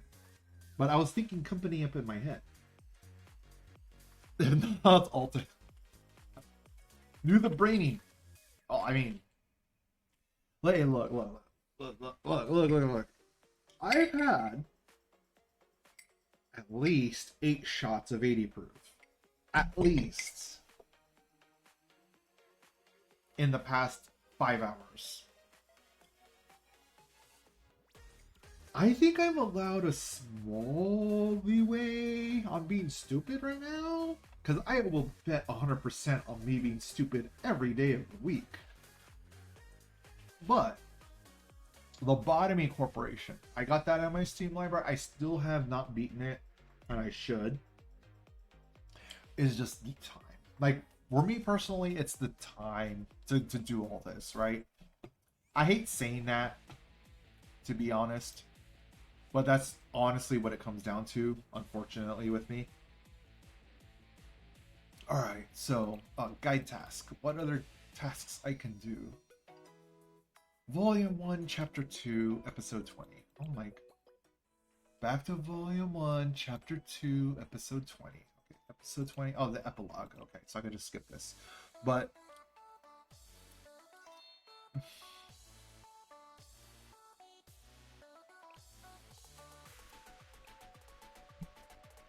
Raven. Really?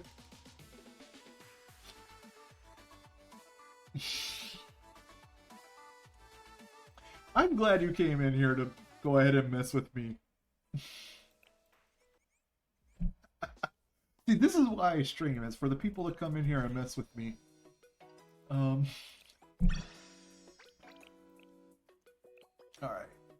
Mission 7, Stage 1. Yeah, I'll just do a... Yeah, does a sweep work? Just a single sweep work? Does that work? For the guide task? Yes, it does. Okay. Oh. You know, there's a movie I feel like watching. Robin Hood Men in Tights. Tights. If you've seen it, you know.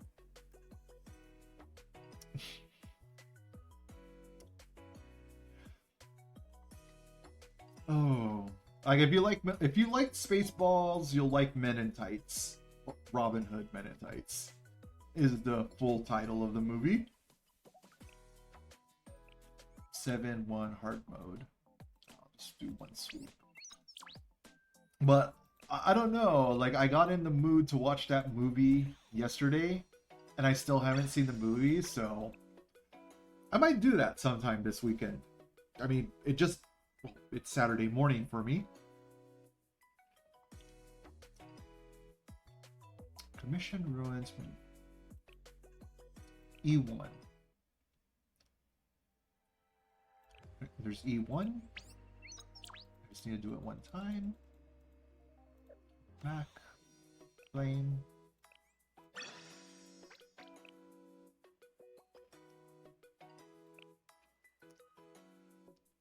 Oh gosh. History. Personally, I love history. I love history because like I take history seriously, but I also take history not seriously at the same time. And people are like, that's a contradiction. Yes, it is. Thank you for paying attention. You are above average brain level.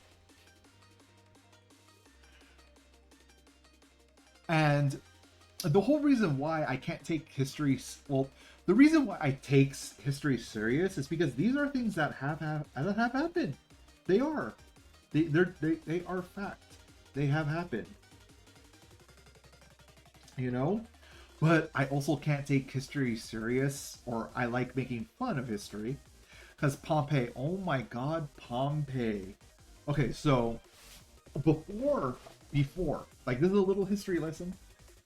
Before Pompeii was unearthed, right? A lot of historians thought that Rome, like just classical Rome, literally was the bare white architecture as it is today.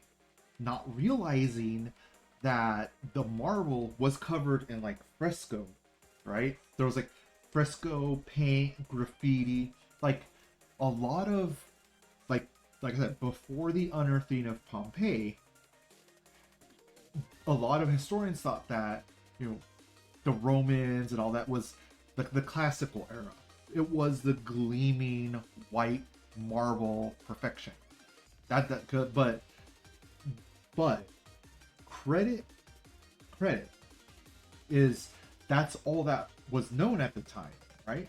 So when Pompeii was unearthed, some historians were like, "Oh my God, cover it up! Why is there graffiti?" You know, I mean, when they unearthed Pompeii, there was an alleyway advertising prostitution. Here was my dickus, I stick it in dickus.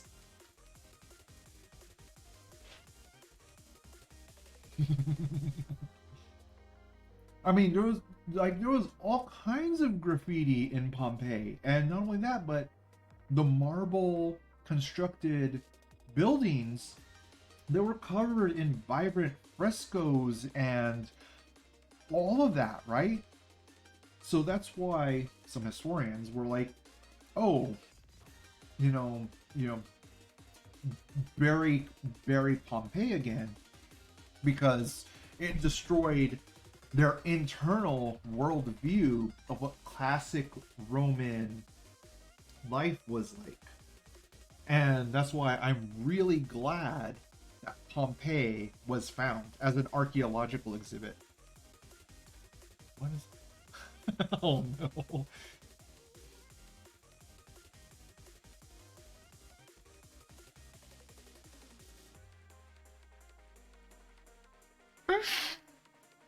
Burn the witch.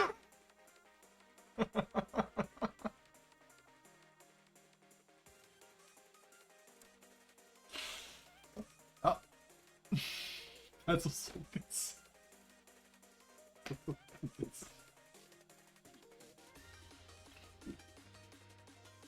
Oh hey, finally! A little bit of water.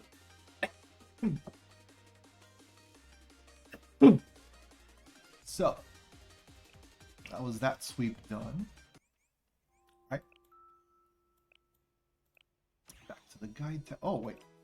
I still had to do it. Never mind. Hey. Raven. I'm sorry, but when I get something a little bit long stuck in the throat, I gotta choke a little.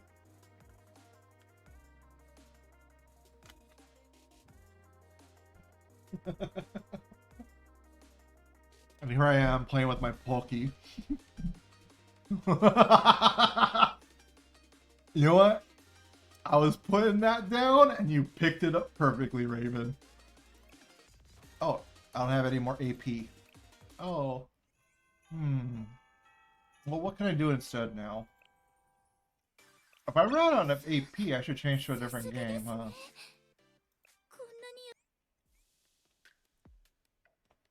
Actually, is there anything else I could do without AP? Oh yeah, I could do my tactical challenges. Oh. Actually, wait. Just mobilizes the PvP mode. The video game development club.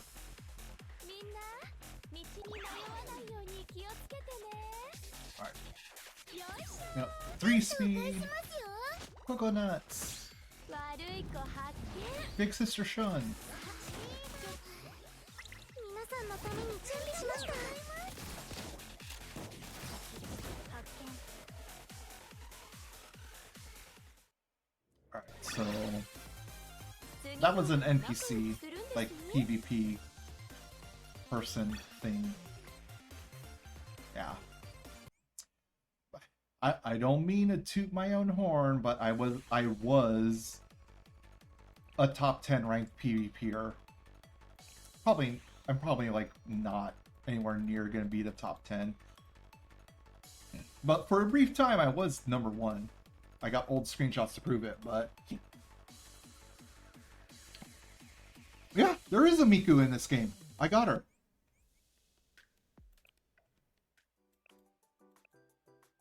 Now, is she under H for Hatsune? Yeah, Hatsune Miku. There she is. This is how you know I'm like a day one player of Blue Archive, is she hasn't, to my knowledge, she hasn't had a rerun. Like basically a month after Blue Archive, she was the featured like collaboration character. Like I said, this is how you know I'm a day oneer, practically. She's not that bad of a support character, by the way, but there's better. So that's why she only got to level 35. It was still the like day one of game. I think the max level for a character was 50, so she was pretty high, quote unquote. You know what? Hatsune Miku is just one of those characters that transcends culture. That's all I'm gonna say. Like personally, my view, just my personal view on Vocaloid characters is that, I mean, sure, the relevancy is starting to come down more because of the rise of VTubers, but back, like, if you go back like 15 years ago, when Vocaloid software was starting to be known and people were making songs out of Vocaloid software, you know, Hatsune Miku was touted as the future of entertainment back then. And because of back then, think about it, 15 years ago, people who are now in their 30s, maybe 20s, you know, like late 20s, Miku, like Hatsune Miku, had a cultural impact on them when they were early teens, right? And now that they're video game developers, right? Maybe they want to collaborate, put her in a game, you know? So, you know, that, you know, it's that, so that's why, like, another thing is Kentucky Fried Chicken in Japan, especially around New Year's. If you know, you know. If you haven't, you should look up Japanese advertising KFC. There are so many companies that do KFC cross promotion around New Year's. And I also have to explain KFC, sure, American fast food company, you got Colonel Sanders as like the character of the company, but like in Japan specifically, you know, that's why I have to say specifically in Japan, mostly the Kanto region of Japan, which is kind of like Tokyo, like the big urban sprawl of Tokyo, right? That's basically the Kanto region. Like eating fried chicken around New Year's is a thing, right? That's like, for me, because, you know, I'm half Filipino family, for me, around New Year's, Christmas time, I don't eat a turkey dinner. I don't eat a ham dinner, as most Americans would. I eat Filipino food. I eat adobo, pancit, you know, that's me. That's what I like enjoying. And, like, because in Japan, remember, you got to think of this as a Japan mindset. They don't eat fried chicken every day like some Americans would, you know. They eat fried chicken relatively rarely, or relatively rarely, I should say. So yeah, a part-timer. Well, I'm a part-time and everything. McDonald's. Look, I'll be honest. I was a pizza delivery driver in my teenage years. Like my late teenage years, just before I turned 20, I was still delivering pizza up until I was like 19. And you know what? I loved delivering pizza because I get to drive half my work shift. Half my work shift, I get to drive. And I'm a person who likes to drive. I like driving a lot back then. Why? I got around. It was a way to do something without really doing work, if that makes any sense. It's like, you're like, oh, I gotta drive. To me, driving was fun back then. It wasn't really work, it was fun. Especially when I would speed as a pizza delivery driver. If you ever got your pizza in 10 minutes, you could thank someone like me. I am not going to well, I can implicate myself because it's been more than 20 years since I've broken the speed limit as a pizza delivery driver. Oh, the devil is a part-timer. Oh my god. That's the reference you were making. I've seen it. Now I get it. Now I get it, Raven. That. Yes. Yes.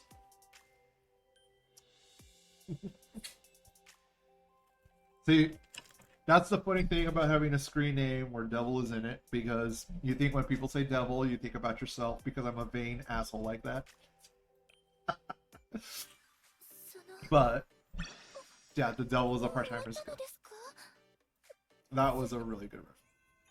Hey. Raven, like I said, I've already had like at least 8 shots. I already admitted I'm being a little inebriated, a little dumb up in the head. I ain't gonna pick up everything someone puts down. I'm gonna admit that. I'm not afraid to say I'm a little stupid. And sometimes I need a bit of help. Oh wait, the daily shop. Yes, I want all of this. Because that's experience. And I definitely want all of the enhancement stones. Wait, what? Bundle. Oh my gosh, I added more stuff to the shop. Okay, I don't need the skill upgrade materials, but give me the stone upgrades. Because this... Oof. That was 3 million. Alright. Yeah, I don't need the skill upgrade materials.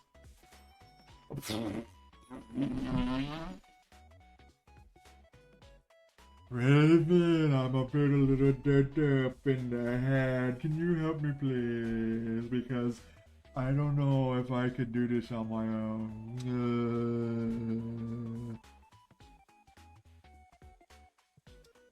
God, I drooled on myself a little too much.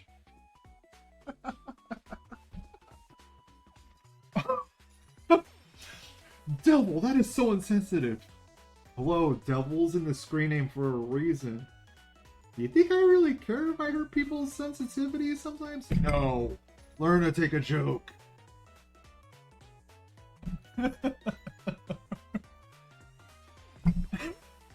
Oh no, why'd I have to remember this line from that movie? Get out there! It's like watching a couple of retards hump a doorknob! Oh my god. I love that movie. The movie is called Dodgeball.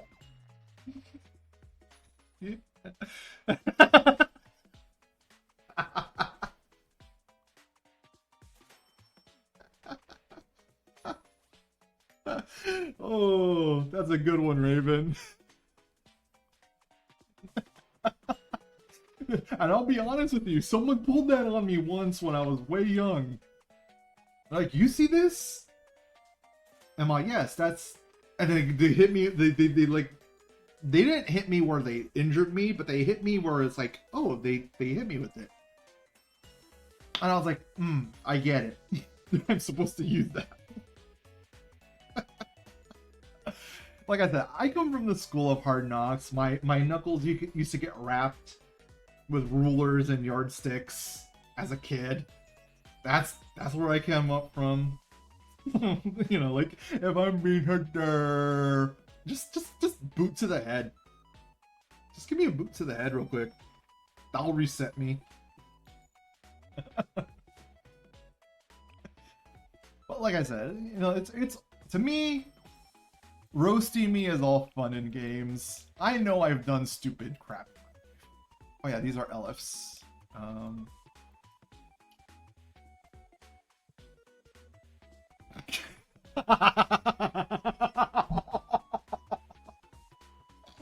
If you could dodge a wrench, you could dodge a ball. Dive, dodge. I love that movie.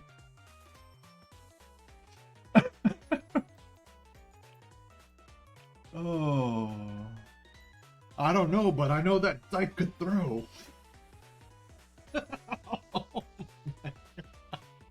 Like I said, I love that movie too much. It's almost great. Super Troopers just popped in my head. Meow.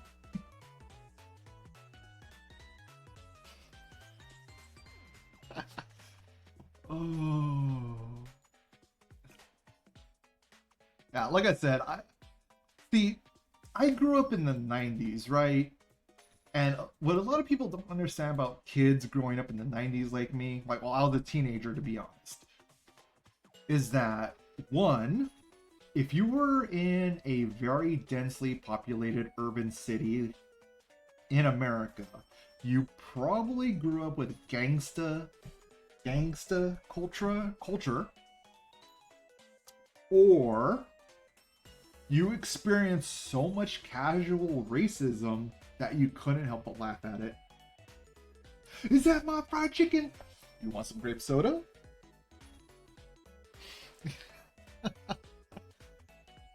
Don't even sue me. Hey, Farva, what's that place you like to go to with all that goofy shit on the wall? Are you talking about shenanigans? Oh.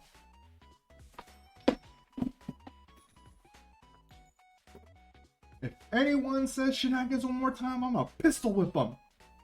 Don't worry, BB gun.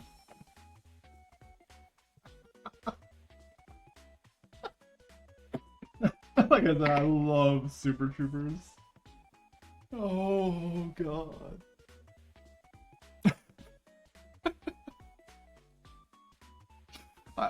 There's just something about between 2000 and 2010, the comedy movies between 2000 and 2010, I don't care how politically incorrect they are funny as hell. Just go with it. Another good one is, oh god, what?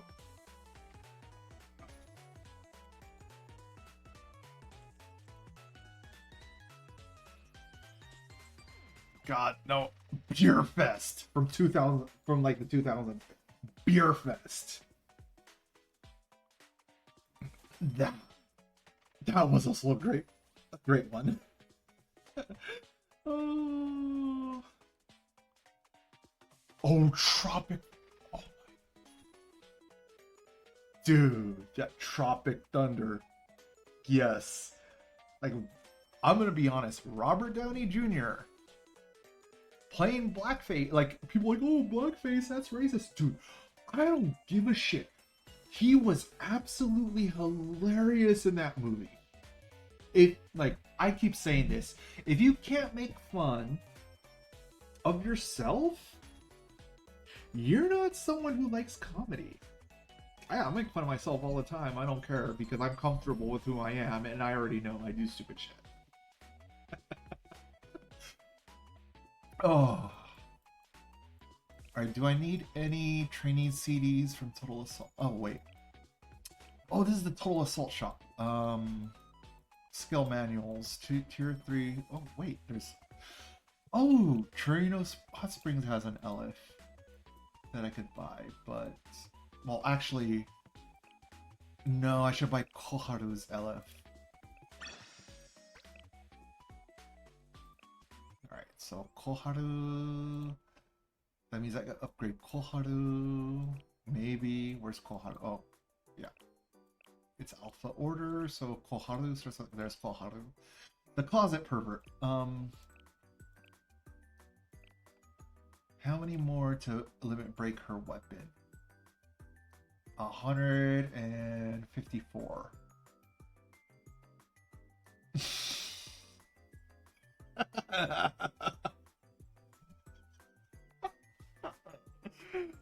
Have you ever seen like Robert Downey Jr.? He's still in costume, by the way.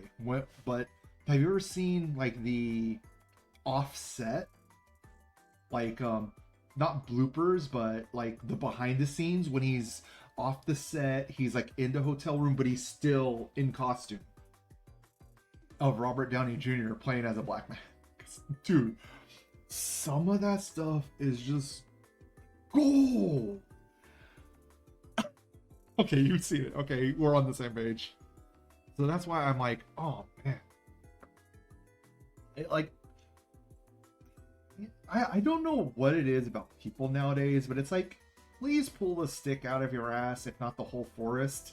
You know, like, please stop being so sensitive about everything. You know, you don't have to take everything seriously in life, right?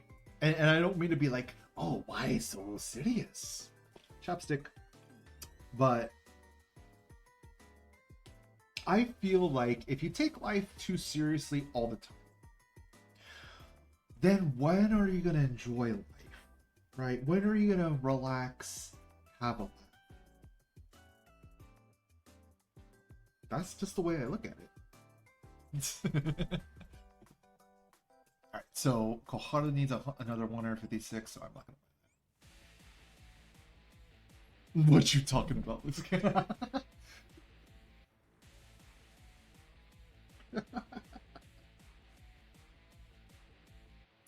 Oh, here's one from the 90s. It's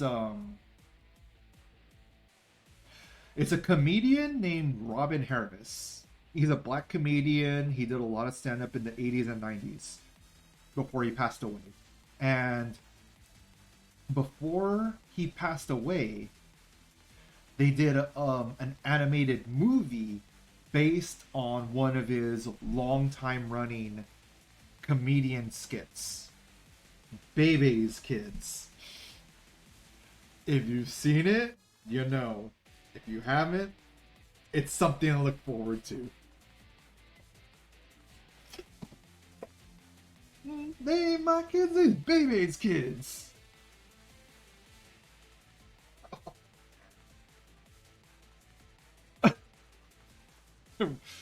Raven, the way you just typed, oh god, did I strike a nerve? Did I awaken something that you may have forgotten about?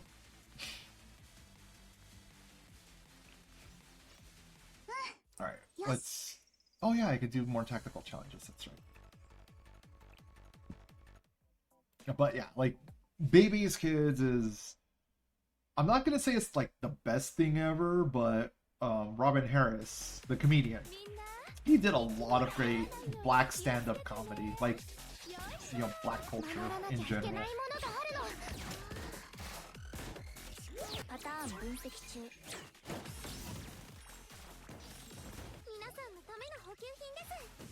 No, anything but that. Oh, so yeah, you know, it's like another comedian I really liked was like Chris Rock, like especially like the Bigger and Blacker tour he did. Oh my god, he like when he's talking about how men and women lie, that is such a great skit right there. The difference between the way a man lies and a woman lies. Oh, Patrice O'Neal. Yeah, there's like I said, to me, in life, if someone offends you, you could get mad about it, you could cry about it, or you could laugh about it. I'm the type of person that prefers to laugh about it, but ready to stab you if it gets to that. A lot of people are like, what do you mean you get ready to stab someone? And I'm like, yes. I like staying armed. I'm one of the people in this world that's a firm believer the only security you have is what you make for yourself. And I used to be a security guard in my 20s. Because after I did pizza delivery, I did not know what to do with my life. I did not want to go into college. So guess what? I did security work in California, and I relocated to Hollywood. I have seen so much crap at bars, concerts, conventions, movie, closed off areas for movies, like in public, right? I've done security for that. You know, I've done so much different security and seen so many different things. So yeah, it was like, and I know some people are like, you know, I've just seen so much stuff happen. Like, dude, don't get me started on telling stories from my security guard days, because I'm never gonna stop. I will never stop. I will start telling a whole bunch of stories that people will be like, that doesn't happen. Yeah, it happens. Yeah, it happens. And there's other security guards that would be like, oh yeah, that's happened. I've seen it myself.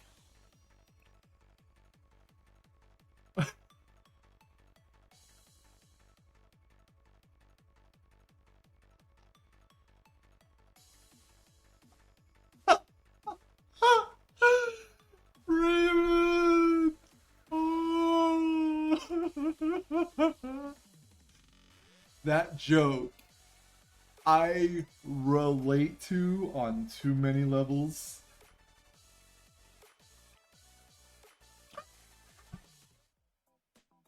Oh.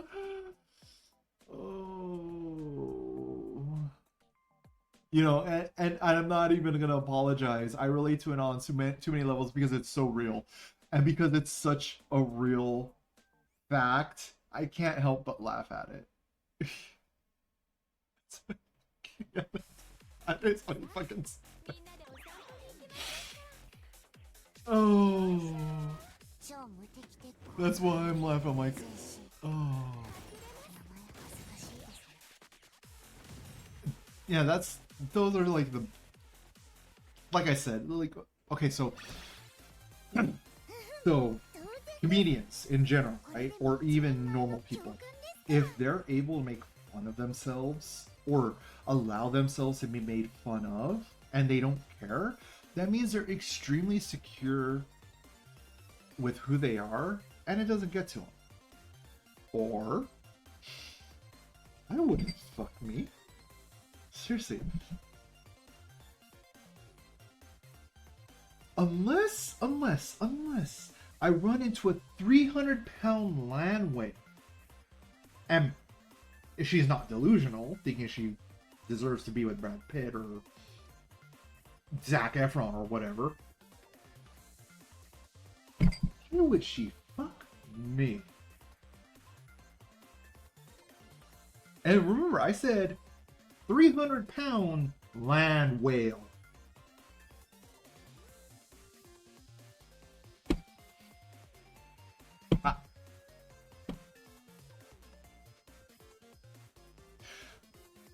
Sorry, but my limit's 140 pounds, by the way. You must be taller than 5 foot or less than 140 pounds to indulge on the mustache ride.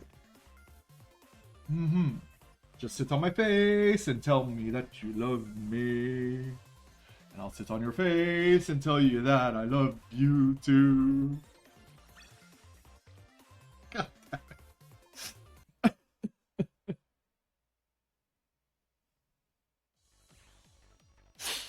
Fucking segue into a Monty Python stage skit. Yes, I did. Problems?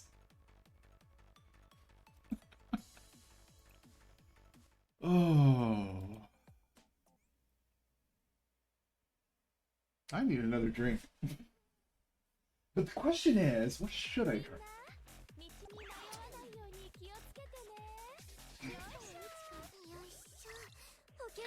Yep.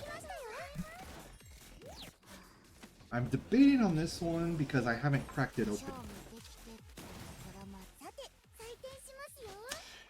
On this one, this is a single barrel whiskey? Bourbon whiskey. It says it has flavor notes of rye, spice, apricot, peach, cinnamon, and toasted oak. Just by the description of apricot and pear, cinnamon and toasted peach, or toasted oak. Not peach, toasted oak. I'm like, alright, which girl decided to hump a display at Bed Bath & Beyond and then go sleep with her biker boyfriend? That's what I feel whenever I read those flavor notes. Well,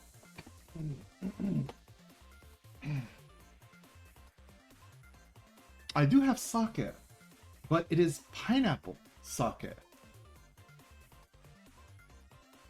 So, that's the only sake I have on hand.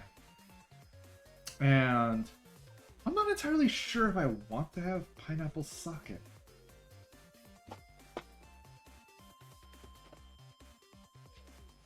How do you get an oak tree bourbon bottle? Well, you don't put the oak in the bottle. You put the bourbon in an oak cask. Wait, you put it in... That sounds like pegging. Well, her name is Peggy Sue, and she gets around Joe.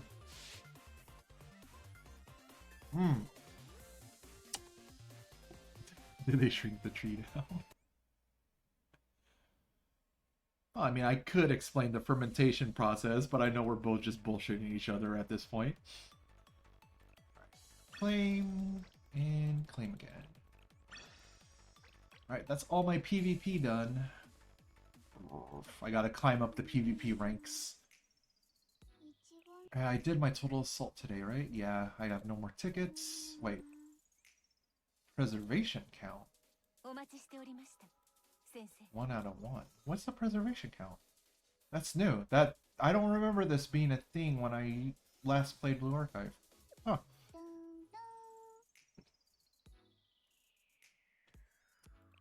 Well, それぞれの学園との交流会を行って、 so たくさん集めましょう。 Oh, yeah. Which students need their weapons evolved? Cafe, what?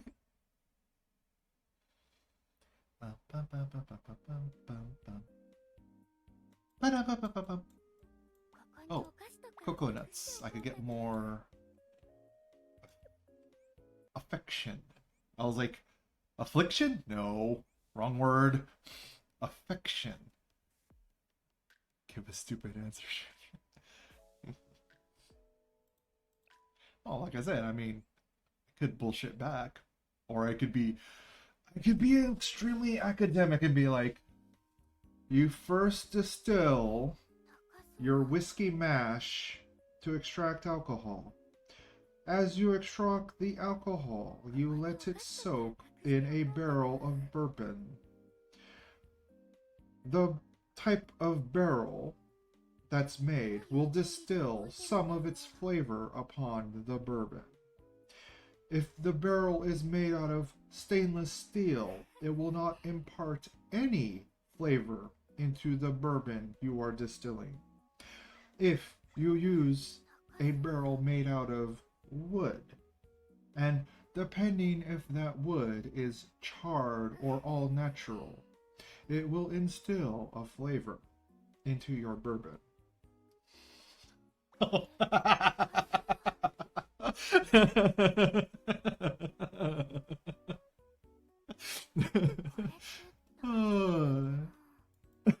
See, Raven, I'm just vibing here.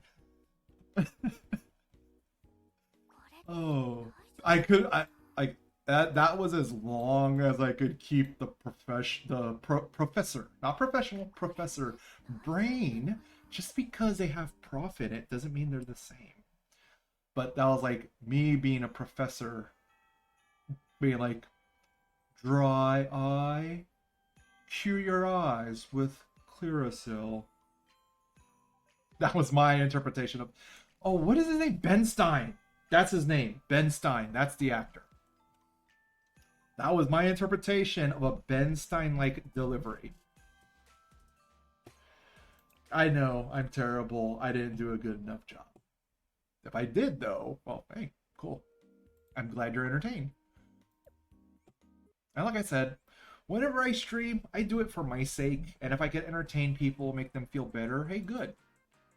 You know, I never... Oh, pending invites. Okay, I'll accept. Pretty good. See, I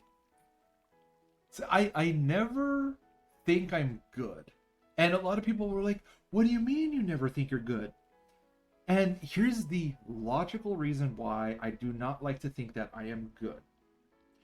As soon as I think I'm good, I'm going to settle. As soon as I settle, I'm never going to try to be better. That's why I never think I'm good. I could always do better. And then sometimes I'm just going to say like, haha, poo-poo fart. Makes me laugh. There's a time for highbrow and lowbrow. That's all I'm going to say. Oh, yeah, that's right. I could get more energy through... Yes. Bye. There. Now I can continue on my quest. We're clearing the guide tasks. E1. Go. So, you know, like you could be profound and prophetic and anything like that. You could be that, or you could just be like, I'm gonna stay here and lick the spoon. I don't know. Oh, wait. I already did the clear, right?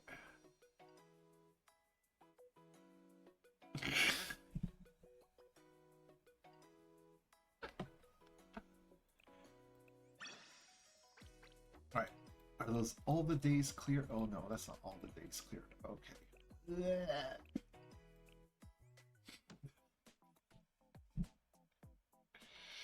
It's a mayonnaise. Oh.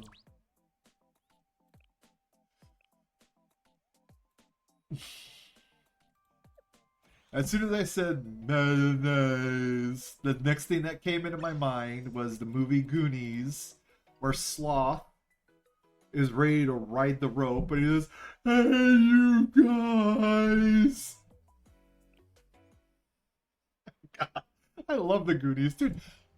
I am being reminded of so many things I should probably watch this weekend, and I'm probably gonna pass out. Like, oh, well, you know what? I have to do the bounty anyway, so buy it.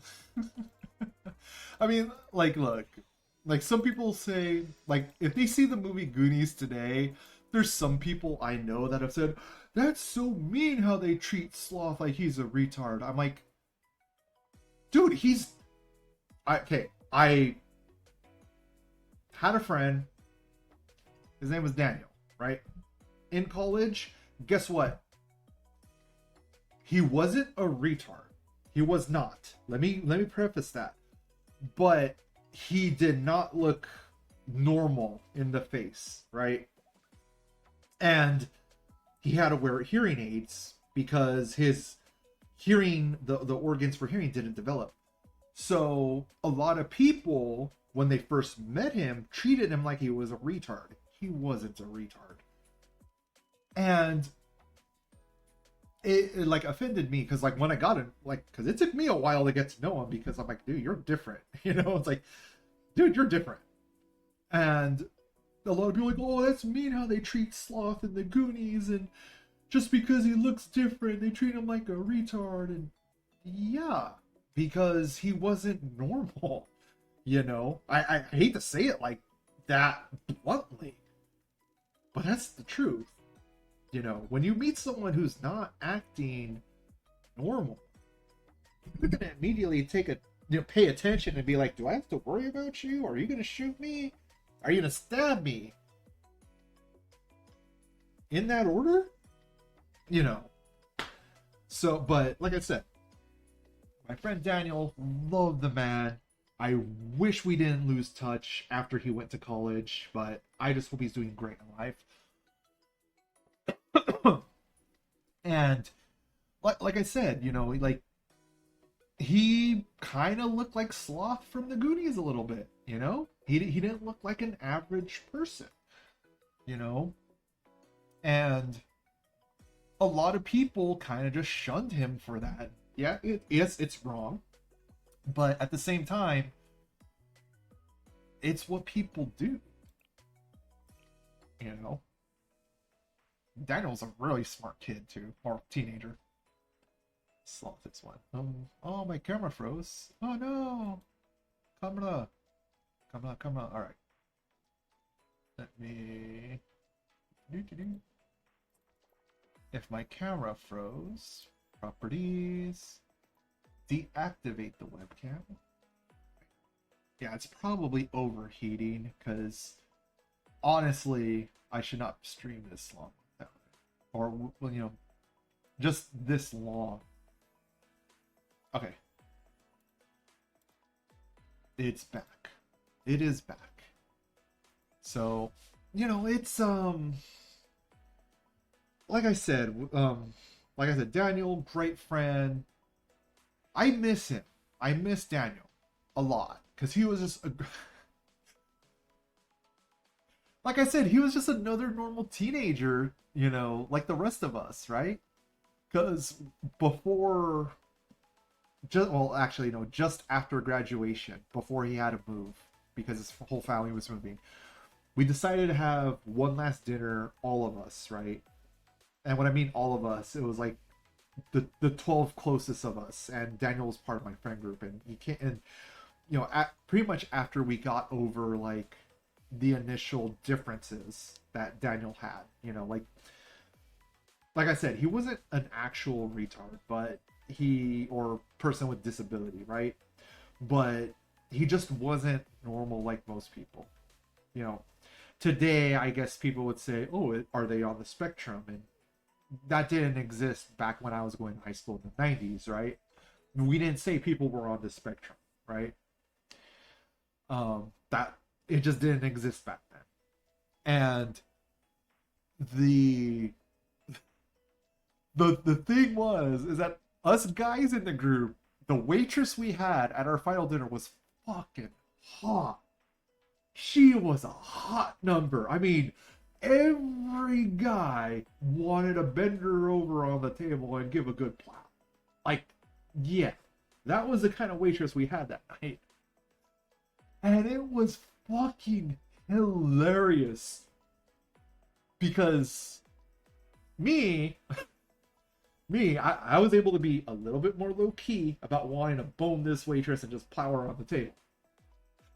Every guy in the friend group, though, hilarious, because I would call her over, ask her, hey, we need refill on drinks, we need some napkins, right?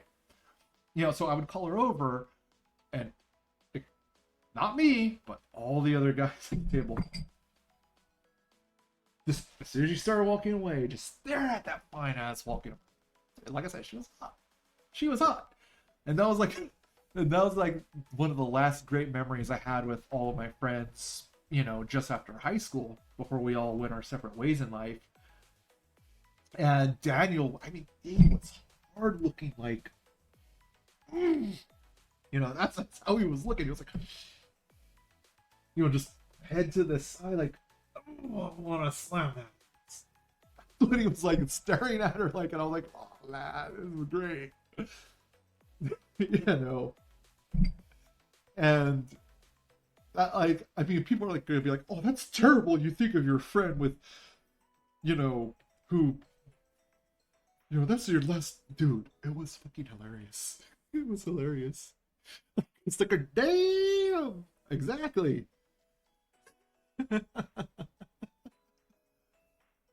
But like I said, there's some people that are gonna be like, oh, you make fun of people. Oh no, camera, there you go. Yeah. I reset the camera and then that stuff, OBS, that's all. Oh no. No, at jail.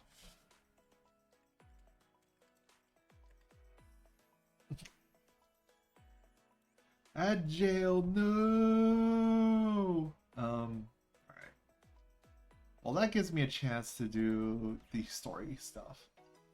Volume 1, Chapter 2, Episode 6. Okay, so Volume 1, oh, Chapter 2, Episode 6.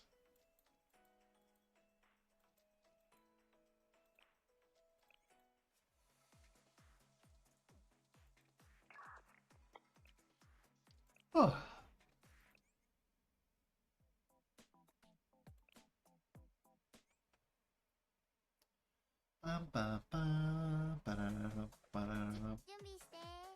This keyboard.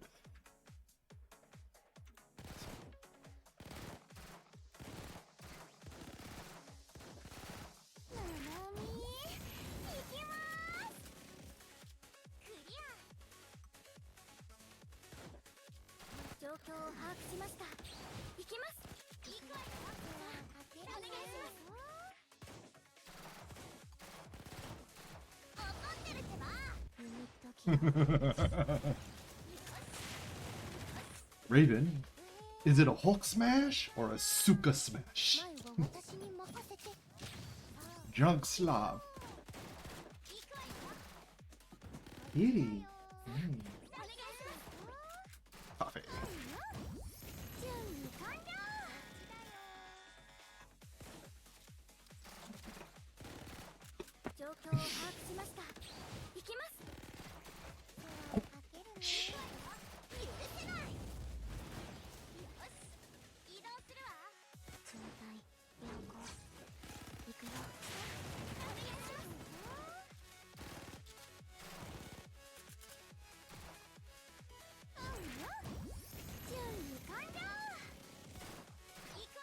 Oh, yeah, that's right. I could have just skipped this whole fight.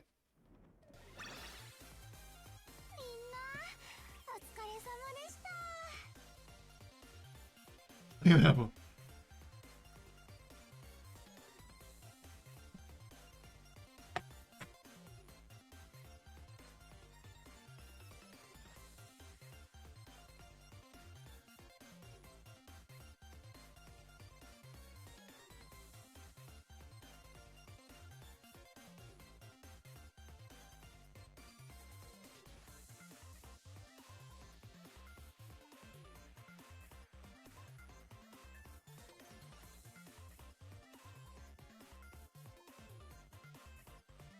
Oh, that jail is over.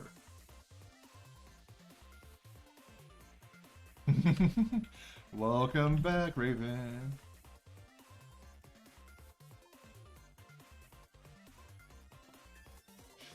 I'm all. You know what? I typed this out already. So I'm sending it to the chat. But as soon as it said fling that mofo across the room, I was like, you just remind me of the scene from Pulp Fiction where Samuel L. Jackson's like, does he look like a bitch? That's what I imagine. What kind of commanding presence you had when you flung that keyboard. Do I look like a bitch? Keyboard fling. Oh, God, that's a good movie as well.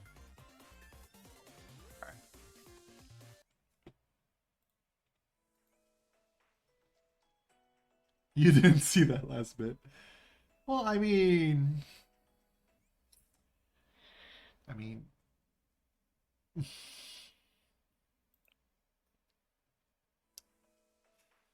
as soon as you said you were gonna ask it a question, I was already thinking of Jim Carrey's performance from The Pet Detective.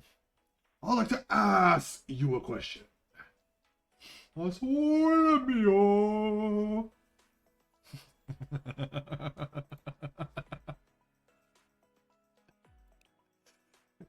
See, I'm random too. Oh,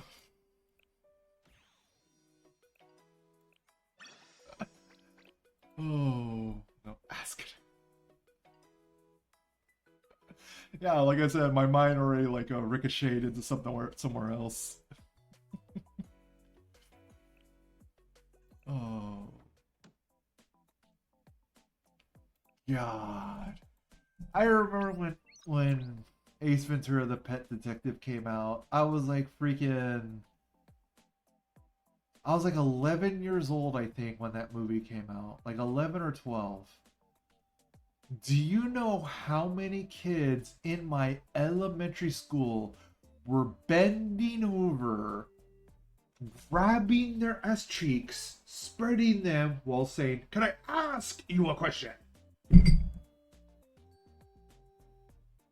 Holy shit, was it a great time to be alive, because that was hilarious.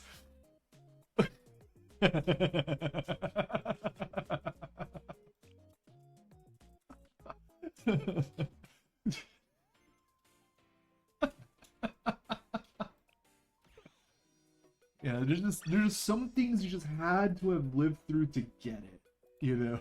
Not everybody's gonna understand, and that's alright. No, that's alright, you know? Yeah. You know how many kids got into trouble with the teachers too? There was, like, I swear, detention was canceled one week because there was just too many kids to go to Saturday detention. Or detention was canceled. There was that many kids that got in trouble for doing that impression. No, I was not one of them. Unfortunately. Hi, cat. So, my cat decided to stop sleeping, and she's being a little...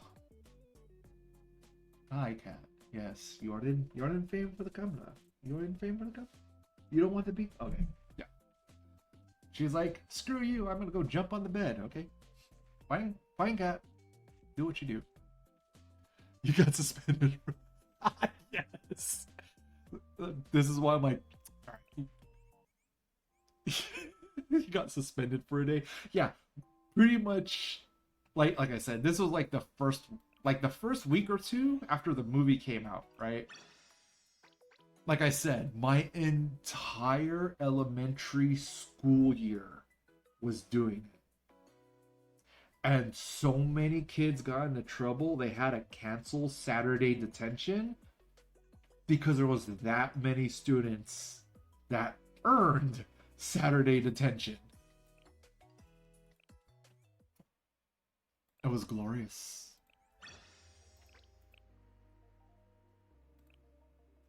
You got grounded. Oh! I just remember this one because I made my dad laugh. So, when I was in elementary school, I think I was either 7 or 8 years old. I can't clearly remember. And I think I still have this elementary journal somewhere. But one of the things that my dad took us to go watch was a movie called Bill and Ted's Excellent Adventure. There's a scene in it where Napoleon is trying to learn how to bowl. Napoleon slides down the bowling alley lane because, you know, he steps on the waxed floor, and he gets about halfway and he stops. And then he starts slapping the bowling lane, like the floor of the bowling lane. And in subtitles, because it's Napoleon, he's speaking in French. Shit, shit, shit, shit. Guess what scene I drew in my journal for my class?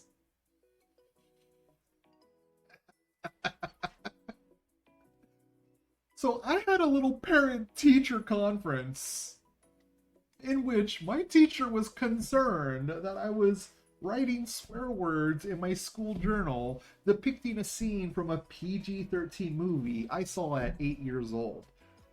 Now, I was attendant in that parent-teacher conference, but I was sat on the opposite side, so I couldn't hear my mom and dad talking with the teacher. As soon as that teacher showed my journal entry to my mom and dad, my dad saw what scene it was from what movie we saw that weekend, and my dad was laughing his ass off.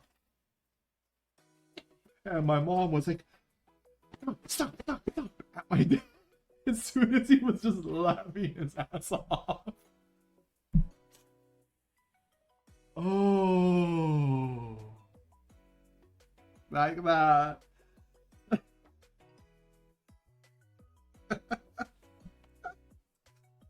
Oh, like I was a little shit in elementary school, but I just did not know how much of a little shit I was until I got smarter in life.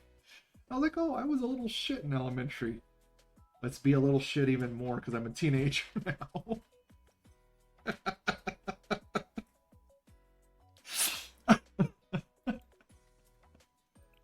Oh. Okay, that was like, wait, that was Volume 1, Chapter 2, Episode 9. Okay, so Chapter 2, Episode 9. So that was 8-year-old me. And to be honest, I was so young, I did not know that shit was a swear word. Yeah, there was once a time in my life I was innocent. Yeah, not anymore. Hoshino. You know, I like the little spit curl that Hoshino has in her character design. Wild stallions. Oh, and then Bill and Ted's Bogus Adventure, Death. I'm sorry, Death in that movie is my favorite in the sequel. Like he is such a straight man. Like playing his role as Death. He plays it so straight that when something absurd happens, it makes it that much more hilarious. Oh, let's just remember we left the keys here. Yeah, we got to do that in the future. Like I really like how they play with that. And in that specific scene, right? There's like, well, guess what? I left keys to the cuffs behind this sign. And then they go behind the sign, and the keys for the cuffs are there. And then they after they uncuff themselves, right? They're like, oh yeah, but I gotta remember in the future, I gotta put the keys for the cuffs here. Like they explained the complexity of time travel in such a short scene that most people think it's throwaway. Like I said, that movie is far more intelligently written as it should have been for a time travel science fiction movie. That's a comedy. Oh no, I just started remembering shit, Pauly Shore movies. Encino Man. Oh, Encino Man, Son-in-Law. Yeah, Pauly Shore was a thing in the 90s. Oh god. Okay. I could skip the battle. Skip. So yeah, you can tell I'm totally like I was born in the 80s, was pumping quarters in arcade machines at the laundromat, waiting for laundry to dry because my mom was doing laundry. Yeah, you could tell I was born in the 80s, grew up in the 90s. There's no faking that. There's no faking the experiences I had. Oh. Gosh, why do you have to be like that? Napoleon Dynamite's also a great movie. Oh, what was it? The llama's name was Tina, right? Here's a stupid dinner. God. Vote for Pedro. I don't know. Yeah, Napoleon Dynamite is also a great movie because I'm like, dude, I remember wanting moon boots as a kid. It's funny because Napoleon Dynamite is not a movie set in the 80s. It's about a small town where the things like the culture in the town is still influenced by the 80s. Even though it's like a 2000s movie, like set in the year 2000s, because a lot of people, like, I grew up like in the 80s and 90s. I remember infomercials. The slap chop. I saw that shit on TV. I saw that shit. Or clap on, clap off, the clapper. What else did I see? Oh, I mean, a lot of Billy Mays videos. So, Tina, you bet. Lord, get some dinner. Yes, there you go. There you go. Oh, thank you, Raven. I couldn't remember it right off the top of my head because my brain's like, you had a lot to drink. You haven't gone to bed yet. You've been up almost 24 straight hours. And I'm like, yeah, brain, so what? I'm having a good time. Don't shit on my good time. I had a bad week. So, you know, that's why I'm like, I was still doing guide tasks. But yeah, it's just like I said, oh, what was it? Zombie Nation? Zombieland. No, it was Zombieland. There's also Zombieland. Oh, poor Bill Murray in that movie. Oh, bless his soul.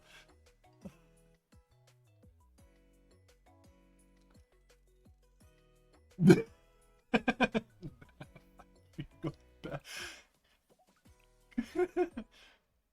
then you just pull out that Uno card on your brain. And if you're really sadistic, you get the ultimate Uno card, where it's all the Unos put together. No, you. And brain's like, no.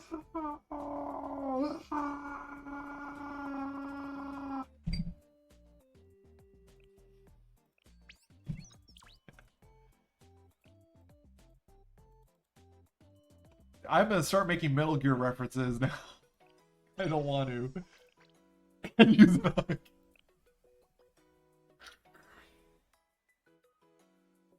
Okay, as a former security guard, you know how much stupid shit I've seen people try to do to, like, to tell a cop that they're not under arrest.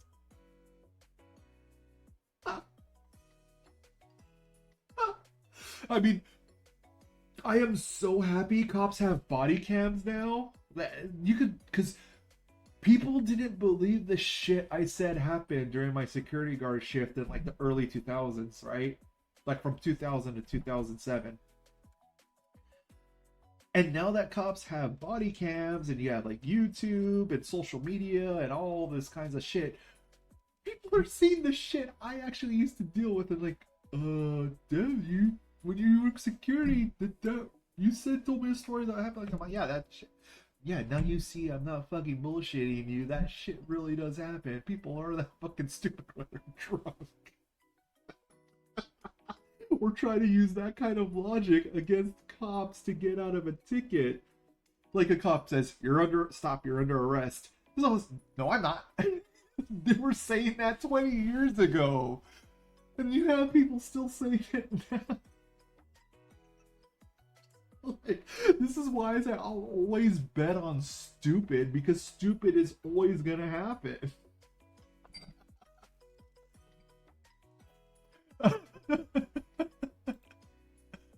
Oh, mission 5, stage 1, hard mode. One time. Alright. So, one time clear. Get the clear. Oh, wait. There's a scrimmage I could do. I haven't used any of my scrimmage tickets, so I'll use one. There we go. Any scrimmage, Gehenna. Alright, I could do the scrimmage because I still have the tokens. So, you know, this is why I kind of like sometimes when I'm doing something else, like, you know, I may be cleaning, cooking or something, or driving somewhere, sometimes I'll turn on one of those YouTube channels where they do like the police body cam footage stuff, right? And I'm like, oh yeah, stupid hasn't changed. They're still saying that stuff. Like someone with an open beer can in the cup holder in the car, and they get pulled over for drunk driving. The cop says, I pulled you over for drunk driving. Driver. I wasn't drinking.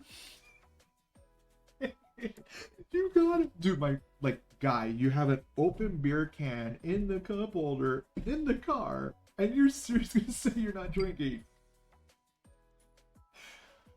Just say you got you know? Like, sure, yeah, I used to work as a security guard, but before that, I was a stupid, smart-ass kid. You know? You know how many times I tried to do that same dumb shit? Like, oh no, it was already like that.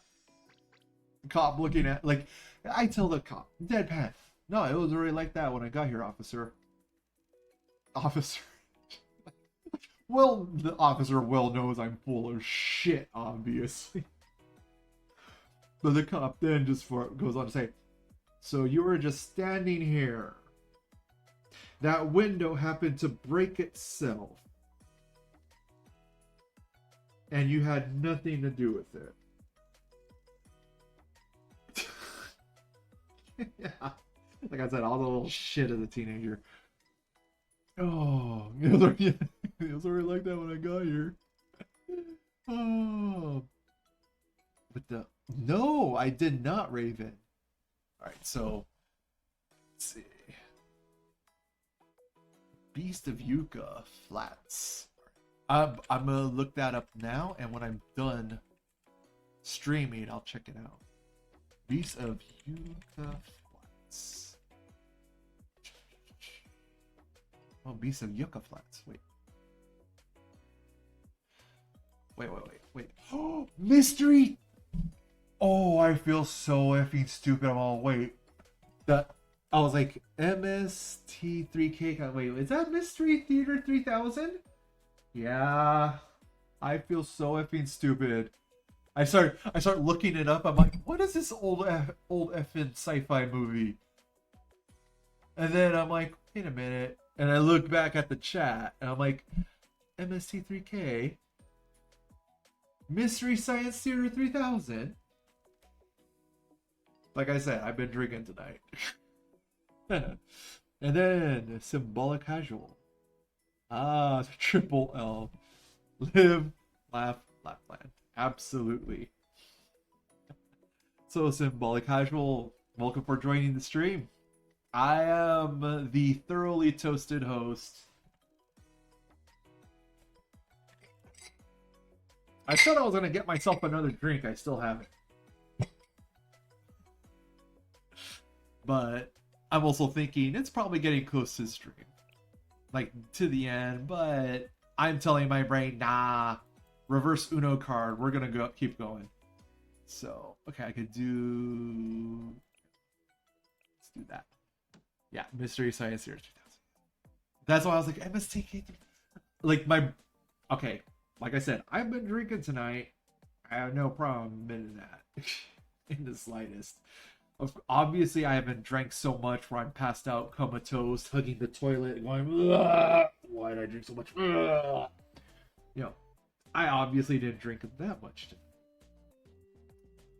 But, as soon as I saw MST, I know that. My brain was like, you know that, devil. You know that, you dumbass. And I was like, no, I don't know that. Let me look it up online. Type. And then, of course, finally, I pay attention to what my brain's telling me. I'm like, oh yeah, my Mystery Science Theater 3000, huh? Oh, you made affiliate. I bet when you play.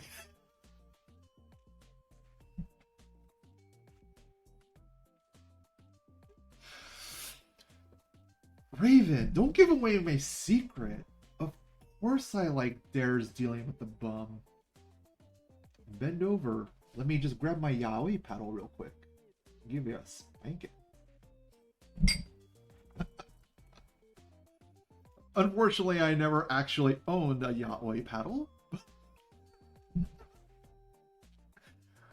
Oh, why am I terrible? Because I am. Devil's in the screen name. Duh. Wait, I didn't do the thing. I was here in the game trying to do the thing, and I didn't do the thing. Oh yeah, I did do the thing. Do a barrel roll. I wasn't gonna throw myself out of the seat to do a barrel roll. But if I had a VTuber model, I would learn to do the steps required to make a redeem called do a barrel roll. And my VTuber model would do a barrel roll. I would make that a redeem. Yo, maybe I could do that with the video camera, huh? Maybe I could make this just do a barrel roll. Nah, I'm not that intelligent enough, and I've been drinking too much. That was terrible.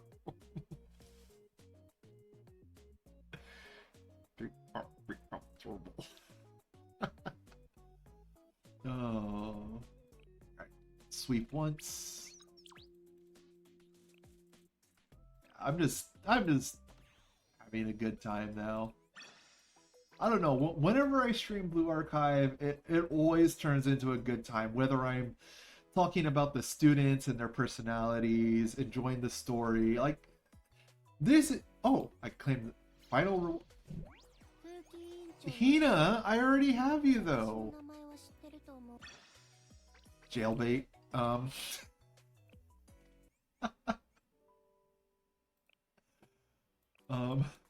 But no, like Hina. Okay, so back when Blue Archive like originally launched, like the 4 terrors of PvP, Hina was one of them.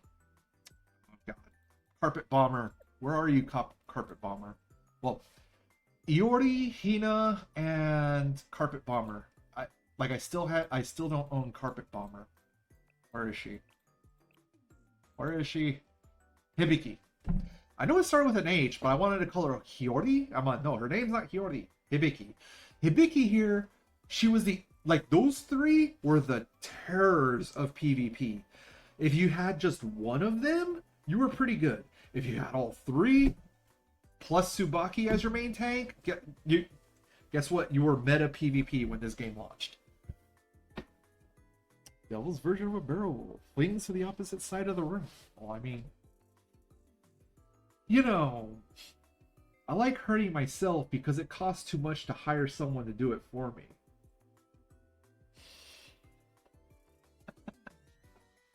And again, we still have our towel because we are hitchhikers here. I know some people are like, why does he have a towel on his shoulder?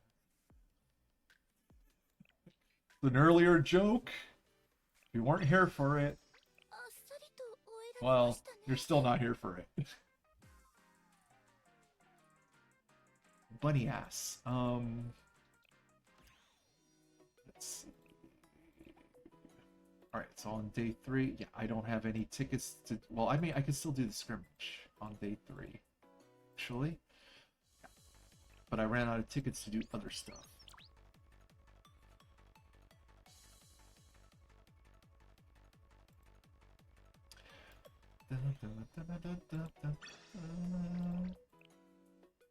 You never know what to do.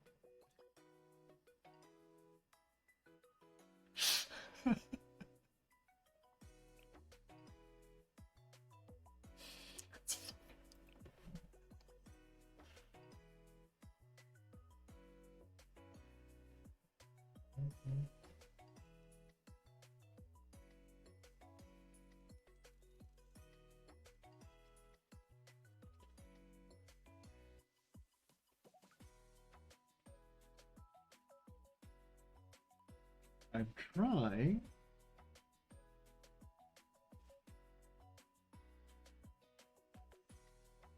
This is a little confusing.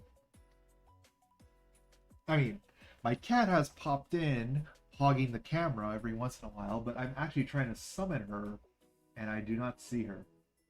She's not sleeping on the other chair. She's not sleeping on any of the beds. I don't see her on the floor, so my cat is up to something. She's plotting my demise. Wait, let's go. Chocolate cake. Yeah,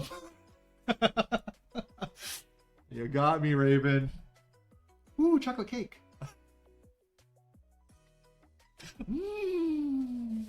Oh.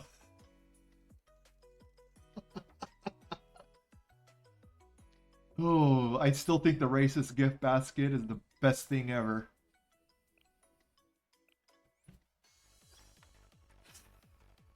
Oh. You know, my friends were telling me how they would make me a racist gift basket because I'm like half Filipino. I'm like half Filipino, 20% Spanish from Spain, and the last 30% of me comes from Germany. So imagine what kind of racist gift basket they said they were going to give me.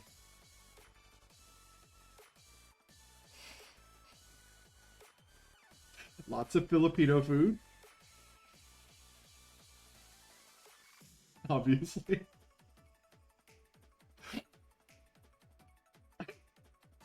And because of Spain, it's like if you know your history, Spain, Germany, kind of sympathetic during World War II.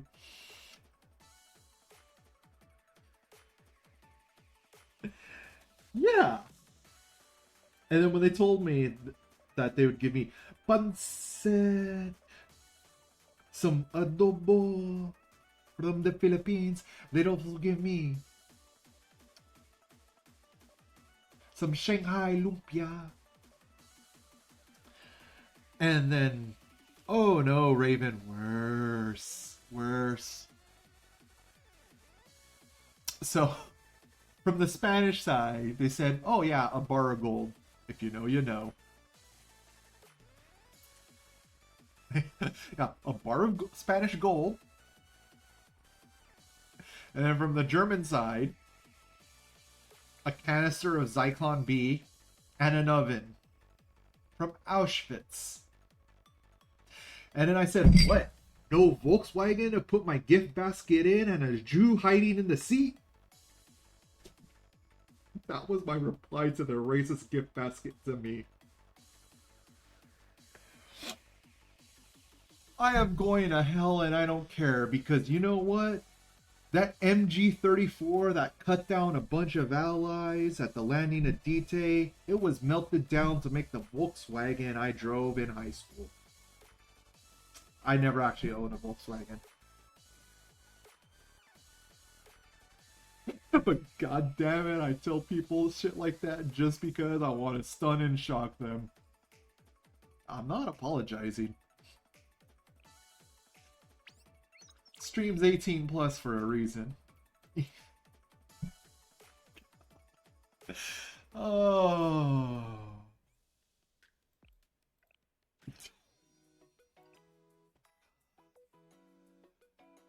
Well, I'm going to hell one way or another. Laugh now, cry later. Yeah, I have no more. Wait, do I have any more tickets? No, I don't have no more tickets to do classroom. So I could do hard mode. Oh. Yeah. Most friendly Blue Archive streamer. Voltrix. Still here since the start or never? Well, yeah, still here since the start or just popping back in? And I'm not friendly. Maybe. I mean, let's see. How many students have I said I would smash? Quote unquote. On a fictional character. But yeah, I'm just like I said, when I play Blue Archive, it's just my game. Just to feel good. I don't stress out about it. I don't meta. It's just chill, have fun, enjoy things. Maybe a pair of things. I mean, you can't really enjoy a pair of things on Hina because, well, I mean, let's see. Scroll. Actually, there is a couple of things to enjoy, a pair of things to enjoy on Hasumi, but and a pair of things to enjoy here, but like with Hina, I mean, yes, there's a pair of things to enjoy here. The music's great, but hello FBI. Yes, this is my location. No, this is a fictional character. Thank you. Oh. I don't know. The only reason why I say I don't know is because, like I played the original Snake Eater, obviously, on PS2. And I enjoyed the hell out of that game. You know, it was one of the games I played, obviously.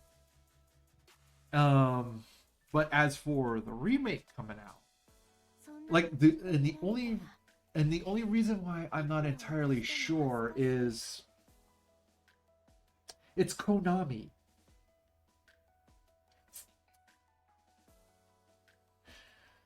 And like Konami in the 90s and 2000s, like up to 2010, I had no problem with. It was like after 2010 I really started questioning some of the decisions Konami as a company was starting to make. And that's why I'm like, So here's the thing. If they do like a one-to-one faithful reproduction and it's updated graphics, great. That's basically a remaster, right? And nothing's edited out.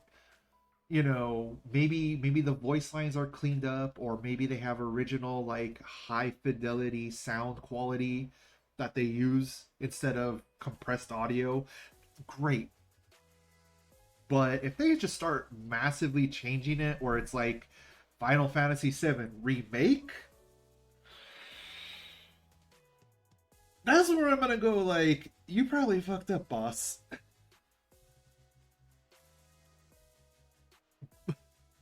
No, Voltrix. I roam where I go. I don't really go like on any kind of like discussions or anything like that. I mostly, whenever I stream, I'm just like, hey, I'm streaming. I'll talk into the void. I'll just say stuff about stuff and things I like, things I don't like, and lame. That's like kind of how I am. It's not that I don't want to associate with the Blue Archive community. It's more like I don't have enough damn time to go into a community and just be like, hi, hello, my name's Jeff. This is my town. Okay, so the lines are the same. Okay, so like I said, because like I've lived a fairly long life. I've lived like over 40 years on this planet. I've experienced a lot of things. There's been some things like from my childhood that have been remixed, remade. Like songs, for example, people have covered them, remixed them, what have you. Some of them I'm like, okay, that remix is good. Oh my, and some of them I'm like, why did you even try? And the same thing is like with some old video games that I absolutely adore. Like they're part of my childhood, right? And a part of me gets a little scared when a company wants to revisit an old franchise, make it new, present it fresh, remake it. And that's why when I heard Square Enix was going to redo Final Fantasy VII, I immediately was just like,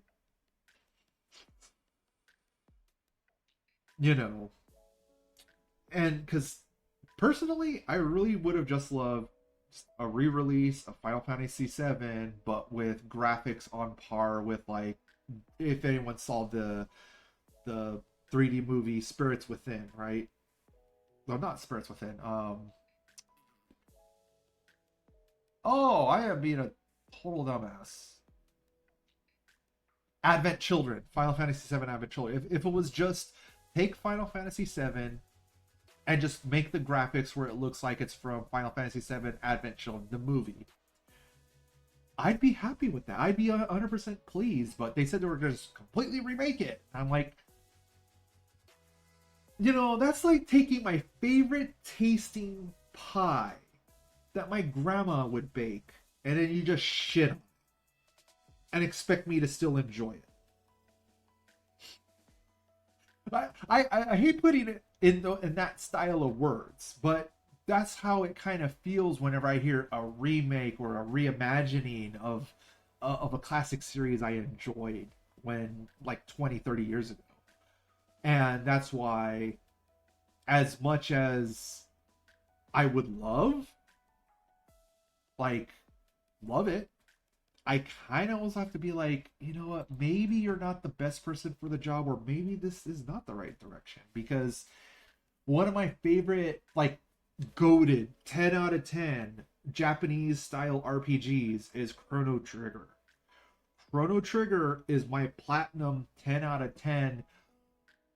There's nothing better in the 90s era Japanese RPG. There's a lot of good ones, but Chrono Trigger, like I said, is my absolute perfect JRPG game.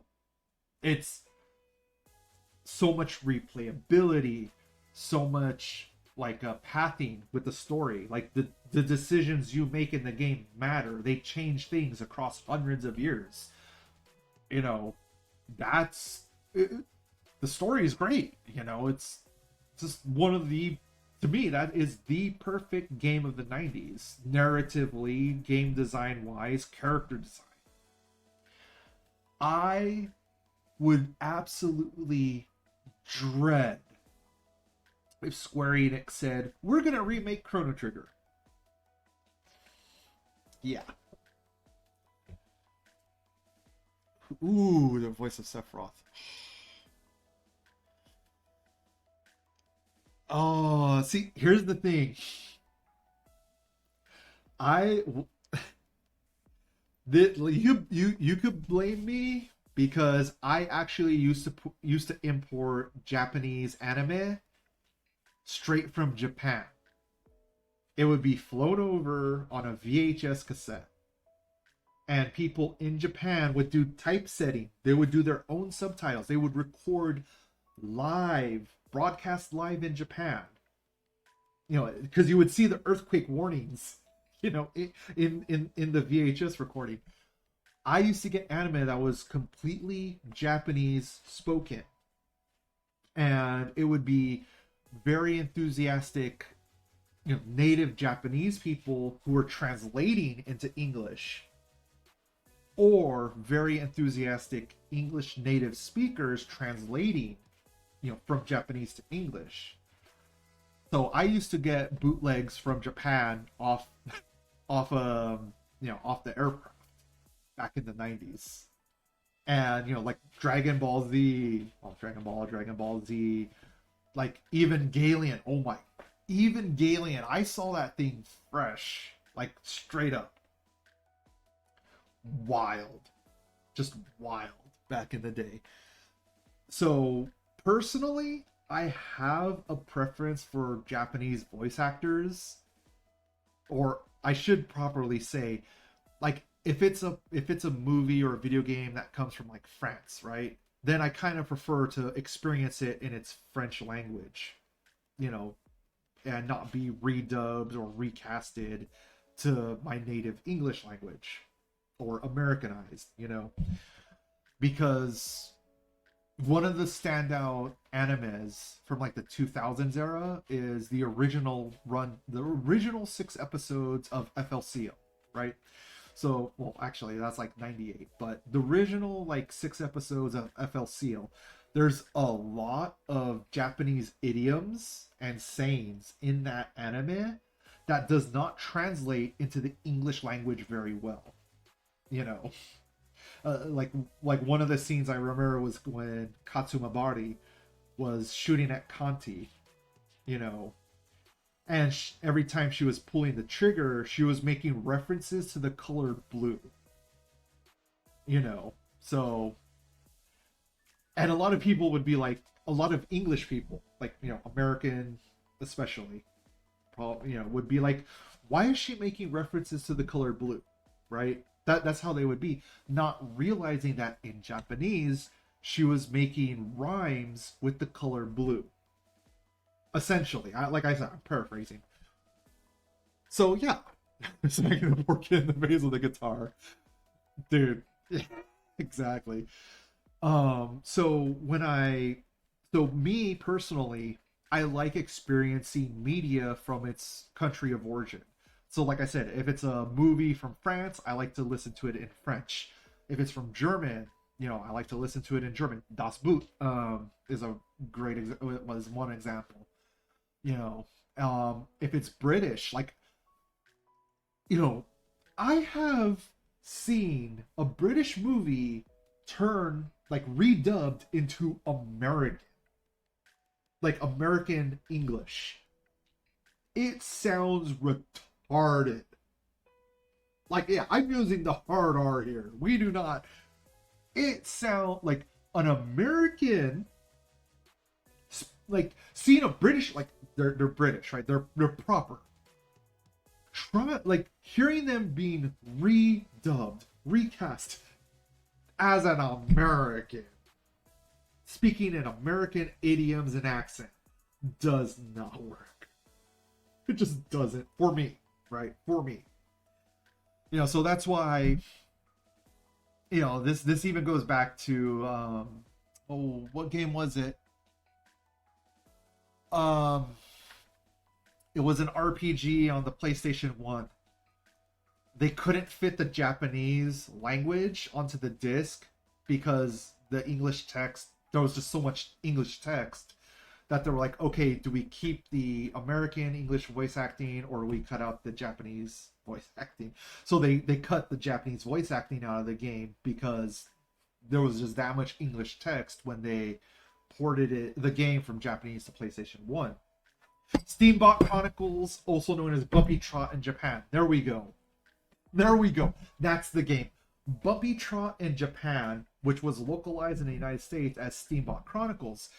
I enjoy, like, obviously when I originally bought the game, and it was a PS2 game, not a PS1. But see? Don't drink, kids. You end up stupid like me. So, in that game, the American voice acting was grating to me. I enjoyed the game a lot. But eventually, through emulation, there was a copy that came out where it was the Japanese voice acting, but the American translated menus and dialogue. That, to me, was a superior experience compared to the American localized release. So that, you know, like I said, this is my personal taste. It's not for everyone. I acknowledge that. I'm a weirdo, okay? I never said I was normal. So, yeah. Oh, that girl never played it. You know. Yeah, so that whole scene where the dad was making references to Lupin the Third, like when Haruka, like, in the towel, right? And then when the dad was like trying to, like, dive between Haruka's legs, and then all of a sudden a punching glove on a spring just springs out and slams the dad through the wall. He was making a Lupin the Third reference. A lot of people in America, unless you're into anime, do not know Lupin the Third. So he was making all those references specifically to Lupin the Third, the Castle of Castiglio? I can't pronounce that right. I'm a dumb American. You know, so that's why, you know, And don't get me wrong, there are some American voice actors I do really enjoy. I think they did like a great job. Like oh gosh, I'm trying to remember. Cowboy Bebop. Cowboy Bebop to me, like as much as I still adore the Japanese voice acting, the American voice acting in Cowboy Bebop, and as well as Outlaw Star, like as much as I adored like the Japanese cast, right, and the Japanese voice actors, I can still enjoy the American voice actors because they sound proper. Like, sure, it's not the same like style, you know. It's kind of like if you listen to the Japanese voice actor for Kakarot or Goku from Dragon Ball Z, and then you listen to the American, you're like, dude, these are two different feels in the voice acting, right? Especially when they do like the power up screams, right? Like, and then of course Vegeta, dude. I really prefer Vegeta's American voice actor. I'll be honest on that one. So like I said, it's not that I dislike and dismiss like American voice actors, right? It's just sometimes there's a flavor or a portrayal in the voice where, yeah, that character, I feel that character, and for me, some of those characters I feel more in Japanese because I'm a little bit trilingual. I was trying to say trio. I don't like trio is not a word. Trilingual. I'm a little bit trilingual, and I don't. I'm still embarrassed to speak in Japanese, but I understand it enough to get into trouble. That's what I told my Japanese friends. I understand Japanese enough to get into trouble. And I got into a lot of trouble with them. Oh, because all right, segue. This is going back to my friend Ted. His name was Tetsuya, right? His name was Tetsuya, but when he came to America and was learning, in college and in America, people nicknamed him Ted. So Tetsuya, like,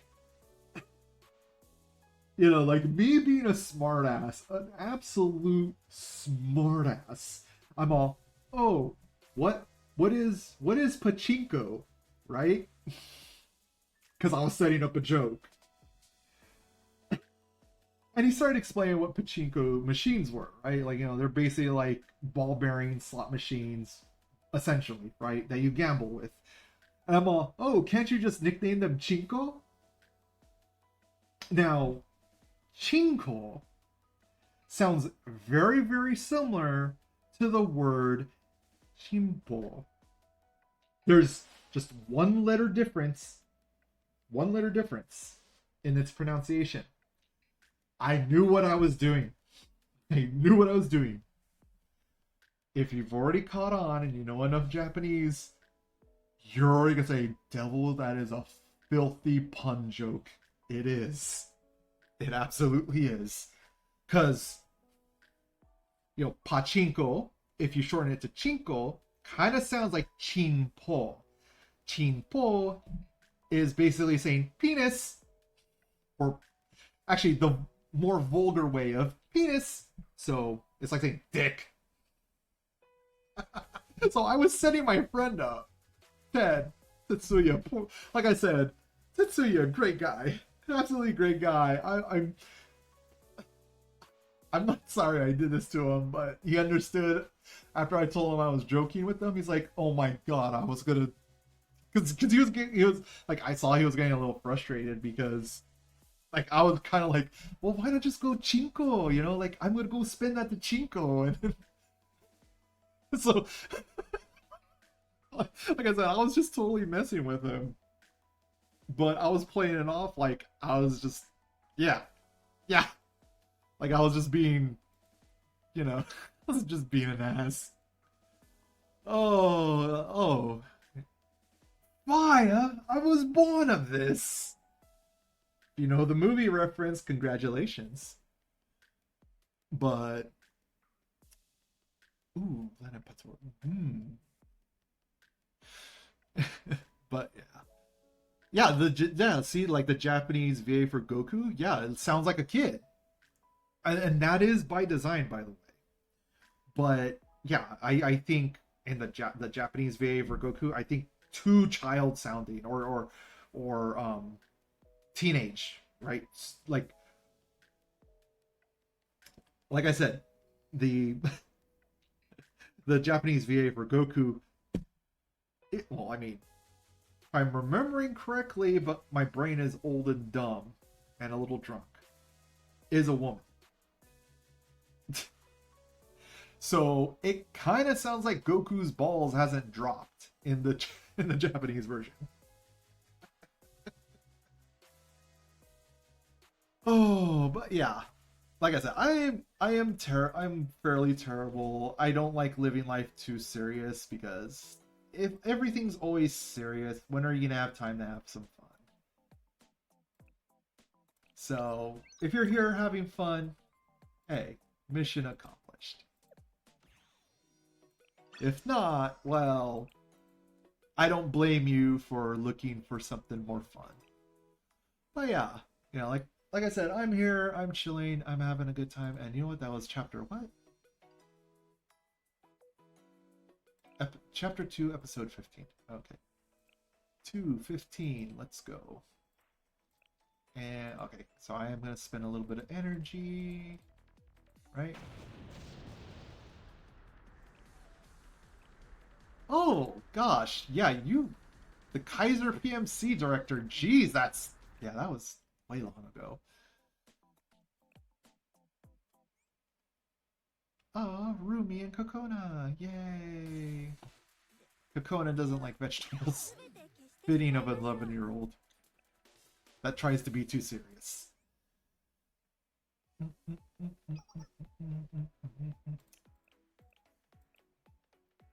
Raven gave me the perfect excuse to use this line. Flame on! That was terrible. I'm not apologizing. Hey, speaking of Kokona. Head pats, head pats, head pats, head pats, head pats, head pats, head pats. Oh wait, I already claimed. Well, I mean, there's other rewards I could claim. So, like more activity reports, which is the experience level up currency in the game, so I could level up more students. But the good news is that we're going to do.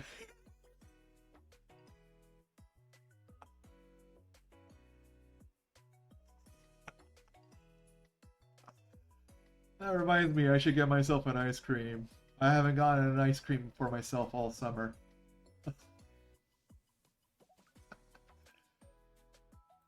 Stop eating, fatty! Put the spoon down! But I want my ice cream!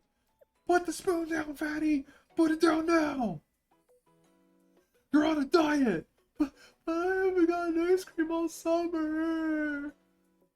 Yeah, I don't know why, but my brain was just like, it's completely segued into like, put the spoon down, fatty, or put the spoon down, fatty. I don't know why my brain did that. My entire face. Oh, let's see. So 212.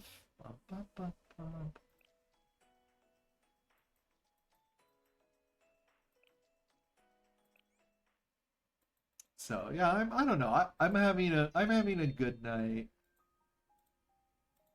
Shino. Wait.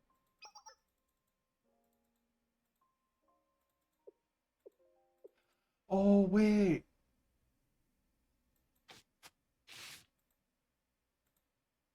That's Hoshino Senpai.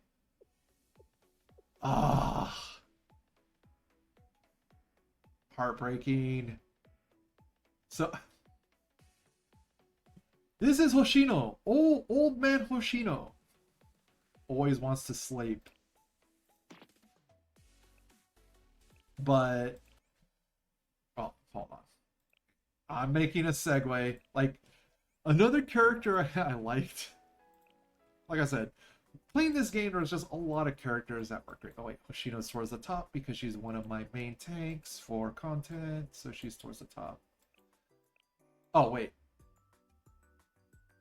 Hoshino. But I got sorted by alphabet, so Hoshino. So Hoshino is one of those characters that at first I was like, I'm not a fan of pink-haired characters. Like honestly, I'm kind of not. But yeah, but as the task force story kept going further and further and further, like Hoshino kind of grew on me. Like I was like, you know what? Hoshino ended up being the girl you'd want to chill with. For me. You know, like it's like, you want to be lazy, Hoshino? Yeah, be lazy. And then there's also there's two variants of Hoshino now. One is when she was a freshman. That's KKKKK. Wait. Brain! Alphabet, please.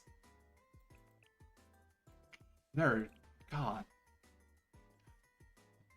Dumb brain. So this was Hoshino in her freshman year in Abitos High School. Actually, there's two styles, but so this is like her freshman year when she was like super serious and everything like that. Before she kind of started adopting like a lazy, more laid back personality. You know, and do I have swimsuit Hoshino?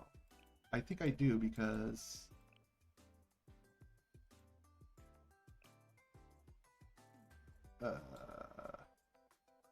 get brain dumb. Yeah, okay, so I do have swimsuit Hoshino, so scroll back up. Oh. So like swimsuit Hoshino is like Hoshino in general, like as she is current in game, is kind of like a little bit lazy. She really does care about like her club, but she keeps presenting like this lazy slacker attitude, but she's anything but. Like I said, she adopted it, and the reason why is kind of heartbreaking. Because like I said, in her like freshman year at Abitos High School with her old senpai that was the leader of the club. Yeah. Yeah. Oh, hold my reply. Oh, no, my Ricola.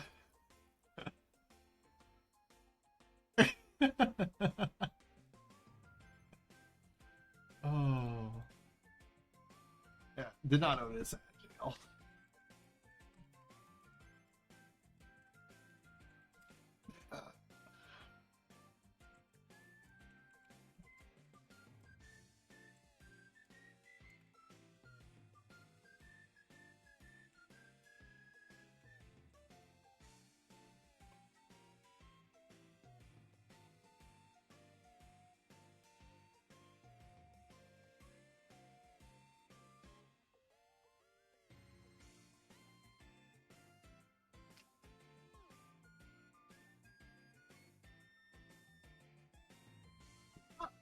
Yeah, break is finished and a train has passed by in the morning.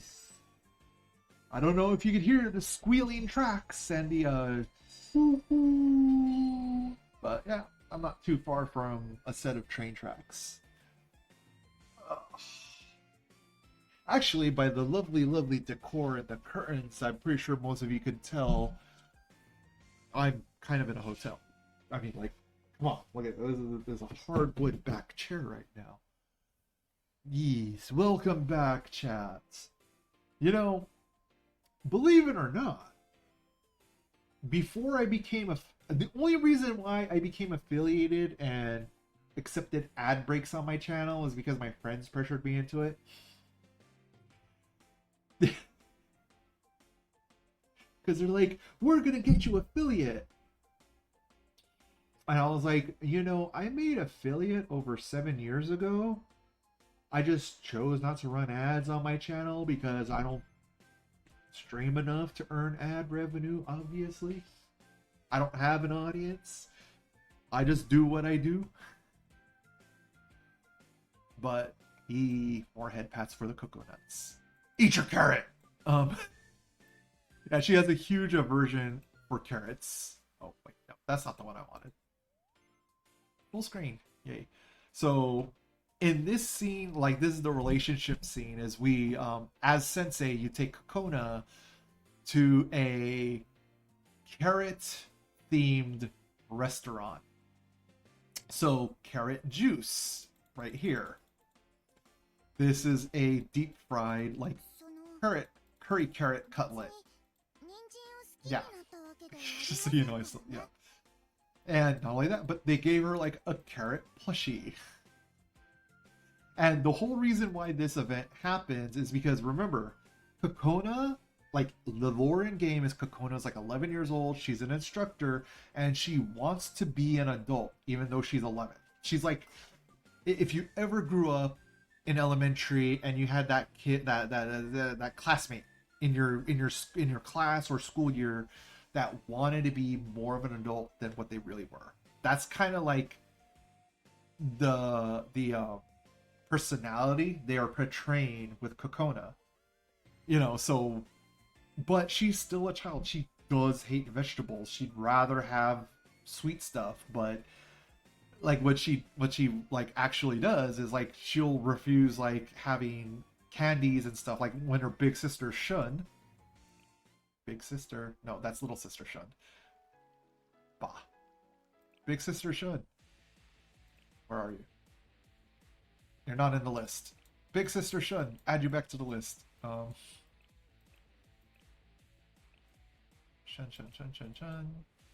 There.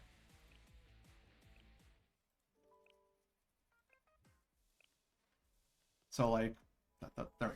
So like when Big Sister Shun is like, Kokona, do you want a candy? Kokona, like, because like I said, Kokona, she's trying to be, she wants to be an adult, so she's denying herself like the simple fact that, hey, she is still a child, she still enjoys childish things. So she'll be like, no sister, I don't want a candy to feel better. Despite knowing, like, you know, despite Kokona knowing, yeah, I would feel better if someone gave me a chocolate and gave me a hug, you know? Yeah.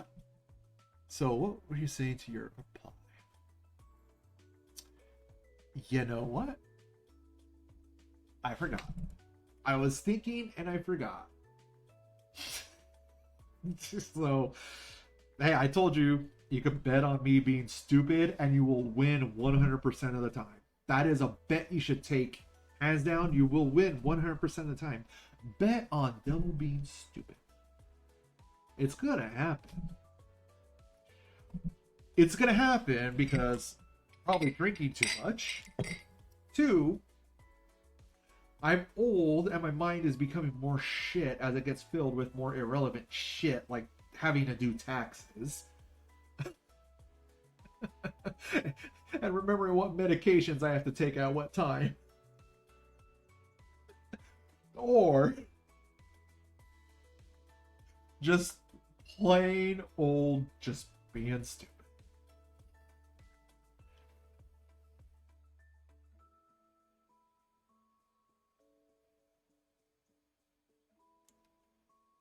Raven, you are not wrong. The only reason I do not own a Miata, it's too much of a girl's car. And I don't like convertibles. I don't have hair anymore. You think I like the sun beating down on my bald head? No. When I was younger and I used to have hair, sure, I loved convertibles with the wind going through my hair. But that's when I would have a nice side piece when she'd like to run her fingers through the hair I used to have that I don't anymore. So yeah. No use for me having a convertible anymore unless I want to you know, sunburn on my forehead.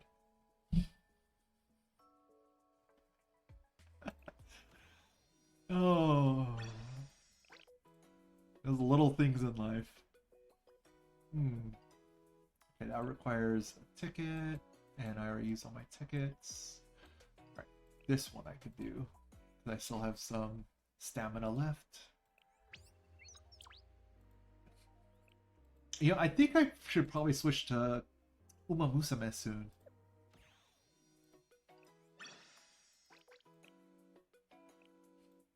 But yeah, like I said, I really do love Blue Archive, and I've pretty much been just waffling on. Oh, gosh, what is it? It's in campaign, story. Yes. The Gourmet Research Society.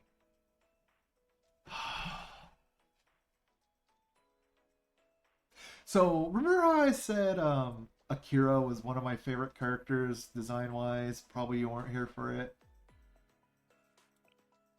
Let's see, is it in part 1? Is this where they're running away from the Pandemonium Society? Yes. Oh, it is the last name of Darlin. You know what? I actually met someone where their last name was Darlin. I was like, excuse me? It was it's when I had a brief job working in customer service returns, and they told me they said, and I asked for last name, and they said Darlin, and I'm like, you know, like I was immediately thinking like they were coming on to me. But yeah, so this is the introduction for the Pandemonium Society. So here's Yumko. So she's all, did we lose them? And Akari, like, oh, here's Akari. I think we're good. Even the head prefect is stubborn. Yeah, even the head prefect is stubborn enough to chase us this deep into the woods. Yeah, not even. Ugh. English, I swear. We want to. Yeah. But but yeah, Haruna from the Gourmet Club. Seriously, I honestly think Haruna will never be satisfied with whatever dish you put in front of her, because it's either going to be too perfect, where she's never going to have the same level of perfection again, so she'd rather destroy it, or any ability to recreate that dish, or it's going to be so awful to Haruna's standards that she's going to destroy the restaurant so the dish could never be served again. There's no satisfying her. But yeah, so you know, I'm going to kind of just like skip forward the part I want to get to. Or is it in part 2? You know what? Izumi, this hamburger in her hand, it's not just a hamburger. There's chocolate sauce on that hamburger. And a part of me is like, oh, so it's kind of like mole, right? And for those that don't know, mole is a Mexican dish that does use chocolate, but instead of making it in a sweet tasting way, like most people would assume chocolate would be, it makes chocolate savory tasting. It's almost like a chocolate gravy. That sounds gross if all you know is sweet chocolate, but mole is actually really tasty. So to me, right, because like outside of my sphere of food culture, right, most people would think a chocolate hamburger, they would think like a sweet chocolate bar melted over a hamburger. That's what they would think Izumi's hamburger is. But for me, I'm like, oh, so it's just like getting mole sauce and putting it on a hamburger. Which I've actually done, and it's, well, actually, my friend, he called it a moco loco. And it was basically a hamburger patty, fried egg, and mole sauce with cheddar cheese.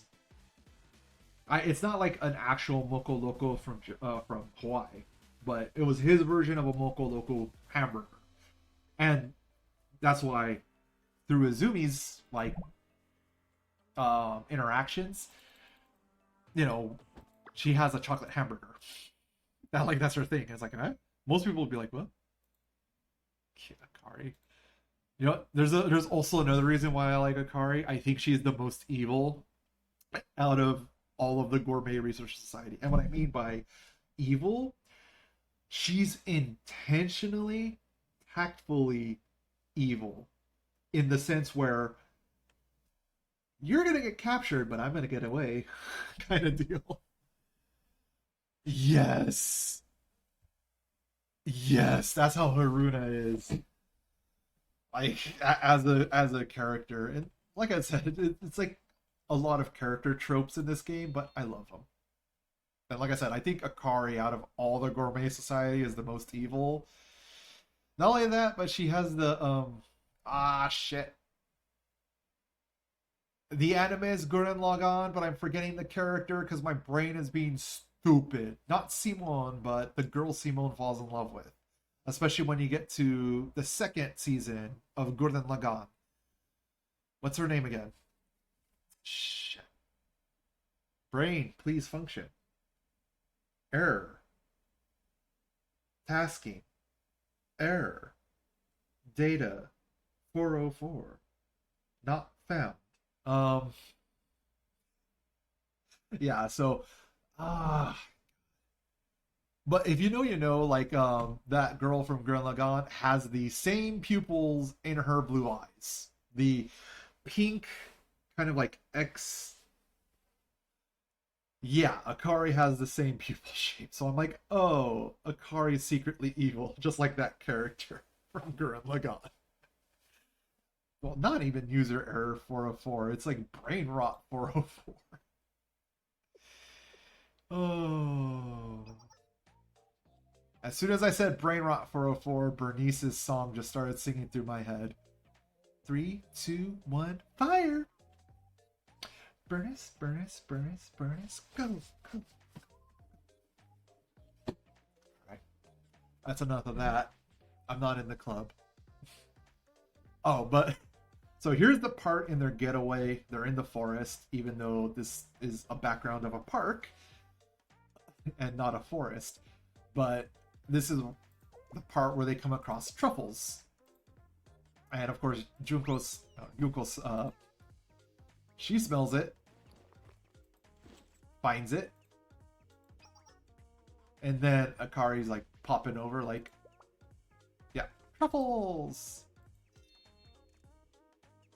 Got, hey, I'll legit, like legit. I hate to sound bougie. I hate to sound really bougie and fancy.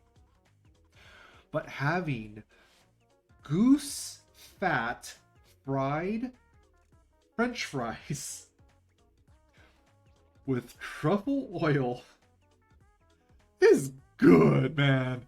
This is real good. I'm like, dang. Like, what the hell, these French fries? Because I had a friend, they were going for the culinary arts, right? So I was like, oh, I'm not into that whole culinary, high fancy stuff. Like, I was telling them this, I'm not into that whole highbrow, fancy schmancy culinary stuff, right? I'm like a burger and French fry guy. Well, they took that as a challenge. They made a burger and French fries that, god dang, was it good and fancy. It kind of ruined hamburger and French fries for me.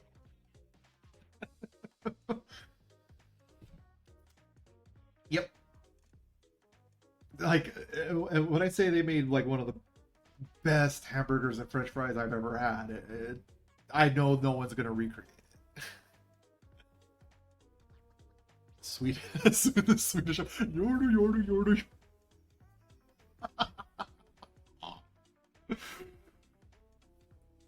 And then Elmo, I'm on fire meme.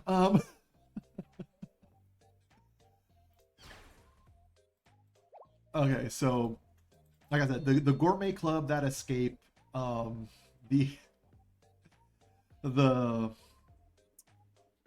Gehenna. Oh God, what club was chasing them again? The prefect team, basically the disciplinary committee of the Gehenna University. So they were chasing the Gourmet Society because Haruna decided to firebomb the cafeteria for making food that she did not enjoy.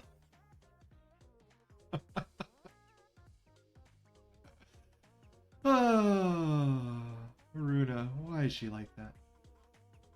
So, kind of just like fast forwarding a little bit. They find truffles, they're being chased, and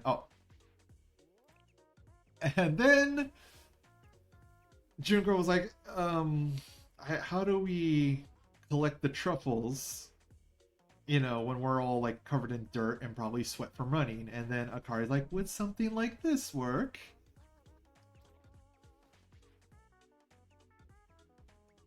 Akari is offering a pair of her panties to put the truffles in.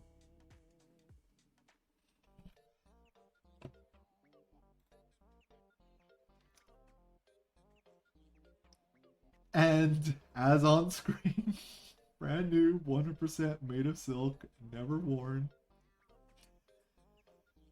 That tells me Akari is also probably a bit of a freaking bet. But she's basically like bringing up the point. What's the difference? What's the difference between this and a handkerchief?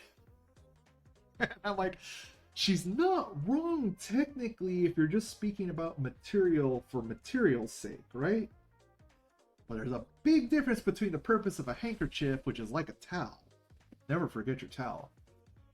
And underwear.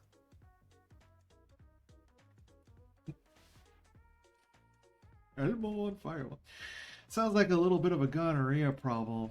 Never go with a $5 hooker. I think a towel would have saved me from that. But now I kind of caught everyone up to speed of what's happened with the Gourmet Club. Yeah, and then Hina from the prefect team is like, catches up with them and they get kind of like thrown into jail. Well, part 2 of that day. Like I said, I already liked the gourmet team because I thought they were just quirky, food, eccentric people, right? Part 2. So the Gourmet Research Society gets locked up in the holding cell. And they're like, yeah, the truffles were confiscated. Right? And they're talking about the scent of the truffles. And Izumi's like regretting not being able to smell or taste those truffles as well, because Izumi got caught for it. Well, to be more specific, Akari decided to sacrifice Izumi so the rest of the gourmet team could get away. Like I said, Akari's evil. Great though. That's just, yeah, you don't need to be the fastest, you just have to be the one not caught. That's something as a delinquent teen taught me. Yeah, and of course, Iori. So, dun dun dun dun, just. Oh, yeah, and then obviously, they confiscated the truffles from the Gourmet Society team. The prefect team did, but they let Akari still have her panties, which have the scent of truffles on them.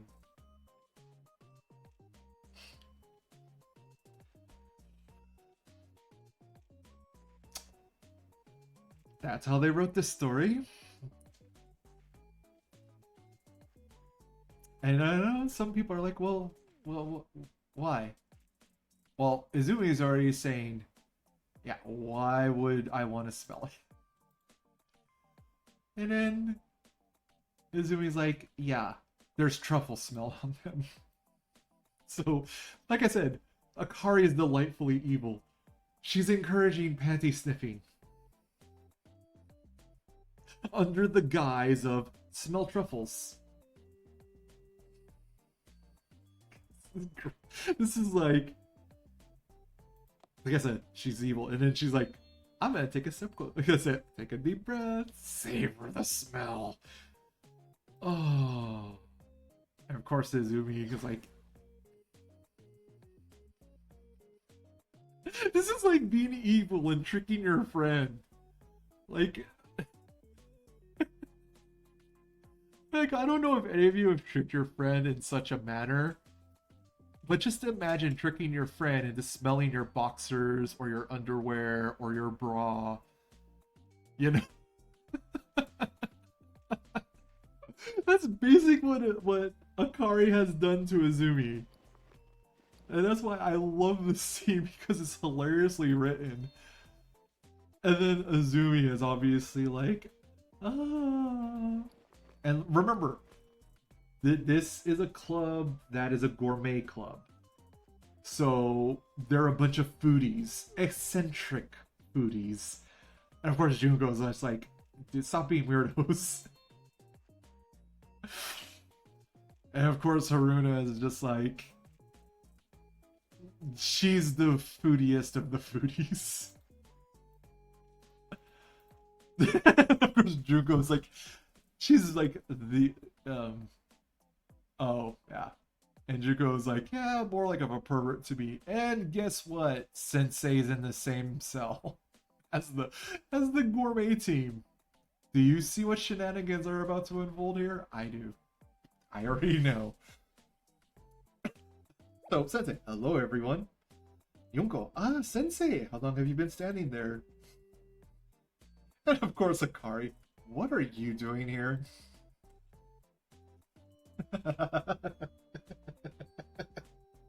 This is a long time running joke with Sensei and the Gehenna Prefect team. Especially with the character from the Prefect team named Iori. So Haruna's all, yeah, you were thrown into jail again for being a degenerate. And here's our selections. That's not true, I was framed, or it's a long story. I'm going with it's a long story. Of course, Junko, I have my suspicions, but I'd rather spare everyone's ears. That's like saying, yep, you got reasons, but I don't want to hear them. And of course, Izumi.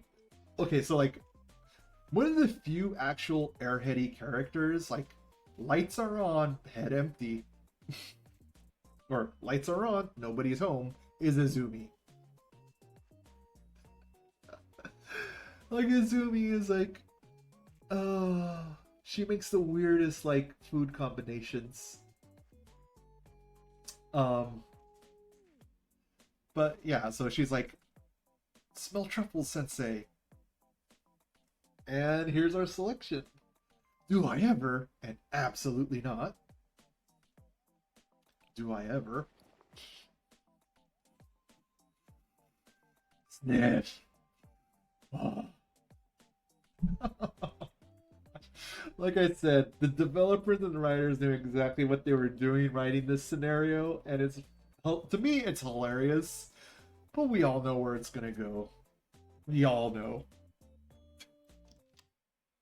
And then someone at the jail cell opens it. So Hino walks in from the prefect. And my apologies, Sensei. I had no idea this was all a misunderstanding.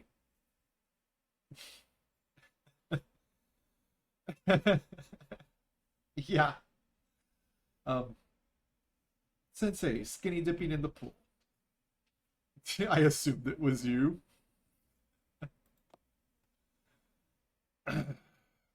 Things like this wouldn't happen if you behaved yourself. That should kind of tell you the kind of misunderstandings they write for Sensei and the prefect team of Gehenna.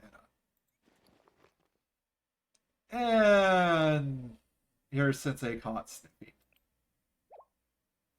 And Hina's like, what are you doing? Izumi just out with it. What do you think, Sensei? Aren't these the muskiest panties you've ever sniffed?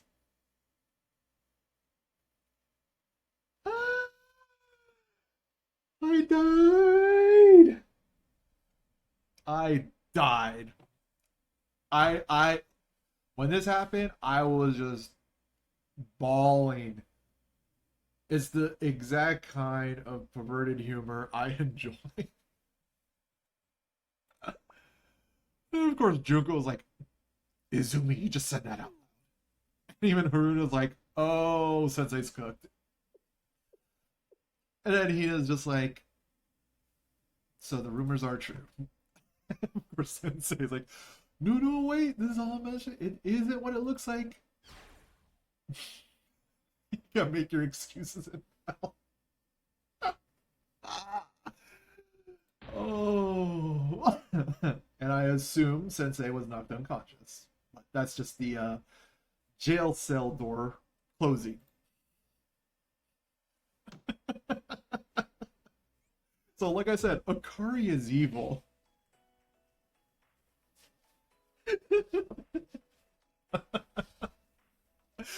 But yeah, that's the go. That's the introduction. Well, two of this, the first two parts of the story for the introduction to the gourmet society.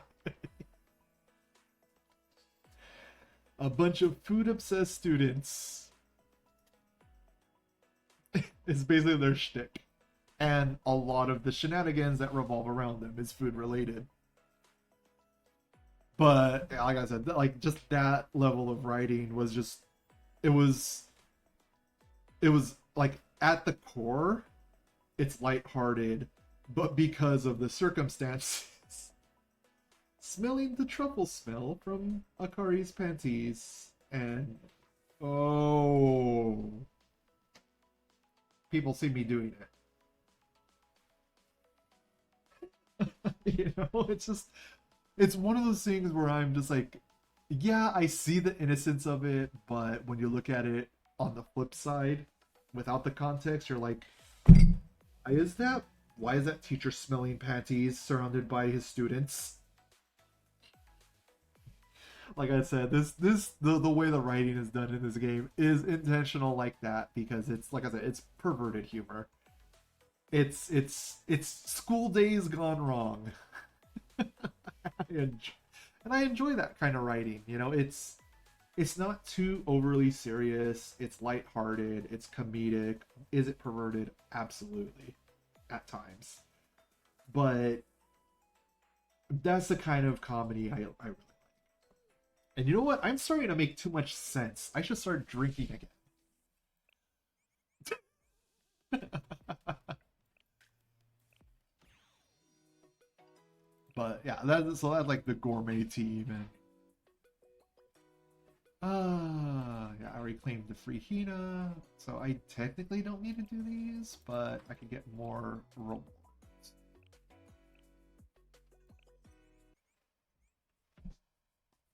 Cat. Oh, my cat stole my pen again. Cat. Cat.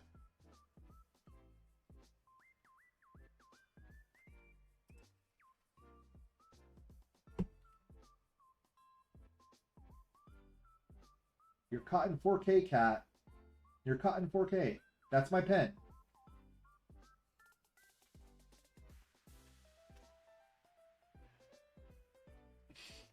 Nope, that's her pen now.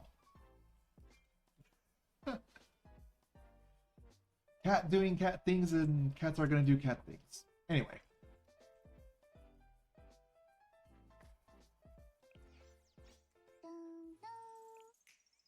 Oh yeah, that's right. Is there any missions I could do? Okay, I can still do a few scrimmages, but there's no students I'm actively building weapons for. I'm just gonna go ahead and sweep, get these tickets off the ballot, because I don't know. I keep forgetting when the day tick over refreshes to get tickets.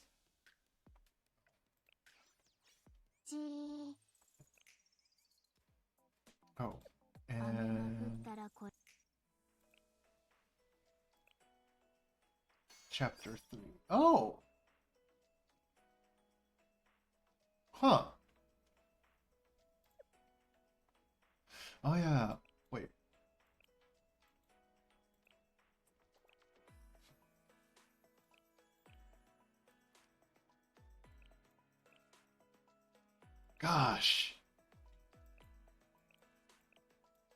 Oh yeah. Wait, I thought I cleared. Did they add Chapter 3 to the Foreclosure Task Force? Yeah, like I said, the last time I was playing Blue Archive, it was the old style, like menu. Oh man, yeah, this did change. Okay, this I definitely haven't played. That I definitely haven't played. Okay, yeah. Okay, so they added a new chapter to the Rabbit of Kernabog. This is the game development, right? Yeah, this is the game develop. No. This is one. This one's the game development team. The Eden Treaty. Yeah, the Eden Treaty was one of the last ones I definitely did all the way through. Wait, by the way, like the Eden Treaty storyline. Just is she like she's in chapter 4, right? Pretty sure she's in chapter 4.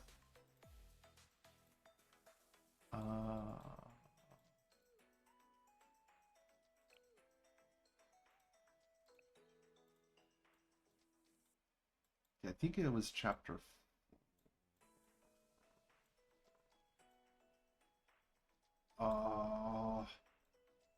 Trying to remember. Okay, so there's one.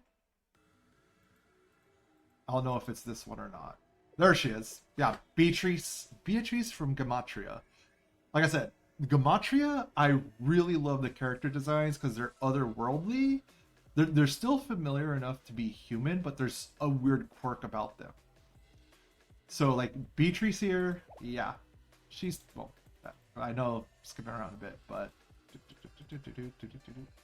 you know, looks normal, humanish, right? Just has like a funky hat, right? Or so you'd think. But then, you know, she finally smiles and you're like, oh, that's definitely not human. You don't have lips. The flesh is not separating around your mouth. It's, like I said, it's that uncanny valley where it's not human, you know, but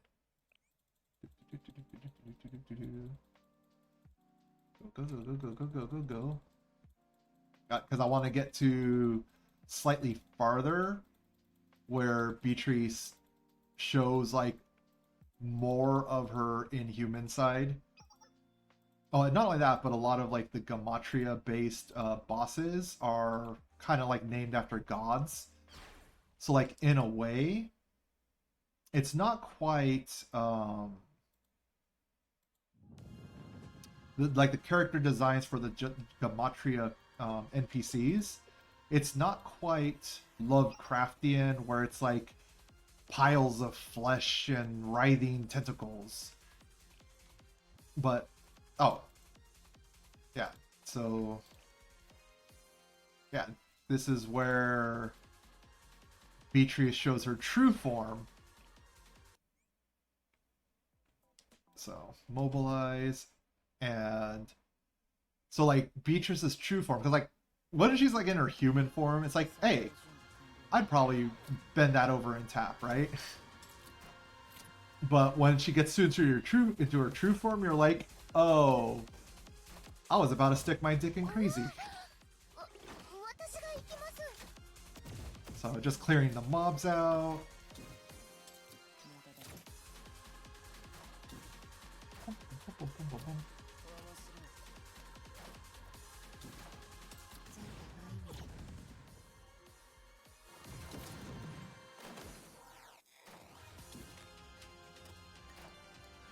How do you miss with a heat-seeking stinger missile? But yeah, this is Beatrice's true form right here. Yeah! Like, that is so cool. You know, it's like because like I said, in her human form, it kind of looks like a mask over her head or like a hat. No, it's really petals of a flower, you know. So she has like that whole like plant organism body horror. And like I said, I like a lot of the Gematria characters, like the way they're designed. Like, you know, their human counterpart or form that you see in like the drawings, like through dialogue, and then their true form. And it's like, whoa, that's a big difference. Yeah, I kind of wish there was an NPC like wait, is Beatrice gonna speak here? Yeah, like I said, Beatrice in her human form, I'd bend over and doubt that. Red skin lady. But like in her like monstrous form, it's like, ooh, definitely crazy. And a part of me is like, how's that different than some of the girls you dated when you were 20 and living in Hollywood or Holly Weird? I was like, oh yeah, yeah, you're right, brain. I dated some real crazies. Real crazies.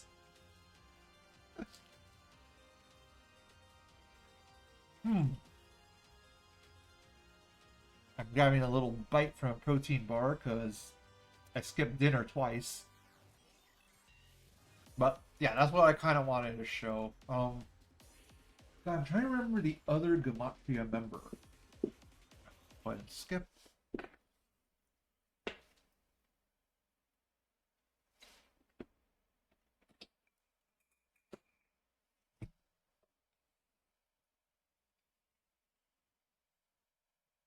Ah,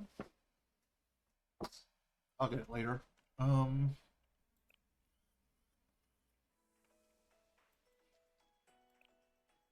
I think it's in the epilogue here. There's another Gematria member that has a design that's out there. Wait, no, this isn't it. No, this isn't it. Is it in this one?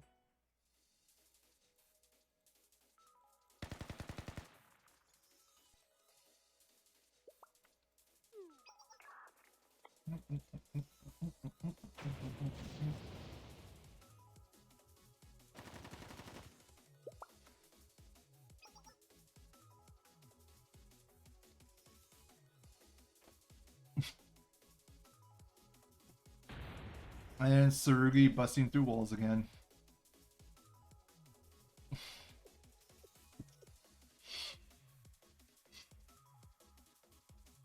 Hi, cat. Hi, cat. Hi. How you doing, kitty? How you doing, kitty? You're cat.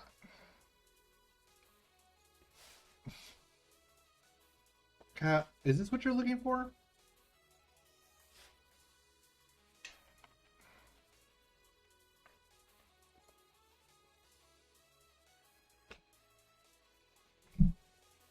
Okay. So, I kind of have to explain why I put her in the jacket a little bit. Oh, wait. Cat. Is one time in my jacket, because I have a little pocket like right here, right? So one time, actually on stream, I did it on stream as well, but before stream, I had a beef jerky strip. You know, I already opened the package and ate like half of it, and so but there was like beef jerky in my pocket right here. The cat smelled it.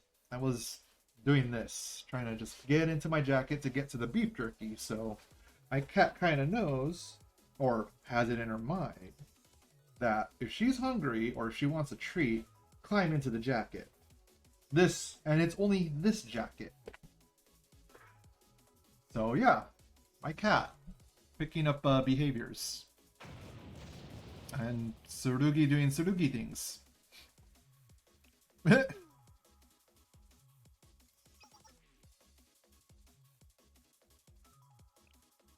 Dun, dun, dun, dun, dun, dun. And there's Mika. Gorilla.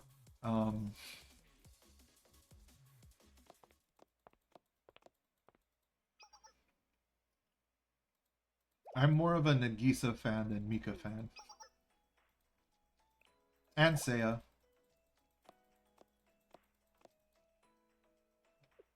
Because Seiya has Foxu ears!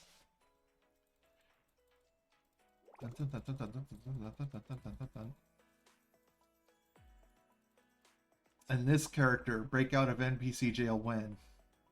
Must have more fox girls.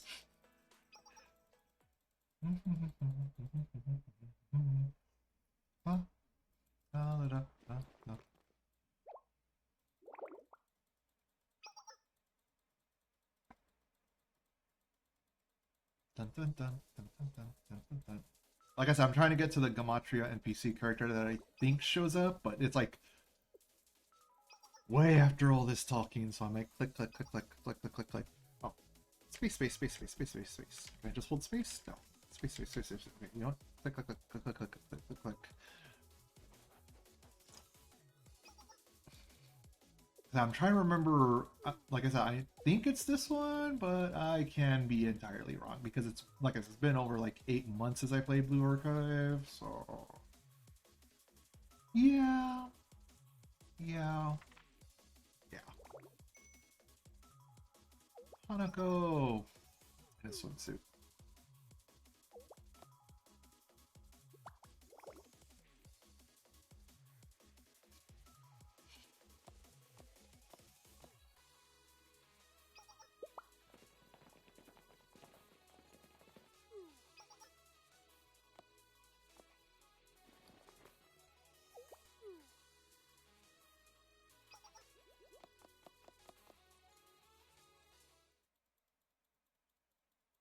I like a Chica as well.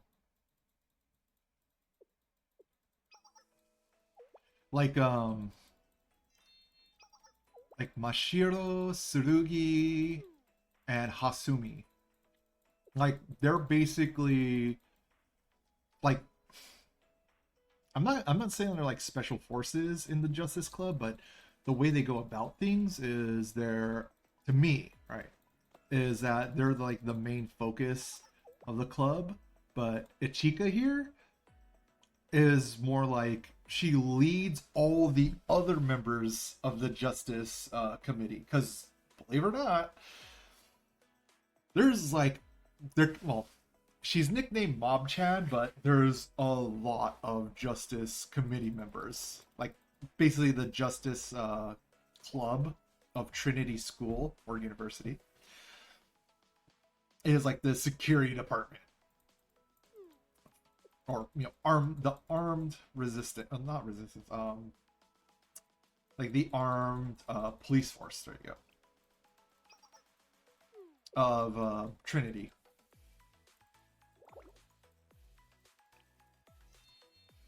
All right, so okay, to be continued. Okay, so it wasn't that. It wasn't that episode. Dang it. Because I know it's not one of the combat ones. Or was it something else?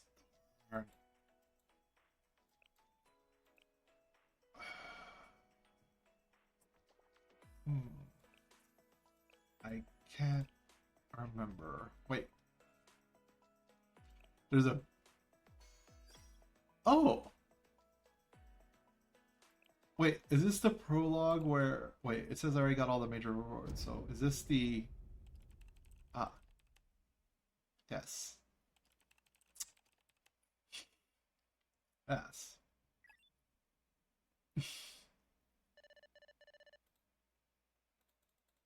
Yeah, this is when you first get into the game, yeah.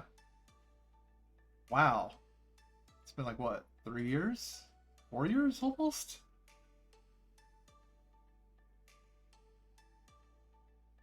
Key photos.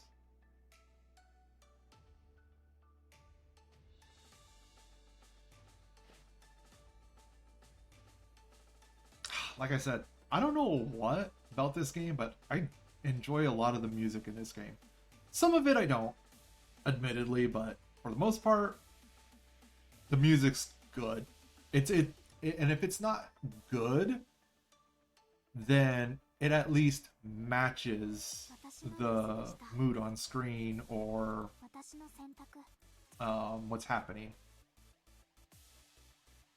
Ah, yes. この結果にたどり着いて初めて Yes, あな that's たの right. 正しかったことを悟るだなんて Wife. Divorce with a headshot.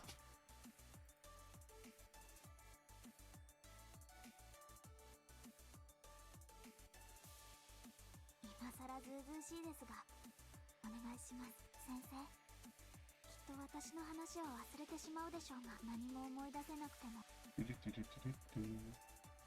すから大事なのは経験ではなくあなたにしかできない選択の数々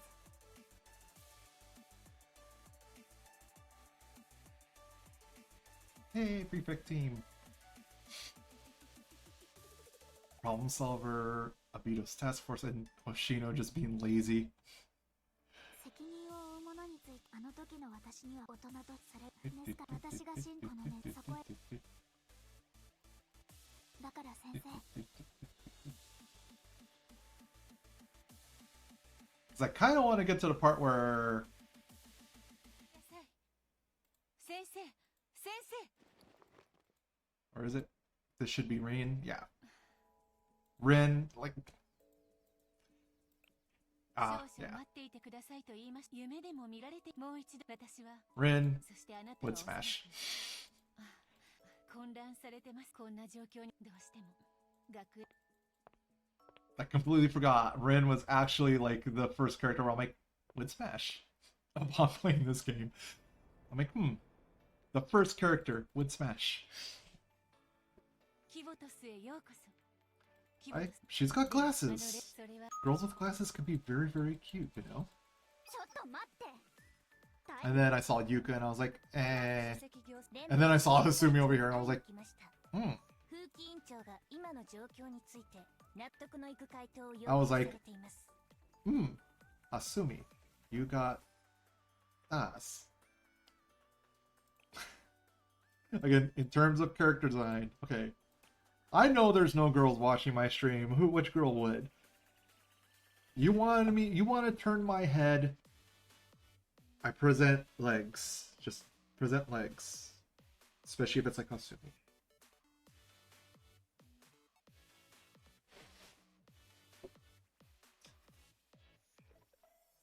As the SpongeBob gif goes. What the hell? こんにちは。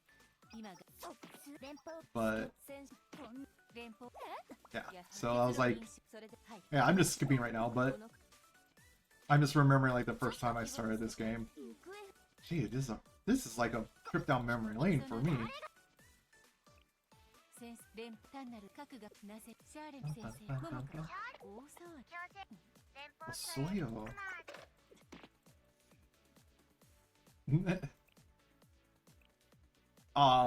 It's not.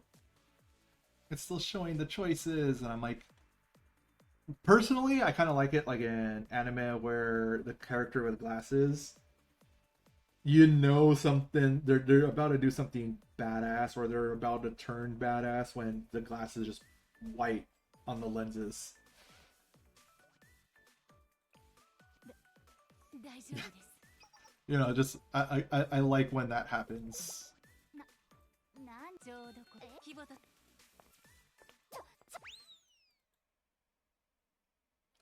And this is where we have to take care of the Calamity Fox.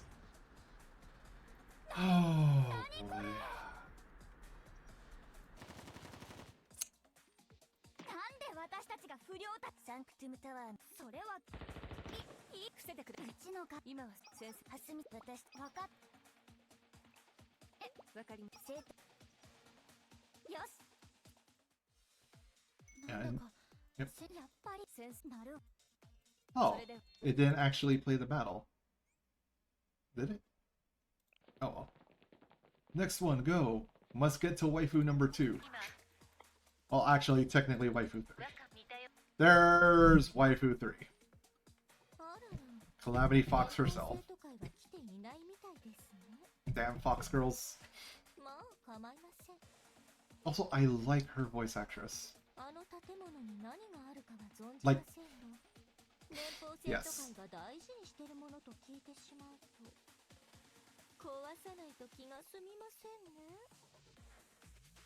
はあ、久しぶりのお楽しみになりそうです。 And that little hee hee hee laugh. 着いた。はい。 Okay, so yeah, that was. Then there was a fight with Wakamo as the boss. And then this one Sensei's in the basement. And oh yeah, これ Wakamo. が一体何なのか全く Yeah, this is where I think これでは Sensei 壊せんね。 officially meets Wakamo. あら Yup.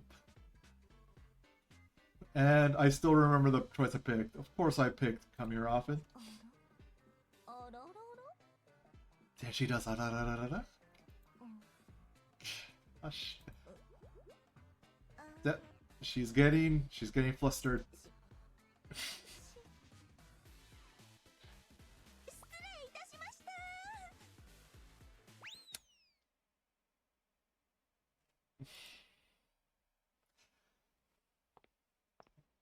And this is お待 where, たせしました。 or that is where, the meme Sensei just fucked up should probably play.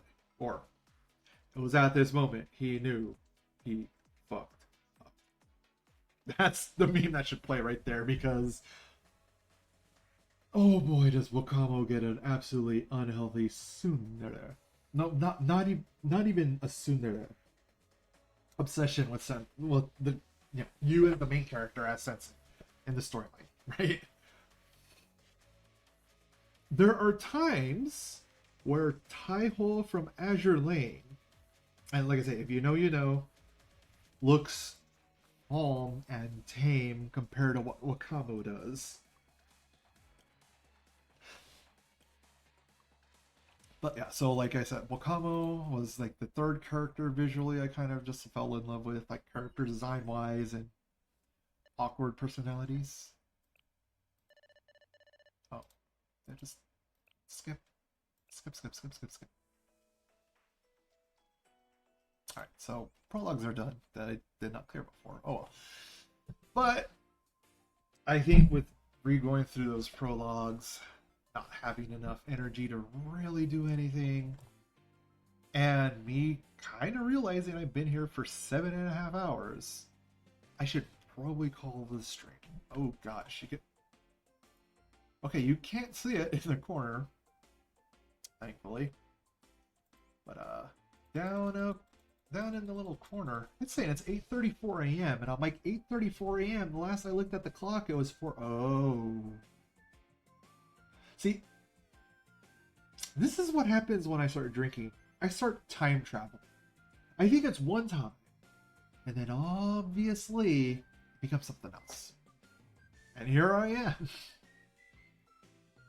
But I'll be calling the stream here. Thank you for watching. It's going to go up on the VOD. You can catch it on Twitch or YouTube. And for everyone that stopped by, thank you very much. You know, hey, I'm cool with it. You want to give me a ribbing, make fun of me, I'll roll with it. I'm just here to have fun, and I hope you did too. See ya. Have a good one.